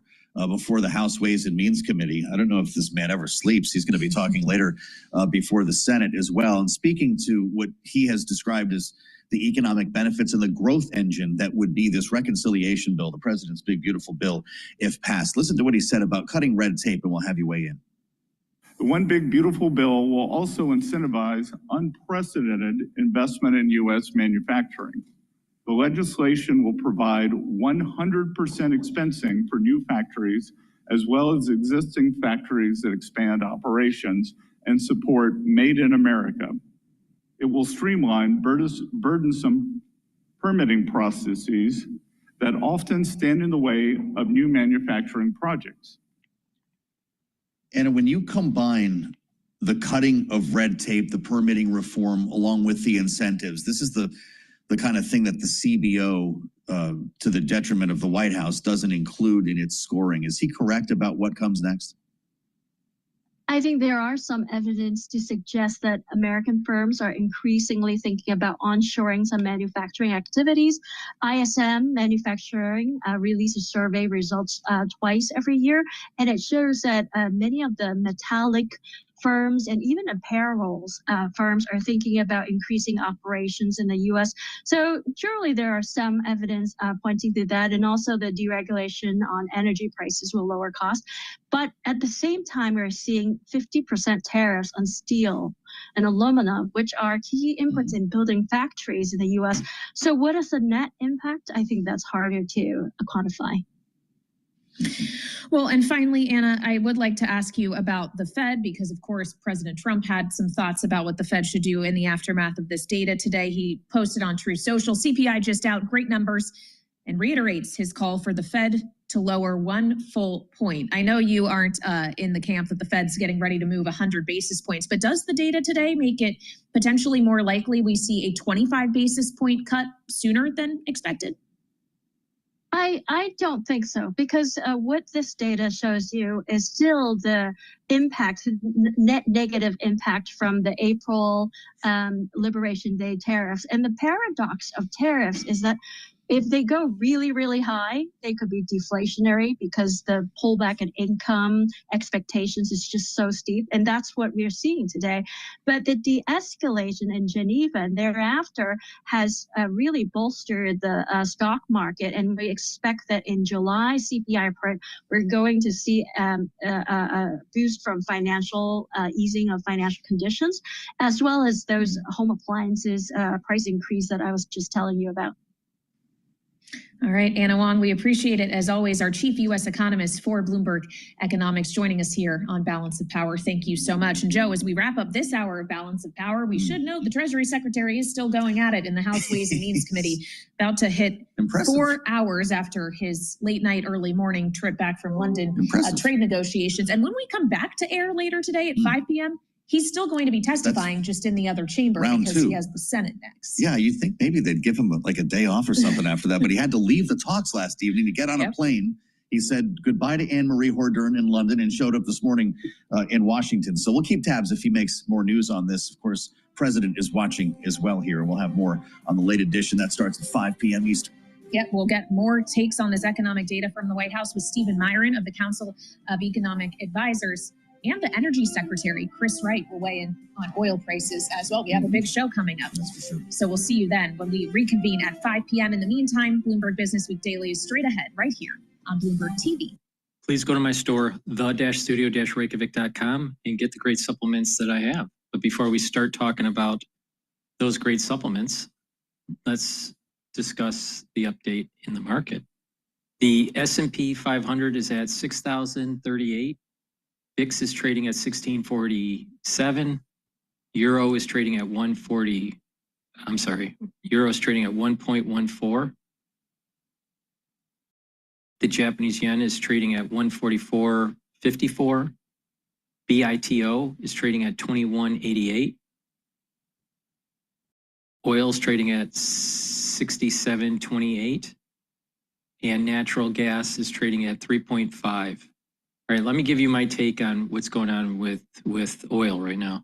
So oil has been steadily increasing the last 2 trading sessions. So now we have a resistance level at about 68.50, I think it is. Yeah, 68.50 is going to be the resistance level. It's trading at 67.30. Now that resistance level at 68.50 is a pretty strong resistance level. So I suspect that this oil is going to start dropping here as it's approaching 68. Now, about a few trading sessions ago, maybe 3 trading sessions ago, I was saying that there was a trading range that was going to start moving upward. I figured that the trading range would be around the 65 handle to about the 62 handle. Now, with this big move upward, which seems to be coinciding with the equity market, this big move upward, I would say the trading range now is going to be at the 68 level to 68 handle to as low as the 65 handle. So I've upped my range target here for oil. Now, in terms of nat gas, I still have this trading range of about 3.5 to about 3.7. And right now it's near the bottom of that range. Intraday, it went as low as 3.45. With that said, please go to my store, the-studio-reykjavik.com, and get the C60. C60 is a very potent antioxidant. You can get it in MCT coconut oil, avocado oil, and in extra virgin olive oil. So C60 will soak up free radicals. And by soaking up free radicals, you're reducing the stress in the cell and helping the mitochondria in your cell. That means you're going to have more ATP for that cell to perform its function. The cell, those cells and the tissues within your organs are going to perform better. And therefore, your organs are going to perform better. In addition, it helps with the immune system and it helps with the neurons. By soaking up free radicals in the neuron, you're reducing stress in the neuron.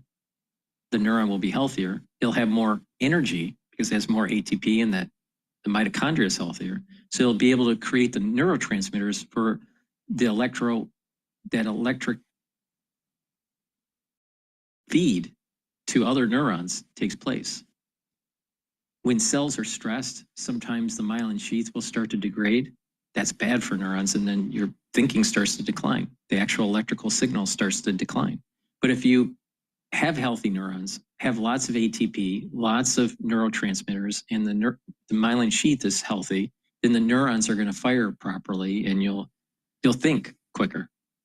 And with those neurons firing properly, you'll have this positive neuroplasticity, so you will be able to have better memory and think quicker. So that's really important. And C60 will soak up those free radicals in your bloodstream. And by soaking up free radicals in the bloodstream, you're reducing oxidized LDL. And when you reduce oxidized LDL, you're reducing plaque formation. So super important. So take C60, take a teaspoon a day, preferably on an empty stomach. And when you do that, you're going to soak up those free radicals. And you do that on a continuous basis, you're going to actually see your health improve. Your endocrine system, your immune system, your organs, your memory, your neurons. And you'll have noticeable differences. The way you feel and the way you see your body. You'll notice that your body is slowing down its aging. Now, if you look at the things that can gauge aging, such as methylation of genes, such as telomere length, increases of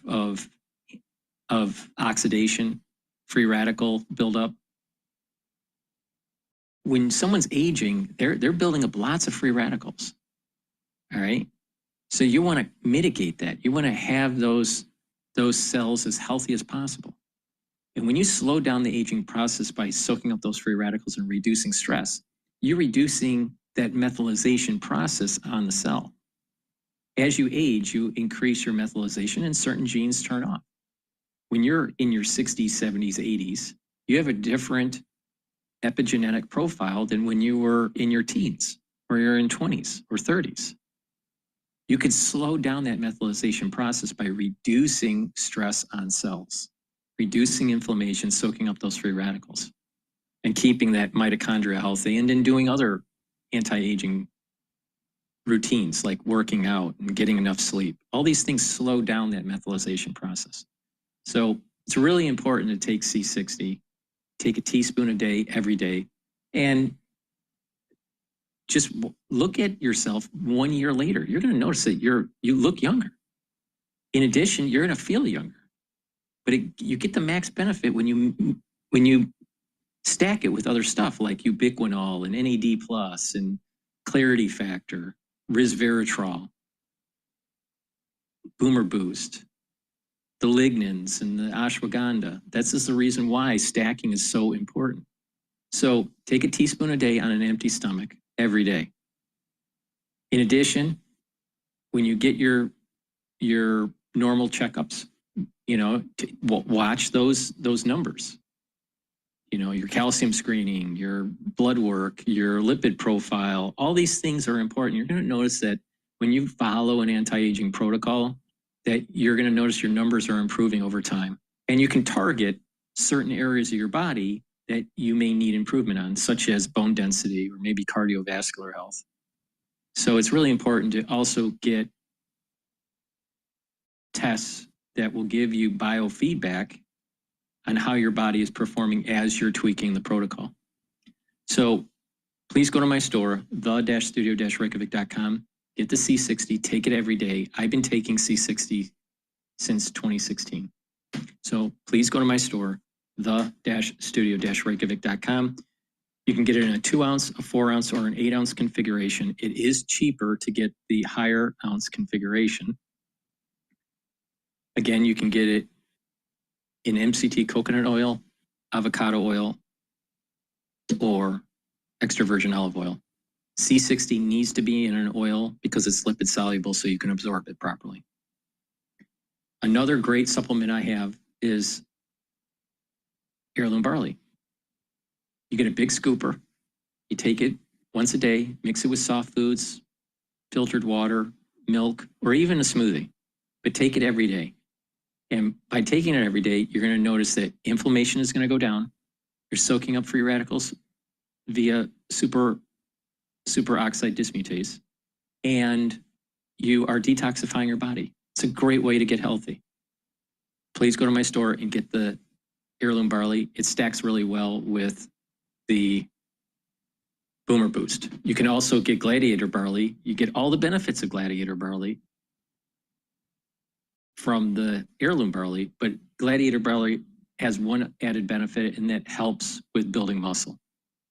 So please go to my store, the-studio-reykjavik.com. For June and July and onward, go higher. Well, Mike, you mentioned the presidential administration, and this morning, Vice President J.D. Vance joined President Trump in urging the Federal Reserve to lower interest rates. And now we have U.S. Treasury Secretary Scott Bessent being floated as a potential Fed chair replacement. Now, we've got the Fed decision next Wednesday coming up next week. What's the latest on rate cut expectations, and what's the energy like right now in Washington? There's no rate cut expectation, certainly not for next week, and probably not for July as well, because, again, this is a 1 month thing. Tomorrow we'll get PPI. We definitely just ended up getting a little bit of a spike in the VIX index at 17, and the S&P 500 is now trading at 6,019. The S&P 500 is down 19 points right now. And this president can only appoint 2 members unless somebody dies or resigns before the end of his term. So he can't really change the composition of the board, and the board is going to stick to the Fed's strong belief in keeping prices under control.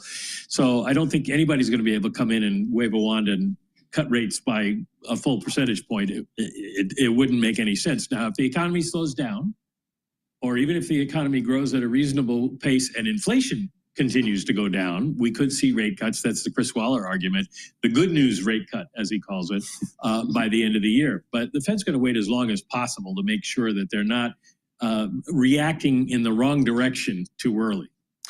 On that note, you read a lot of notes from economists on Wall Street elsewhere, as I do. Is there a consensus forming as you see it for when it's going to be long enough, when you think the Fed is likely to move? The consensus is December, basically, sure, at this point. Although the markets go back and forth, I don't put any stock in the Fed funds futures trading now, because every headline, every speech, every tweet from the White House moves those around. It's more dynamic than it used to be. Yeah, I don't think it tells you a whole lot. But the consensus of people who watch it is basically the Fed can wait until December under current conditions because they feel they're tight. So if inflation still hasn't gotten to 2%, they're in a pretty good place. If the economy slows down a lot, unemployment goes up, then they might have to cut rates sooner.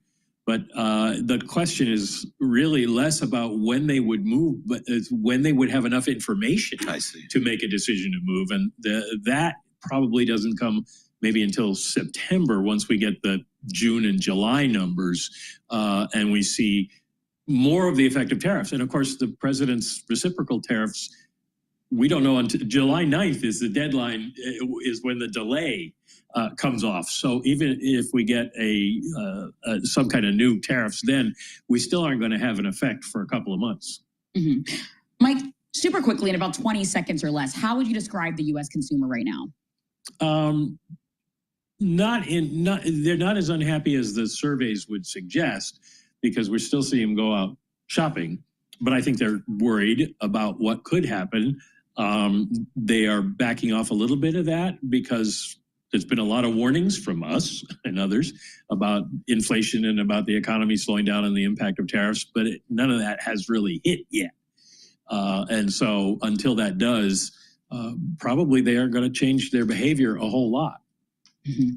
Our thanks as always to Mike McKee, Bloomberg News international economics and policy correspondent. That was the latest on the economy. I want to turn now to the markets, and our colleague Lisa Bromwitz is in Hollywood, California. She's there for a conversation with Jeffrey Gundlach. We're going to talk to her in just a few moments here. She's been at the Bloomberg Global Credit Conference, which has been taking place there over the course of the day. Jeffrey Gundlach, of course, at DoubleLine, the CEO and the CIO of that company, known as Bond Market Royalty. Bond Market King, I think, was the name that he has enjoyed for a long while. But just a fascinating conference that's taken place, Nora, over the course of the day. We've heard some really big names in global credit. Most definitely. I mean, it's a lot of big names that we've got going on over there. But I'm also looking at what's going on in markets today. I mean, I'm seeing markets that are mixed right now. We've got the S&P 500 down about 0.2%, NASDAQ down about 0.4%, and Dow up about 0.1%, excuse me. As promised, our colleague Lisa Bromwitz, co-anchor of Bloomberg Surveillance in Hollywood, California, for a conversation with Jeffrey Gundlach, CEO and CIO of DoubleLine. Lisa, over to you. Rearrange the outlook for credit investing more broadly. And I want to start there, considering the fact that you've talked about how the U.S. is going to go bankrupt and how it's on an unsustainable fiscal path. Are we seeing that priced in, or is there still a reckoning to come? Well, it's certainly behaving differently than it was for the last 4 decades. I mean, what we've seen is in the last 15 years, there's been a number of corrections on the S&P 500. And in every single one of them, when the S&P goes down more than 10%, the dollar index, the trade-weighted dollar index goes up. This time, the dollar went down when the S&P 500 went down almost 20%. That's strange. Things are behaving differently. Usually when the Fed starts cutting interest rates, rates across the yield curve go down. The 10-year Treasury almost always goes up immediately following the first Fed rate cut, and then it keeps rallying for a while. This time, the 10-year yield went up, and the yield curve is steepening. So I think what we have is a recognition that the interest expense for the United States is untenable if we continue running a $2.1 trillion budget deficit and we continue to have sticky interest rates. One thing that people fail to appreciate is how much the average Treasury payment has gone up. The average yield, the average coupon on Treasuries was below 2%. The entire Treasury market, all 30-odd billion of it, you average it all together. Some of them are old, they were issued with higher interest rates, but it was below 2%. Now it's pushing 4%. And as long as bonds are maturing, and there's trillions and trillions of dollars of them maturing, a lot of them were issued back in, 2009, 2008, these other time periods. Even if you just issued them in 2019, some of these are starting to come due. And they were issued with coupons of 0.25%. And now it's 4.25%. So it's 400 basis points higher. So this problem continues to build, and there's an awareness now that the long-term Treasury bond is not a legitimate flight to quality asset.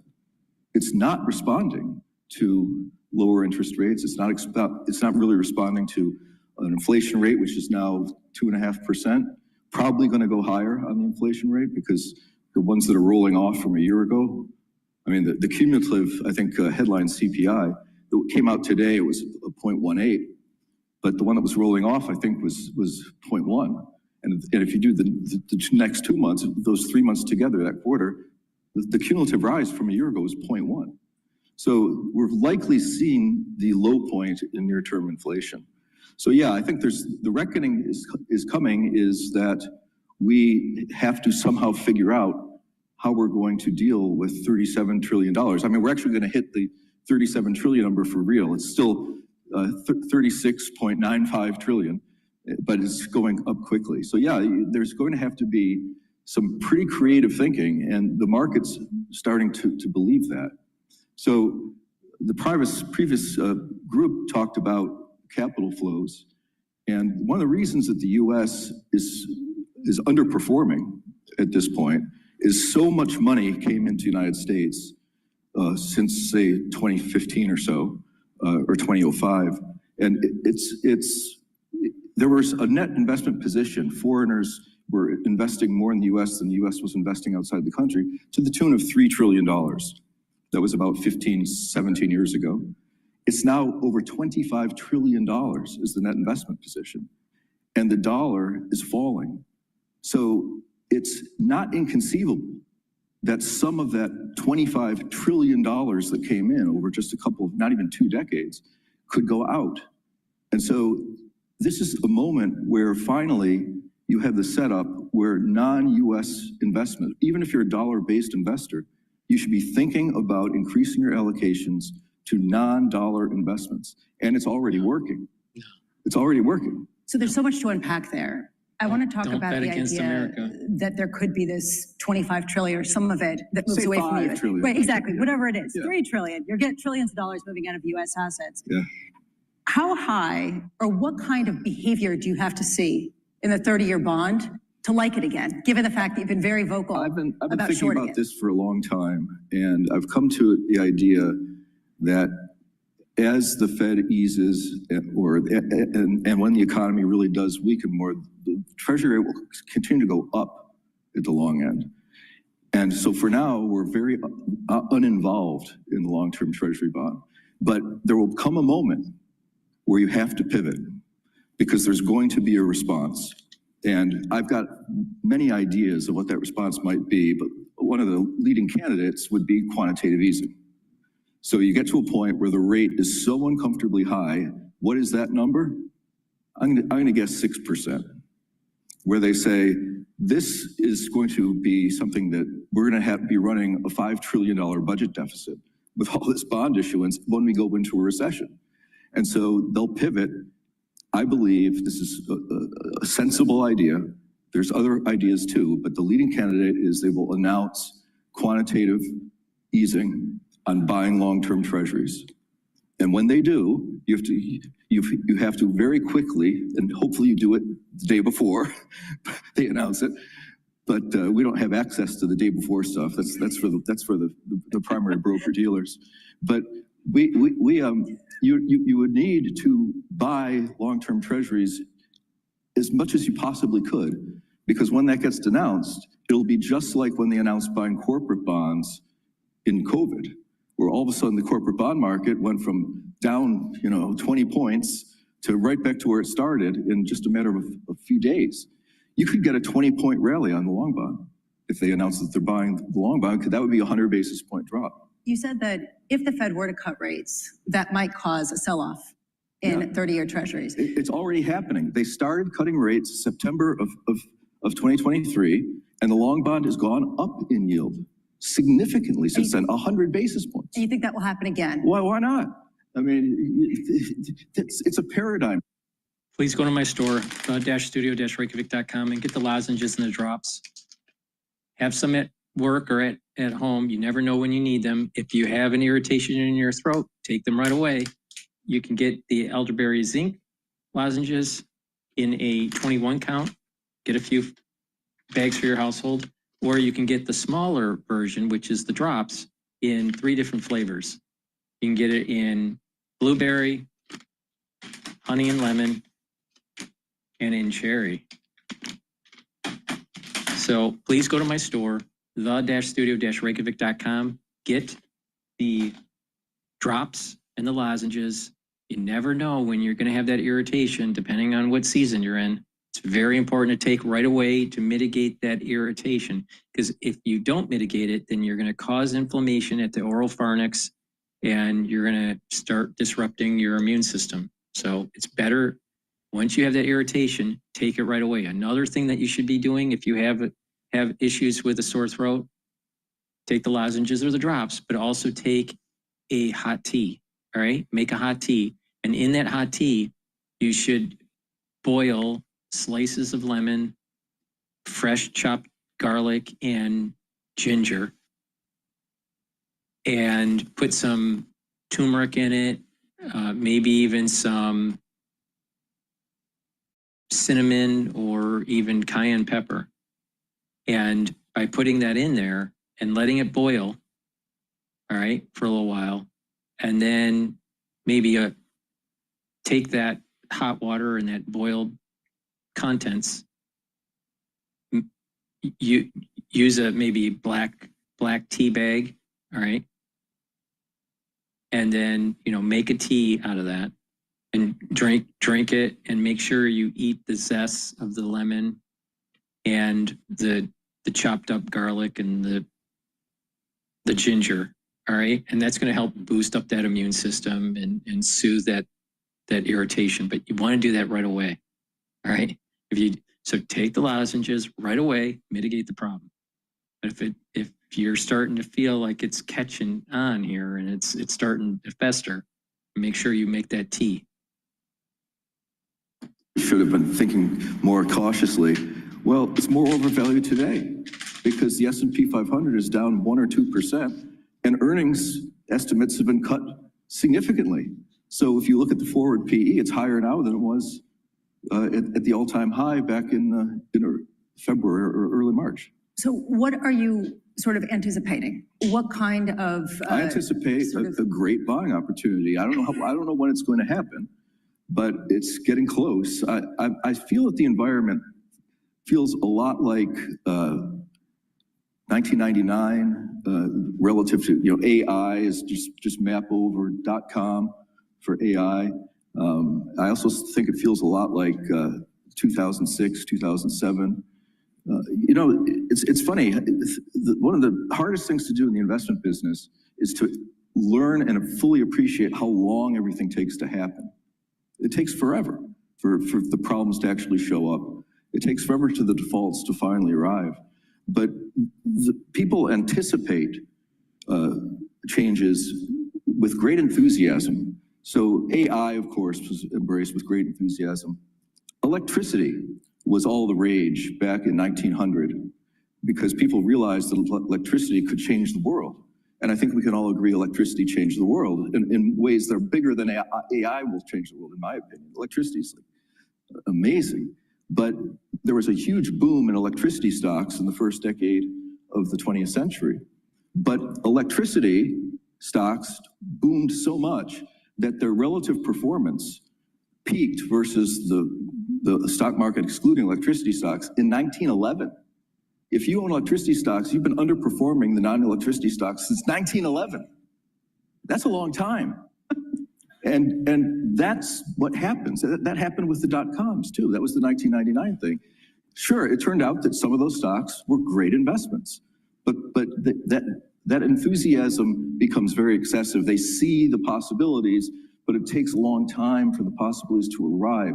It's taking a long time for the tariffs to arrive. So do you think that the tech stocks that have been outperforming are going to lag behind in terms of the 99 performance and sort of the corollary of all of the credit investments tied to the AI build out also? Yeah, it's a momentum trade, and momentum trades always overshoot on the upside. And then once the momentum's broken, the latecomers decide that their first loss is their best loss, and it turns into a seller's market. You talk about 2006, 2007, that's a credit event. And when we took that poll that my colleague Danny was pointing to, private credit seemed to be the spot where people expect defaults to really pick up. Yeah. Do you agree? Do you think that that's sort of the epicenter of some of the risk? Sure. The private credit is analogous to private credit today is analogous to the CDO market in the mid part of the OOs, where there's just tremendous issuance. There's tremendous acceptance. There's all kinds of, I was listening briefly to the private credit panel here, and there's a lot of there's a lot of phraseology that I heard that reminded me of CDO panels in 2006, 2007. Just complexity, illiquidity, I don't know, very large, tensions between investor classes. These things, private credit is extremely heavily invested in. Harvard University, who has a $53 billion endowment, supposedly, they had to come to the bond market twice because they didn't have enough money. They have $53 billion and they can't pay for repairs. They can't pay for operating expenses. They came to the bond market looking for $2.5 billion. I think they got $1.5 billion. And then they came back again. And I think it was last week, it was announced that Harvard is thinking about selling some of their private equity interests at a discount, obviously, because when you're a forced seller, you're not going to get your cost. And so there's a lot of overinvestment. When I speak to RIAs, people that manage kind of higher net worth retail money, for the past 3-4 years, one of the very first questions, without exception, what about private credit? And I say, are you heavily invested in private credit? Yes, and everybody is. And I say, so, what's the argument? And I was giving a speech down in Texas, and the woman before me was from a fund that's very heavily involved in private credit. And she basically gave a sales pitch for private credit, and basically a 3-pointed sales pitch, none of which of the points really sell me. The first is that it's less volatile. It's a Sharpe ratio argument. So, and it's only, we all know it's only because they don't mark them to market. I mean, everybody knows that. So it's just like private equity. It's S&P 500 goes from 100 to 50. They mark their private equity down 20 points. And then they both recover over time. They both go up to 100. So look at that. They have the same return, but the S&P had double the volatility and then some. That argument is not valid. They aren't marked to market. So, the next argument is somewhat valid. Historical performance. Private credit had some very good years. It was quite cheap, 5 or 7 years ago. And you use a historical argument that the performance is good, and it's true. But as we all know, as they say in the disclaimers at the commercials, past performance is no guarantee of future results. And public credit, I think, has outperformed private credit for a few quarters at least now. So it's already changing.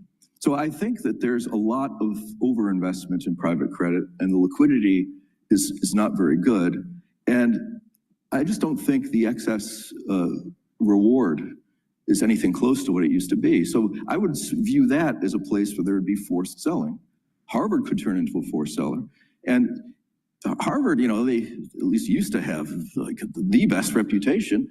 Yale had this great reputation for investing in private markets, and that lured in a lot of Me Too behavior because they were emulating the results of Yale. But there's once one university is publicly acknowledging that they have liquidity problems, I've got news for you. If you have a cockroach in the kitchen, there's never one cockroach. So there's more. It becomes systemic.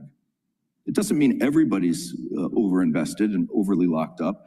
But in 2008, I was raising lots of money for distressed mortgages, the stuff that was defaulting like crazy. And it got to such a price that it was just truly unbelievable. I mean, there were securities that were traded that started life at 100, had never really had much volatility, and they were being liquidated at prices of 30 cents on the dollar. And you could use assumptions that were just nobody believed would happen. You could say 70% of these mortgages default and we recover 30 cents on the dollar, and it's a 24 IRR. And I said this to the Stanford University endowment, the head guy.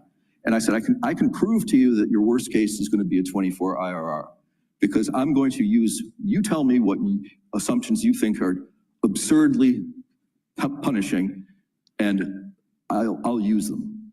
And you got a 24 IRR. And let me finish. And he says, I can't argue with you.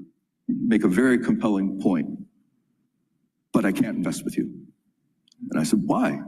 He said, I have no money. We're all locked up.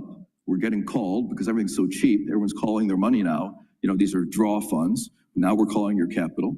And he said, I can't even make those capital calls. And I said, come on. I really love Stanford Endowment. What a great name for the client list. Give me $10 million. I don't have $10 million. I have no money. These are large endowments. And if they need money, they have to sell. You see, markets, everyone knows markets have fear and greed that drive them. Everyone knows that fear is stronger than greed when it really push comes to shove. But the actual strongest driver of investment behavior is need.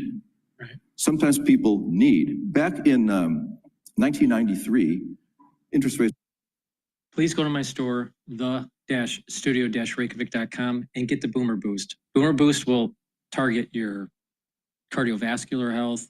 It'll help with building muscle. It'll help with brain function, rev up your metabolism, and boost up your energy levels. It has 68 nutrients. Take a look on the website. It has a very comprehensive compound profile. You get a big scooper. Take it once a day, either for your breakfast or for your lunch. Mix it with soft foods, filtered water, milk. Mix it in milk or even in a smoothie, but take it every day. This replaces your breakfast or your lunch. You take it once a day, very important, and you'll notice the benefits of this within 72 hours. You're going to start having more energy. It's a steady burn of energy. You're going to sleep better. You're going to have more mental acuity. You're not going to have the brain fog. The brain fog's going to go away. You're going to have lots of energy. And doing this over a long duration, you're going to slow down the aging process. So please go to my store, the-studio-reykjavik.com, and get the Boomer Boost. And like I said, this is the fourth part of the core protocol. The first pillar is max 14, max 35 or cleanse to boost up the immune system. C60 is the second pillar to soak up free radicals. The third pillar is the turmeric, the ashwagandha, the lignans to boost up the immune system and help with the cardiovascular health. And then the fourth pillar is the Boomer Boost. That's my broadcast for today. We've been going for just under 5 hours. Thank you for listening. I greatly appreciate the ones watching on Rumble, YouTube, and on my website, the-studio-reykjavik.com. Use discount 5 on any order on my store, the-studio-reykjavik.com, and you get $5 off. Thank you for listening. Have a nice day.